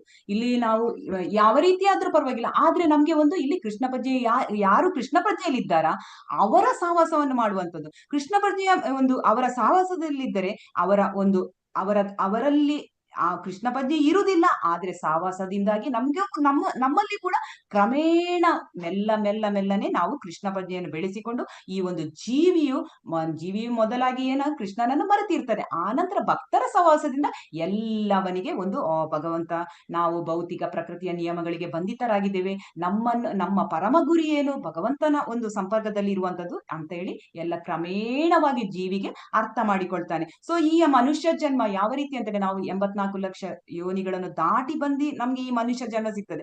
ಆದ್ರೆ ಈ ಜನ್ಮದಲ್ಲಿ ನಮ್ಗೆ ಭಗವಂತನ ಅರಿಯಲು ಒಂದು ಅವಕಾಶ ಇದೊಂದು ಇದು ಈ ಒಂದು ಮನುಷ್ಯ ಜನ್ಮದಲ್ಲಿ ಮಾತ್ರ ನಾವು ಹಲವು ಕಡೆ ನಾವು ಒಂದು ತರಗತಿಯಲ್ಲಿ ಕೇಳಿದ್ದೇವೆ. ಇದೊಂದೇ ಜನ್ಮ ಇರುವಂತದ್ದು ನಮ್ಗೆ ಭಗವಂತನನ್ನು ಸಂಪೂರ್ಣವಾಗಿ ಅರ್ಥ ಮಾಡಿಕೊಳ್ಳಲು. ಸೊ ಇದನ್ನು ನಾವು ಇಲ್ಲಿ ಹೇಳುವಂತದ್ದು, ಇದನ್ನು ನಾವು ಒಂದು ಭಗವಂತನ ಒಂದು ಸಂಪೂರ್ಣ ಕರುಣೆ ನಮ್ಮ ಮೇಲೆ ಸಿಗ್ಬೇಕು. ಅದಕ್ಕೋಸ್ಕರ ನಾವು ಇದನ್ನು ಈ ಒಂದು ಜನ್ಮವನ್ನು, ಮನುಷ್ಯ ಜನ್ಮವನ್ನು ನಾವು ಸದುಪಯೋಗ ಪಡಿಸಿಕೊಳ್ಬೇಕು. ಅದು ಯಾವ ರೀತಿ ಅಂತ ಹೇಳಿದ್ರೆ, ನಾವು ಭಗವಂತನ ಭಕ್ತರ ಸಂಪರ್ಕದಲ್ಲಿ ಇರ್ಬೇಕು ಎಂದು ಜೀವಿಯು ಇಲ್ಲಿ ಈ ಒಂದು ಮನುಷ್ಯ ಜನ್ಮದಲ್ಲಿ ಅರ್ಥ ಮಾಡಿಕೊಳ್ತೇನೆ. ಯಾವಾಗ ಅರ್ಥ ಮಾಡಿಕೊಳ್ತೇನೆ? ಭಗವಂತನ ಭಕ್ತರ ಸಂಘದಲ್ಲಿದ್ರೆ ಮಾತ್ರ ಅಂತೇಳಿ ತಿಳ್ಕೊಳ್ಬಹುದು. ಸೊ ಇಲ್ಲಿಗೆ ಇದು ಎಂಡ್ ಆಯ್ತು. ವಿನಾಯಕ್ ಪ್ರಭುಜಿ ಅಟೆಂಡೆನ್ಸ್ ಲಿಂಕ್ ಹಾಕಿ ಆಯ್ತಾ?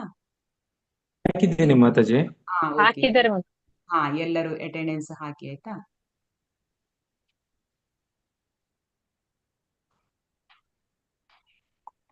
ಪ್ರಭುಜಿ, ಯಾರಿಗೆಲ್ಲ ಅಟೆಂಡೆನ್ಸ್ ಹಾಕ್ಲಿಕ್ಕೆ ಬರಲ್ಲ ದಯವಿಟ್ಟು ನಿಮ್ಮ ಹೆಸರು ಮತ್ತೆ ಒಂದು ಮೊಬೈಲ್ ನಂಬರ್ ಅನ್ನು ಹಾಕಿ ಬಿಡಿ ಚಾಟ್ ಅಲ್ಲಿ. ಅದನ್ನು ಹಾಕ್ಲಿಕ್ಕೆ ಆಗದಿದ್ರೆ ಪ್ರಭುಜಿಗೆ ಹೇಳಿ, ಅವರು ಅಟೆಂಡೆನ್ಸ್ ಹಾಕ್ತಾರೆ.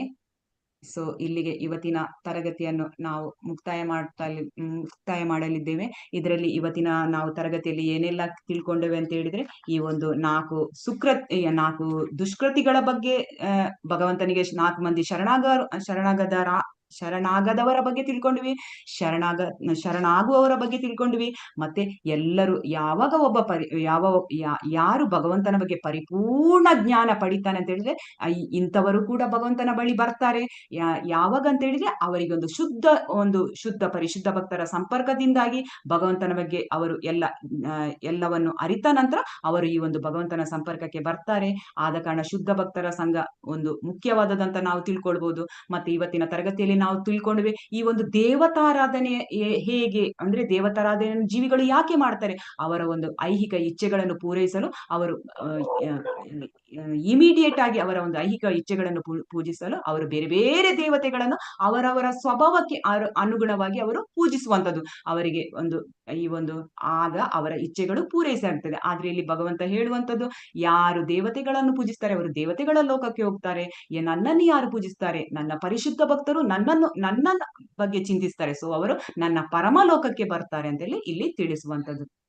ಹರೇ ಕೃಷ್ಣ ಕೃಷ್ಣ ಕೃಷ್ಣ ಹರೇ ಹರೇ, ಹರೇ ರಾಮ ರಾಮ ರಾಮ ಹರೇ ಹರೇ. ವಾಂಛಾಕಲ್ಪತರುಭ್ಯಶ್ಚ ಕೃಪಾ ಸಿಂಧುಭ್ಯ ಏವ ಚ ಪತಿತಾನಾಂ ಪಾವನೇಭ್ಯೋ ವೈಷ್ಣವೇಭ್ಯೋ ನಮೋ ನಮಃ. ಅನಂತಕೋಟಿ ವೈಷ್ಣವೃಂದ ಕಿ ಜೈ. ನಾಮಾಚಾರ್ಯ ಶ್ರೀ ಹರಿದಾಸ್ ಠಾಕೂರ್ ಕಿ ಜೈ. ಜಗದ್ಗುರು ಶ್ರೀಲ ಪ್ರಭುಪಾದ ಕಿ ಜೈ. ಇಲ್ಲಿರುವ ಎಲ್ಲ ಭಕ್ತರಿಗೂ ನನ್ನ ಅನಂತ ಧನ್ಯವಾದಗಳನ್ನು ತಿಳಿಸ್ತೇನೆ. ಯಾರಿಗಾದ್ರೂ ಪ್ರಶ್ನೆಗಳಿದ್ರೆ ದಯವಿಟ್ಟು, ಅಥವಾ ಡಿಸ್ಕಷನ್ ಮಾಡ್ಲಿಕ್ಕಿದ್ರೆ ದಯವಿಟ್ಟು ಡಿಸ್ಕಷನ್ ಮಾಡ್ಬೋದು. ಹರೇ ಕೃಷ್ಣ. ಅಟೆಂಡೆನ್ಸ್ ಹಾಕಿ. ಮಾತಾಜಿ ಹಾಕ್ತೇನೆ. ಸುಜಾತ ಮಾತಾಜಿ ಅಲ್ವಾ? ಹೌದು ಪ್ರಭು. ಸುಜಾತ ಮಾತಾಜಿ ಮತ್ತೆ ಸೀತಾ ಸುಹಾಸ ದೇವಿದಾಸಿ ಮಾತಾಜಿ ಹಾಕ್ತೇನೆ ಮಾತಾಜಿ. ಪ್ರಭುಜಿ ಅದು ಸರಿ ಆಯ್ತು ಅಂತ ಗೊತ್ತಿಲ್ಲ, ನಾನು ಇವತ್ತು ಫಸ್ಟ್ ಟ್ರೈ ಮಾಡಿದ್ದು. ಹಾಕಿದಾರೆ ಮಾತಾಜಿ? ಹಾಕಿದ್ದೇನೆ, ಅದು ಸರಿ ಆಯ್ತು ಅಂತ ಗೊತ್ತಿಲ್ಲ ಪ್ರಭುಜಿ, ನಾನು ಇವತ್ತು ಫಸ್ಟ್ ಟೈಮ್ ಹಾಕಿದ್ದು. ಕರೆಕ್ಟ್ ಆಯ್ತು ಅಂತ ಗೊತ್ತಿಲ್ಲ ಪ್ರಭುಜಿ. ಪ್ರಭು ನಾವು ಹರೇ ಕೃಷ್ಣ ಮಾತಾಜಿ. ಹರೇ ಕೃಷ್ಣ. ಹರಿಣಿ ಮಾತಾಜಿ, ಸಂಶಯ ಇತ್ತು ಮಾತಾಜಿ ಒಂದು. ಕೇಳಿ ಮಾತಾಜಿ. ಮಾತಾಜಿ, ಇವಾಗ ನೀವು ಅದ್ರಲ್ಲಿ ಒಂದು ಕ್ವಶನ್ ಇತ್ತಲ್ವಾ ಮಾತಾಜಿ ಡಿಸ್ಕಸ್ ಮಾಡ್ಲಿಕ್ಕೆ, ದೇವತೆಗಳಿಗೆ ಆರಾಧಿಸುವವರು ಯಾಕೆ ಜ್ಞಾನದಿಂದ ವಂಚಿತರಾಗ್ತಾರೆ ಅಂತ ಇತ್ತು ಮಾತಾಜಿ. ಅವರು ದೇವತೆಗಳನ್ನು ಆರಾಧನೆ ಮಾಡುವವರನ್ನು ಹೊರತುಪಡಿಸಿ ಇವಾಗ ಅಷ್ಟಾಂಗ ಯೋಗಿಗಳು ಅವರು ಕೃಷ್ಣನನ್ನೇ ಭಜಿಸ್ತಾರೆ, ಆದ್ರೆ ಅವರ ಗುರಿ ಅಷ್ಟ ಸಿದ್ಧಿಗಳನ್ನು ಮಾತ್ರ ಪಡೆದುಕೊಳ್ಳಿಕ್ಕೆ ಅಂತ ಇದ್ರೆ ಅವರು ಕೂಡ ಜ್ಞಾನದಿಂದ ವಂಚಿತಾರೆ ಅಲ್ವಾ ಮಾತಾಜಿ? ಹೌದು, ಅವರು ಜ್ಞಾನದಿಂದ ವಂಚಿತರು. ಯಾಕೆಂದ್ರೆ ಅವರ ಗುರಿ ಏನಾಗಿರ್ತದೆ, ಅವರದು ಅಷ್ಟ ಸಿದ್ಧಿಗಳನ್ನು ಲಭಿಸುವುದ್ರಲ್ಲಿಯೇ ಗುರಿಯಾಗಿರ್ತದೆ. ಅಂದ್ರೆ ನಮ್ಮ ಗುರಿ ಈಗ ಅವರನ್ನು ಕೂಡ ಭಗವಂತ ಹೇಳ್ತಾನೆ ಅಲ್ಲಿ ಏನಂದ್ರೆ, ನನ್ನ ಗುರಿ, ನನ್ನನ್ನು ಯಾರು ಅವರಿಗೆ ಭಗವಂತನ ಸಿದ್ಧಿಗಳಂತ ಹೇಳಿದ್ರೆ ಅದೊಂಥರ ಐಹಿಕ ಅಭಿಲಾಷೆ ಇರುವಂತದ್ದೇ ಅಲ್ವಾ. ಸೊ ಯಾವಾಗ ಅಂತ ಹೇಳಿದ್ರೆ, ಯಾವಾಗ ನಾವು ಸಂಪೂರ್ಣವಾಗಿ ಭಗವಂತನೇ ನನ್ನ ಪರಮ ಗುರಿ ಅಂತೇಳಿ ಯಾವಾಗ ಒಬ್ಬ ಯೋಗಿ ಆಗ್ಲಿಯೋ ಅವರ ಹತ್ರನು ಕೂಡ ಇದು ಅವರು ಸಹ ಸಿದ್ಧಿಗಳನ್ನು ಪಡೆಯುವುದು ಅಂತ ಹೇಳಿದ್ರೆ ಅದೊಂದು ಇಚ್ಛೆ ಇದ್ದಾಗೆ. ಸೊ ಅದನ್ನು ಪರಿಪೂರ್ಣ ಯೋಗಿ ಅಲ್ಲ ಅವರು. ನಾವು ಹಿಂದಿನ ತರಗತಿಯಲ್ಲೆಲ್ಲ ನೋಡಿದ್ದೇವೆ, ಈ ಧ್ಯಾನ ಯುಗದಲ್ಲಿ ಭಗವಂತ ಲಾಸ್ಟ್ ಶ್ಲೋಕದಲ್ಲಿ ಹೇಳ್ತಾನೆ, ಯಾರು ನನ್ನ ಪರಿಶುದ್ಧ ಭಕ್ತರು ಮಾತ್ರ, ಅಂದ್ರೆ ನಮ್ಮ ಪರಮ ಗುರಿ ಯಾವುದಾಗ್ಬೇಕು, ಭಗವಂತನನ್ನೇ ಪರಮ ಗುರಿ ಆಗ್ಬೇಕು. ನಾವು ಅಷ್ಟ ಸಿದ್ಧಿಗಳನ್ನು ಲಭಿಸುದು. ಅವರು ಯಾವಾಗ ಒಬ್ಬ ಅಲ್ಲಿ ಯೋಗಿ ಕೂಡ ಅವನು ಧ್ಯಾನಾಸಕ್ತದಲ್ಲಿ ಅಷ್ಟ ಸಿದ್ಧಿಗಳನ್ನು ಪಡಿಲಿಕ್ಕೋಸ್ಕರ ಅವನು ಇದು ಏನು ಧ್ಯಾನ ಮಾಡಬಾರ್ದು. ಅವನ ಪರಮ ಗುರಿ ಭಗವಂತನನ್ನು ಕಾಣ್ಲಿಕ್ಕೆ ಇರುವಂತದ್ದಾಗಿರ್ಬೇಕು. ಹೌದು ಮಾತಾಜಿ. ಮಾತಾಜಿ ಇನ್ನೊಂದು ಮಾತಾಜಿ, ಇದು ಹೇಳಿ ನನ್ನ ಮಾತಾಜಿ, ಹೇಳಿ ಮಾತಾಜಿ. ಹರೇ ಕೃಷ್ಣ. ವಾಯ್ಸ್ ಹರೇ ಕೃಷ್ಣ, ಕೇಳಿಸ್ತದ ನನ್ನ ವಾಯ್ಸ್? ಕೇಳಿಸುತ್ತೆ ಮಾತಾಜಿ. ಮಾತಾಜಿ ಎಲ್ಲಿ ಹೋದ್ರು? ಯಾರು ಮಾತಾಜಿ? ಕ್ವಶನ್ ಕ್ವಶನ್ ಕೇಳಿ ಕೇಳ್ತಾ ಇಲ್ಲ ಮಾತಾಜಿ ನಿಮ್ಮ ಕ್ವಶನ್. ಇವಾಗ ಕೇಳ್ತಾ ಇದ್ದೇನೆ ಮಾತಾಜಿ. ಈಗ ಕೇಳಿಸ್ತದೆ, ಕೇಳಿ ಮಾತಾಜಿ. ಮಾತಾಜಿ, ಇವಾಗ ಐಹಿಕ ಜಗತ್ತಲ್ಲಿ ತಾಯಿಯಾದವಳಿಗೆ ಮಕ್ಕಳು ತುಂಬಾ ಇಂಪಾರ್ಟೆಂಟ್. ಅವಳ ಪರಿಪಾಲನೆಗೆ ಏನ್ ಬೇಕಾದ್ರೆ ಮಾಡ್ತಾಳಲ್ವಾ ತಾಯಿಯಾದವಳು. ಅವಳು ಇವಾಗ ಮಗುವಿನ ವಿದ್ಯಾಭ್ಯಾಸಕ್ಕಾಗಿರ್ಬೋದು, ಆರೋಗ್ಯಕ್ಕಾಗಿರ್ಬೋದು, ಏನಾದ್ರೂ ಭಗವಂತನಲ್ಲಿ ಭಕ್ತಿ ಇರುತ್ತೆ. ಭಕ್ತಿ ಇದ್ರೂ ಕೂಡ ಅವಳು ಪ್ರಾರ್ಥನೆ ಮಾಡ್ಕೊಳ್ತಾಳೆ, ನನ್ನ ಮಗುವಿಗೆ ಒಳ್ಳೆ ವಿದ್ಯಾಭ್ಯಾಸ ಸಿಕ್ಲಿ, ಅವನಿಗೆ ಒಳ್ಳೆ ಆರೋಗ್ಯ ಸಿಕ್ಲಿ, ಒಂದ್ ಒಳ್ಳೆ ಜಾಬ್ ಸಿಕ್ಲಿ, ಹಾಗೆಲ್ಲ ಇರುತ್ತಲ್ವಾ ಮಾತಾಜಿ. ಕೂಡ ಅದು ಜ್ಞಾನ ವಂಚನೆನೇ ಅಲ್ವಾ ಮಾತಾಜಿ? ಮಾತಾಜಿ, ಅದನ್ನು ಜ್ಞಾನ ವಂಚನೆ. ಯಾವಾಗ ನಾವು ಕೇಳುದಿಲ್ಲ ನೋಡಿ, ಈಗ ನಾವು ಇಲ್ಲಿಯವರೆಗೆ ನಾವು ಕೃಷ್ಣ ಪ್ರಜ್ಞೆಗೆ ಬಂದಿದ್ದೀವಿ. ಈಗ ನಾವು ಮಗುವಿನ ಇದಕ್ಕೆ ಕೇಳಲ್ಲ, ಅವಳಿಗೆ ಒಳ್ಳೆ ಪೊಸಿಷನ್ ಸಿಗ್ಬೇಕು, ಅವಳಿಗೆ ಒಳ್ಳೆ ಜಾಬ್ ಸಿಗ್ಬೇಕು, ಅಥವಾ ನನ್ನ ಇದು ಎಳೆ ಮಗು ಬೇಗ ಒಂದು ಒಳ್ಳೆ ತರಗತಿಯಲ್ಲಿ ಉತ್ತಮ ಪಡಿಬೇಕು. ಈಗ ನಮ್ಗೆ ಅದು ಇರಲ್ಲ. ಈಗ ನಮ್ಗೆ ಏನ್ ಗೊತ್ತುಂಟ, ನಮ್ಗೆ ಗೊತ್ತಿದೆ, ನಾವು ಕೃಷ್ಣನಿಗೆ ಬಿಟ್ಟಿದ್ದೇವೆ. ನನ್ನ ಮಗು ಫಸ್ಟ್ ಬರುದು ಎಲ್ಲವೂ ಕೃಷ್ಣನಿಗೆ ಬಿಟ್ಟಿದ್ದೇವೆ. ಈಗ ನಮ್ಮ ಹತ್ರ ಇಲ್ಲ. ಯಾವಾಗ ನಮ್ಮ ಜ್ಞಾನ ವಂಚನೆಗೆ ನಮ್ಮ ಹತ್ರ ಇರುವ ಜ್ಞಾನವನ್ನು ಮಾಯೆ ಅಪಹರಿಸ್ತಾರಲ್ಲ, ಆಗ ನಮ್ಗೆ ಎಲ್ಲವೂ ತಿಳಿಯುವುದು. ನನ್ನ ಮಗುವಿಗೆ ಕ್ಲಾಸಲ್ಲಿ ನಂಬರ್ 1 ಬರ್ಬೇಕು, ನನ್ನ ಮಗುವಿಗೆನೆ ಎಲ್ಲ ಪೊಸಿಷನ್ ಎಲ್ಲ ಸಿಗ್ಬೇಕು ಅಂತೇಳಿ ನಮ್ಗೆ ನಮ್ಮ ಜ್ಞಾನವನ್ನು ಅಪಹರಿಸುದು ಮಾಯೆ. ಗೊತ್ತಾಯ್ತಾ? ಗೊತ್ತಾಯ್ತಾ? ಅರ್ಥ ಆಯ್ತಲ್ಲ? ಯಾಕೆಂದ್ರೆ ಈಗ ನಾವೆಲ್ಲ ಕೃಷ್ಣ ಬಗ್ಗೆ ಈಗ ನಾವು ಕೇಳಲ್ಲ, ಮಕ್ಕಳ ಬಗ್ಗೆ ಆಗ್ಲಿ ಅಥವಾ ನಮ್ಗೆ ಒಂದು ಪೊಸಿಷನ್ ಬೇಕು ಈಗ ಕೇಳಲ್ಲ. ನಮ್ಗೆ ಯಾವಾಗ ಕೇಳ್ತಿದ್ದೇವೆ, ನಾವು ಯಾವಾಗ ಕೃಷ್ಣ ಬಜ್ಜೆಯಲ್ಲಿ ಇರ್ಲಿಲ್ಲ, ಆಗ ನಾವು ಪೂರ್ತಿ ಭಗವಂತನ ಹತ್ರ ಅದನ್ನೇ ಕೇಳುದು. ಅಯ್ಯೋ, ಯಾರು ದೇವತೆಗಳ ಹತ್ರನೂ ಭಗವಂತನ ಕೃಷ್ಣನ ಹತ್ರನೂ ಹೋಗಿ ಕೇಳುದು, ಅಲ್ಲಿ ಇದನ್ನೇ ಕೇಳುದು, ನಮ್ಮ ಫ್ಯಾಮಿಲಿಗೆ ಒಳ್ಳೇದಾಗ್ಲಿ, ನನ್ನ ಮಕ್ಕಳಿಗೆ ಒಳ್ಳೇದಾಗ್ಲಿ, ನನ್ನ ಮನೆಯವರಿಗೆ ಅಂತೇಳಿ. ಹೌದಾ ಅಲ್ವಾ ಮಾತಾಜಿ? ಕರೆಕ್ಟಾ? ನಿಮ್ಮ ಪ್ರಶ್ನೆಗೆ ಉತ್ತರ ಸಿಕ್ಕಿತಾ ಎಂತ ಗೊತ್ತಿಲ್ಲ. ಅಂದ್ರೆ ಮಾತಾಜಿ, ಅಂದ್ರೆ ಯಾರು ಊಹಿಸಿ ಕೂಡ ಇರೋದಿಲ್ಲ ಅಲ್ವಾ ಮಾತಾಜಿ? ಅವರು ಭಕ್ತಿ ಮಾಡ್ತಾ ಇದ್ದಾರೆ ಅಂತಾನೆ ಇರುತ್ತೆ ಅವರಲ್ಲಿ. ಆದ್ರೆ ಆ ಭಕ್ತಿಯಲ್ಲೂ ಕೂಡ ಅದು ವಂಚನೆನೇ ಆಗುತ್ತೆ ಅಲ್ವಾ ಮಾತಾಜಿ? ಕೃಷ್ಣ ಪ್ರಜ್ಞೆಗೆ ಬಂದ ಮೇಲೆ ರಿಯಲೈಸೇಷನ್ ಆಗುತ್ತೆ.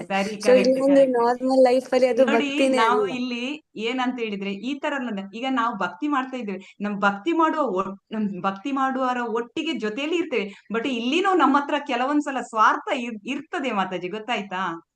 ಇದೆಲ್ಲ ಏನಂತ ಹೇಳಿದ್ರೆ, ಇದು ಎಲ್ಲ ಕಳಿಬೇಕು ನಮ್ಗೆ. ಹಾಗಾದ್ರೆ ಮಾತ್ರ ನಮ್ಗೆ ಭಗವಂತನ ಒಂದು ಶುದ್ಧ ಒಂದು ಆ ಪ್ರೇಮ ಸಿಗ್ಲಿಕ್ಕೆ ಸಾಧ್ಯವಾಗುವುದು. ಗೊತ್ತಾಯ್ತಾ? ಮತ್ತೆ ನಾವ್ ಏನಿಲ್ಲಿ ತಪ್ಪು ಕೆಲಸ ಮಾಡ್ತಾ ಇದ್ದೇವೆ, ಇದೆಲ್ಲ ಒಂಥರ ವಂಚನೆನೆ, ನಮ್ಮ ಜ್ಞಾನವನ್ನು ಅಪಹರಿಸುದು ಅಂತ ಹೇಳ್ಬಹುದು. ಯಾಕಂದ್ರೆ ಜ್ಞಾನದಲ್ಲಿ ವಂಚನೆ ಆಗುದು. ನಿಜವಾದ ಜ್ಞಾನ ಎಂತ, ನಮ್ಗೆ ಭಗವಂತನನ್ನು ಸಂಪರ್ಕ ಮಾಡಿ ಭಗವಂತನ ಭಕ್ತಿ ಸೇವೆ ಮಾಡುದು, ಅವನನ್ನು ತಿಳ್ಕೊಳ್ಳೋದು ಜ್ಞಾನ.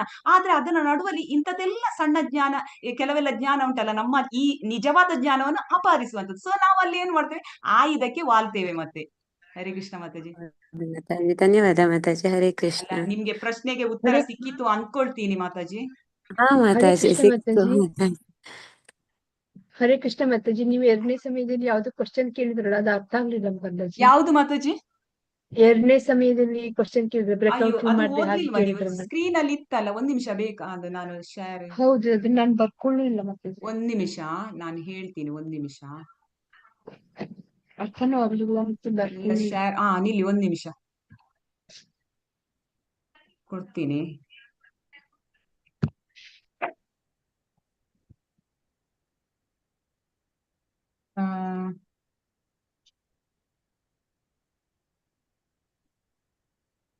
ಇದಲ್ಲ ಮಾತಾಜಿ, ದೇವತಾರಾಧಕರದ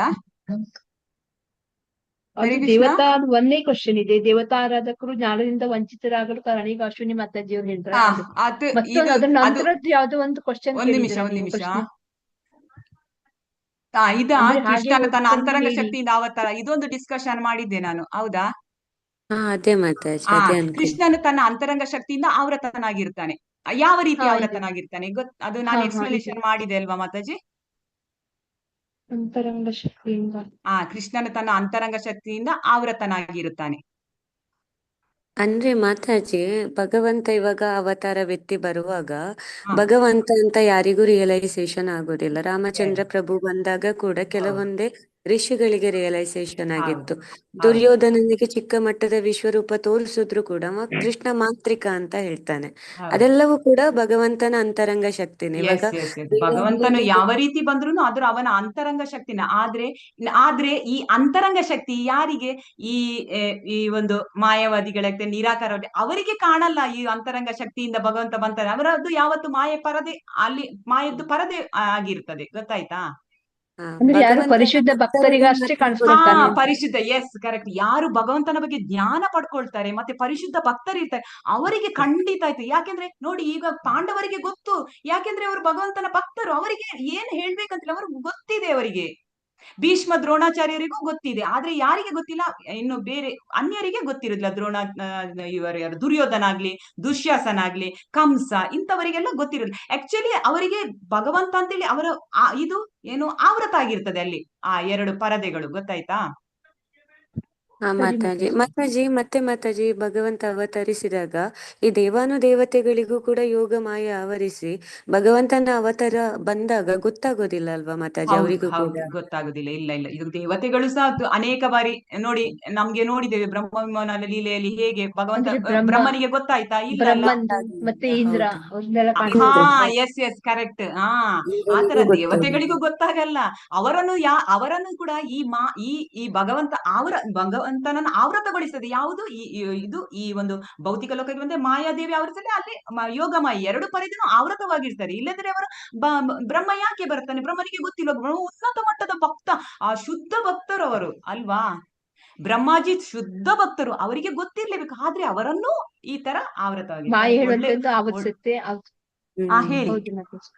ಹೌದು ಅಲ್ಲ, ಮಾತಾಜಿ. ಬ್ರಹ್ಮನಿಗೂ ಹಾಗೆ ಮಾಯೆ ಆವರಿಸ್ಕೊಂಡು ಅವನು ಕೃಷ್ಣನ ಆ ಪರಿವಾರ ಅಂದ್ರೆ ಇವರು ಹಾ ಹಾ ಮಾತಾಜಿ, ಅವ್ರ ಕರೆಕ್ಟ್ ಆ ಕರೆಕ್ಟ್ ಮಿತ್ರರನ್ನೆಲ್ಲ ಅವರ ಇದನ್ನ ಹಸು ಮೇಲ್ ತಕೊಂಡ್ ಹೋದ. ವಾಕಲಾಗಿ ಹೋಗ್ತಾರೆ, ಗೋಪ ಎಸ್ ಬಾಲಕರಾಗಿ ಕೃಷ್ಣನೇ ಕರೆಕ್ಟ್ ಹೋಗ್ತಾರೆ. ಕರೆಕ್ಟ್. ಗೋಪ ಹೌದು ಹೌದು. ಬಾಲಕರನ್ನೆಲ್ಲ ಕರ್ಕೊಂಡು ಹೋಗ್ತಾನೆ. ಹ್ಮ್ ಅಂದ್ರೆ ಆದ್ರೆ ಏನ್ ಗೊತ್ತುಂಟ, ಆದ್ರೆ ದೇವಾನುದೇವತೆಗಳಿಗೆ ಆ ಒಂದು ಏನೂ ತಿಳಿಯದ ಗೊಲ್ಲರಿಗೆ, ಆ ಗೊಲ್ಲ ಬಾಲಕರಿಗೆ ಗೊತ್ತುಂಟು ಭಗವಂತ ಒಂದು ತನ್ನ ಸ್ನೇಹಿತ ಅಂತ, ಎಷ್ಟು ಪ್ರೀತಿಯಿಂದ ಅವರು ಇದು ಮಾಡ್ತಾರೆ. ಆದ್ರೆ ಬ್ರಹ್ಮನಿಗೆ ಗೊತ್ತಿರೋದಿಲ್ಲ. ಹೌದಲ್ವಾ? ಹೌದು ಅದೇ ಮಾತಾಜಿ. ಹರೇ ಕೃಷ್ಣ ಮಾತಾಜಿ, ಅವರು ಪರಿಶುದ್ಧ ಭಕ್ತರೇ ಇದ್ದಾರೆ, ಆದ್ರೂ ಅವರು ಮಾಯೆ ಒಳಗ್ ಹಾಕ್ತಾರೆ. ಅಂದ್ರೆ ಎಸ್ ಅಂತವರು ಕರೆಕ್ಟ್ ಪರಿಶುದ್ಧ ಕರೆಕ್ಟ್. ಭಕ್ತರು ಮತ್ತೆ ಸಹ ಅವರು ಮಾಯೆ ಒಳಗೆ ಜೀವಿಗಳಲ್ಲಿ ಯಾಕೆ ಒಳಗಾಗ್ತಾರೆ ಅಂತ. ಉನ್ನತವಾದ ಭಕ್ತರು ಅವರು. ಬ್ರಹ್ಮಾಜಿ ಹೌದು. ತುಂಬಾ ಉನ್ನತ, ಅತ್ಯುನ್ನತ ಸ್ಥಾನದಲ್ಲಿದ್ದಾರೆ. ಅವರೇನು ನಮ್ಮಾಗೆಲ್ಲ ಅವರು ಎಷ್ಟೋ ಒಂದು ಉನ್ನತ. ಯಾಕೆಂದ್ರೆ ಭಗವಂತ ಎಷ್ಟೋ ವರ್ಷ ಇದು ತಪಸ್ಸು ಮಾಡ್ಕೊಂಡು, ಎಷ್ಟೋ ವರ್ಷ 10,000 ಎಷ್ಟೋ ವರ್ಷ ಮತ್ತೆ ತಪಸ್ಸು ಮಾಡ್ಕೊಂಡು ಬ್ರಹ್ಮಾಜಿಯನ್ನು ಸಾಧಾರಣ ಅಲ್ಲ. ಅವರು ಭಗವಂತನ ಒಂದು ಅವನ ಒಂದು ಹೃದಯಕ್ಕೆ ಬ್ರಹ್ಮಜ್ಞಾನ ಕೊಟ್ಟಿದ್ದಾನೆ ಭಗವಂತ. ಹೌದಲ್ವಾ? ಹೌದು. ಆದ್ರೆ ಹಾ ಅವ್ರು ಹೇಗೆ ಆ ಮಾಯೆ ಒಳಗ್ ಹೋಗ್ತಾರೆ ಅಂತ. ಅದು ಅವ್ರು ಹೇಗ್ ಮಾಯೆ ಕೆಲವೊಂದ್ಸಲ ಒಳಗ್ ಹೋಗ್ತಾರೆ? ಏನಾಗುತ್ತೆ ಅವರಿಗೆ, ನಾನು ಒಂದು ಈ ಭೌತಿಕ ಅಹಂಕಾರ. ಲೋಕದಲ್ಲಿ ಯಾರೆಲ್ಲ ಇರ್ತಾರೆ ಅವರಿಗೊಂದು ಈ ಒಂದು ಪ್ರಜ್ಞೆ ಬರುತ್ತೆ ಮಾತಾಜಿ. ಅಹಂ ಎನ್ನುವ ಒಂದು ಪ್ರಜ್ಞೆ ಬರುತ್ತದೆ. ಹಾಗೂ ಅಹಂಕಾರ. ಅಹಂ ಮತ್ತೊಂದು ಬಂದ ಕೂಡಲೇ ಮಾತಾಜಿ, ನಾವು ಮಾಯೆಗೆ ಒಳಗಾಗಿ ಬಿಡ್ತೇವೆ. ಮಾತಾಜಿ ಮತ್ತೊಂದು ಭಗವಂತ ನಮಗೆ ಇದ್ರಿಂದ ತೋರಿಸ್ತಾ ಇದ್ದಾನೆ. ಅಂದ್ರೆ ದೇವಾನುದೇವತೆಗಳಿಗೂ ಕೂಡ ಮಾಯೆ ಅನ್ನೋದು ಆವರಿಸುತ್ತೆ. ಎಸ್ ಭಗವಂತ ಮಾತಾಜಿ, ಒಬ್ಬ ನಾವು ಅದು ಮಾತ್ರ ಇನ್ನು ಸರ್ವೋಚ್ಚ. ಭಾಗವತಮಲ್ಲೆಲ್ಲ ಬರ್ತದೆ ಅಲ್ಲ, ಅದು ಎಲ್ಲರಿಗೂ ಅಂದ್ರೆ ದೇವತೆಗಳು ಕೂಡ ಎಲ್ಲಿ ಭೌತಿಕ ಲೋಕದಲ್ಲೇ ಇರೋದಲ್ಲ ಮಾತಾಜಿ.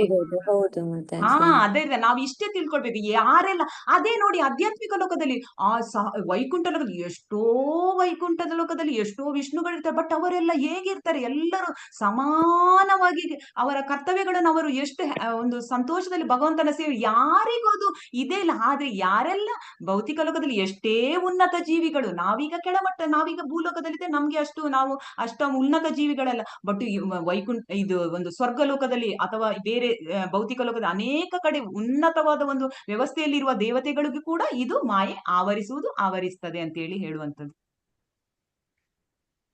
ಹರೇ ಕೃಷ್ಣ ಮಾತಾಜಿ, ಧನ್ಯವಾದಗಳು ಮಾತಾಜಿ. ಹರೇ ಹರೇ ಕೃಷ್ಣ ಕೃಷ್ಣ. ಮಾತಾಜಿ. ಇನ್ಯಾರಿಗಾದ್ರೂ ಅಥವಾ ಇದು ಡಿಸ್ಕಷನ್ ಎಲ್ಲ ಈ ತರ ಇದ್ರೆ ತುಂಬಾ ನಮ್ಮ ಜ್ಞಾನ ಆ ತುಂಬಾ ಒಳ್ಳೇದಾಗ್ತದೆ. ಯಾಕಂದ್ರೆ ಇದು ಭಗವಂತನ ಬಗ್ಗೆ ಡಿಸ್ಕಷನ್ ಯಾವತ್ತು ಚೆನ್ನಾಗಿರುತ್ತೆ. ಇನ್ನು ಯಾರಿಗಾದ್ರೂ ಕೇಳಲಿಕ್ಕಿದ್ರೆ ಕೇಳ್ಬೋದು.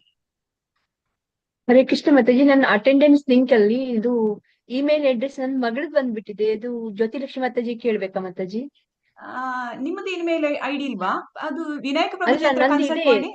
ನಂದು ಇದೆ, ಅದು ಹೇಗೆ ಅದು ಮಗಳದ್ ಬಂದಿದೆ ಅಂತ ಗೊತ್ತಾಗ್ಲಿಲ್ಲ ಮಾತಾಜಿ. ನೀವು ಅದನ್ನು ಚೇಂಜ್ ಮಾಡ್ಲಿಕ್ಕೆ ಆಗಲ್ವಾ ವಿನಾಯಕ ಪ್ರಭುಜಿ? ಸ್ವಲ್ಪ ನಾನ್ ಸಹಾಯ ಮಾಡಿ. ನೋಡ್ದೆ, ಇದು ನಾನು ಡಿಲೀಟ್ ಮಾಡ್ಲಿಕ್ಕೆ ನೋಡಿದೆ, ಅದು ಆಗಲ್ಲ ಮಾತಾಜಿ. ಓ, ಆಗಲ್ವಾ? ಹಾ. ಅಲ್ಲ, ನೀವು ಈಗ ಅದು ನಿಮ್ಮದು ನಿಮ್ಮ ಮನೆಯವರದಂತ ಗೊತ್ತಿರ್ತದಲ್ಲ, ಏನಾಗುದಿಲ್ಲ ಮಾತಾಜಿ, ತೊಂದ್ರೆ ಇಲ್ಲ. ಅಲ್ಲಿ ಅದು ಗುಣಶ್ರೀ ಮಾತಾಜಿ ಲೆಕ್ಕ ಇಡ್ತಾರೆ, ಅವ್ರಿಗೆ ಗೊತ್ತಾಗ್ತದೆ ಈ ಬ್ಯಾಚ್ ಅಲ್ಲಿ ಇರುವಂತವರು ಎಲ್ಲರೂ ಈ ದಿನಕ್ಕೆ ಪ್ರಭುಜಿ ಕಳಿಸ್ತಾರಲ್ಲ, ಅಲ್ಲಿ ಅದು ಇಮೇಲ್ ಐಡಿ ಚೇಂಜ್ ಆದ್ರೂ ಪರವಾಗಿಲ್ಲ, ನಿಮ್ಮ ಅಟೆಂಡೆನ್ಸ್ ಬೀಳುತ್ತೆ. ಓಕೆ, ಸರಿ ಸರಿ ಸರಿ, ಓಕೆ, ಧನ್ಯವಾದ. ಹರೇ ಕೃಷ್ಣ. ಅದು ಪ್ರಭುಜಿ, ವಿನಾಯಕ್ ಪ್ರಭುಜಿ, ನೀವು ಅದು ಸೆಂಡ್ ಮಾಡುವಾಗ ಒಂದ್ ಸ್ವಲ್ಪ ಗುಣಶ್ರೀ ಮಾತಾಜಿಗೆ ಹೇಳಿ ಬಿಡಿ ಆಯ್ತಾ, ಅವರು ಅದು ರೆಕಾರ್ಡ್ ಇಟ್ಕೊಳ್ತಾರೆ. ಹಾ ಮಾತಾಜಿ, ಹೇಳ್ತೇನೆ. ಗುಣಶ್ರೀ ಮಾತಾಜಿ. ಓಕೆ ಪ್ರಭುಜಿ. ಇನ್ನೇನಾದ್ರೂ ಯಾರಿಗಾದ್ರೂ ಉಂಟಾ? ಎಲ್ಲ ಏನಾದ್ರೂ ಹಂಚುವಂತದ್ದು ಅಥವಾ ಏನಾದ್ರೂ ಟೀಕೆ ಟಿಪ್ಪಣಿಗಳಿದ್ರೆ ದಯವಿಟ್ಟು ತಿಳಿಸಿ.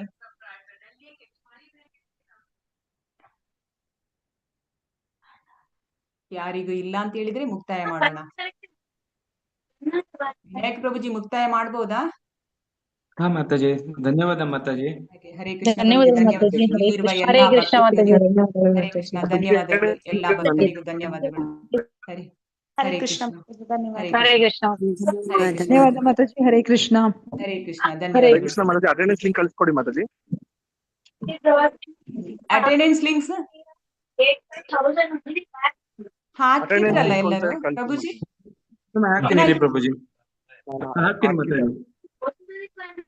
ಎಲ್ಲರೂ ಅಟೆಂಡೆನ್ಸ್ ಹಾಕಿದ್ರಲ್ಲ? ಈಗ ಮತ್ತೆ ಹಾಕಿದ್ದೇನೆ ನೋಡಿ ಮಾತಾಜಿ. ಯಾರಾದ್ರೂ ಹಾಕಿ ಬಾಕಿ ಅಟೆಂಡೆನ್ಸ್ ಬಾಕಿ ಇದ್ದವರು ದಯವಿಟ್ಟು ಹಾಕಿ ಆಯ್ತಾ? ಪ್ರಭುಜಿ ಬಂತು ನೋಡಿ ಪ್ರಭುಜಿ. ಪ್ರಭುಜಿ ಬಂತು ಬರು.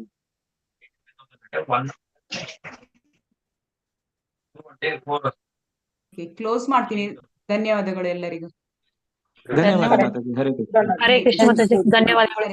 ಹರೇ ಕೃಷ್ಣ, ಹರೇ ಕೃಷ್ಣ.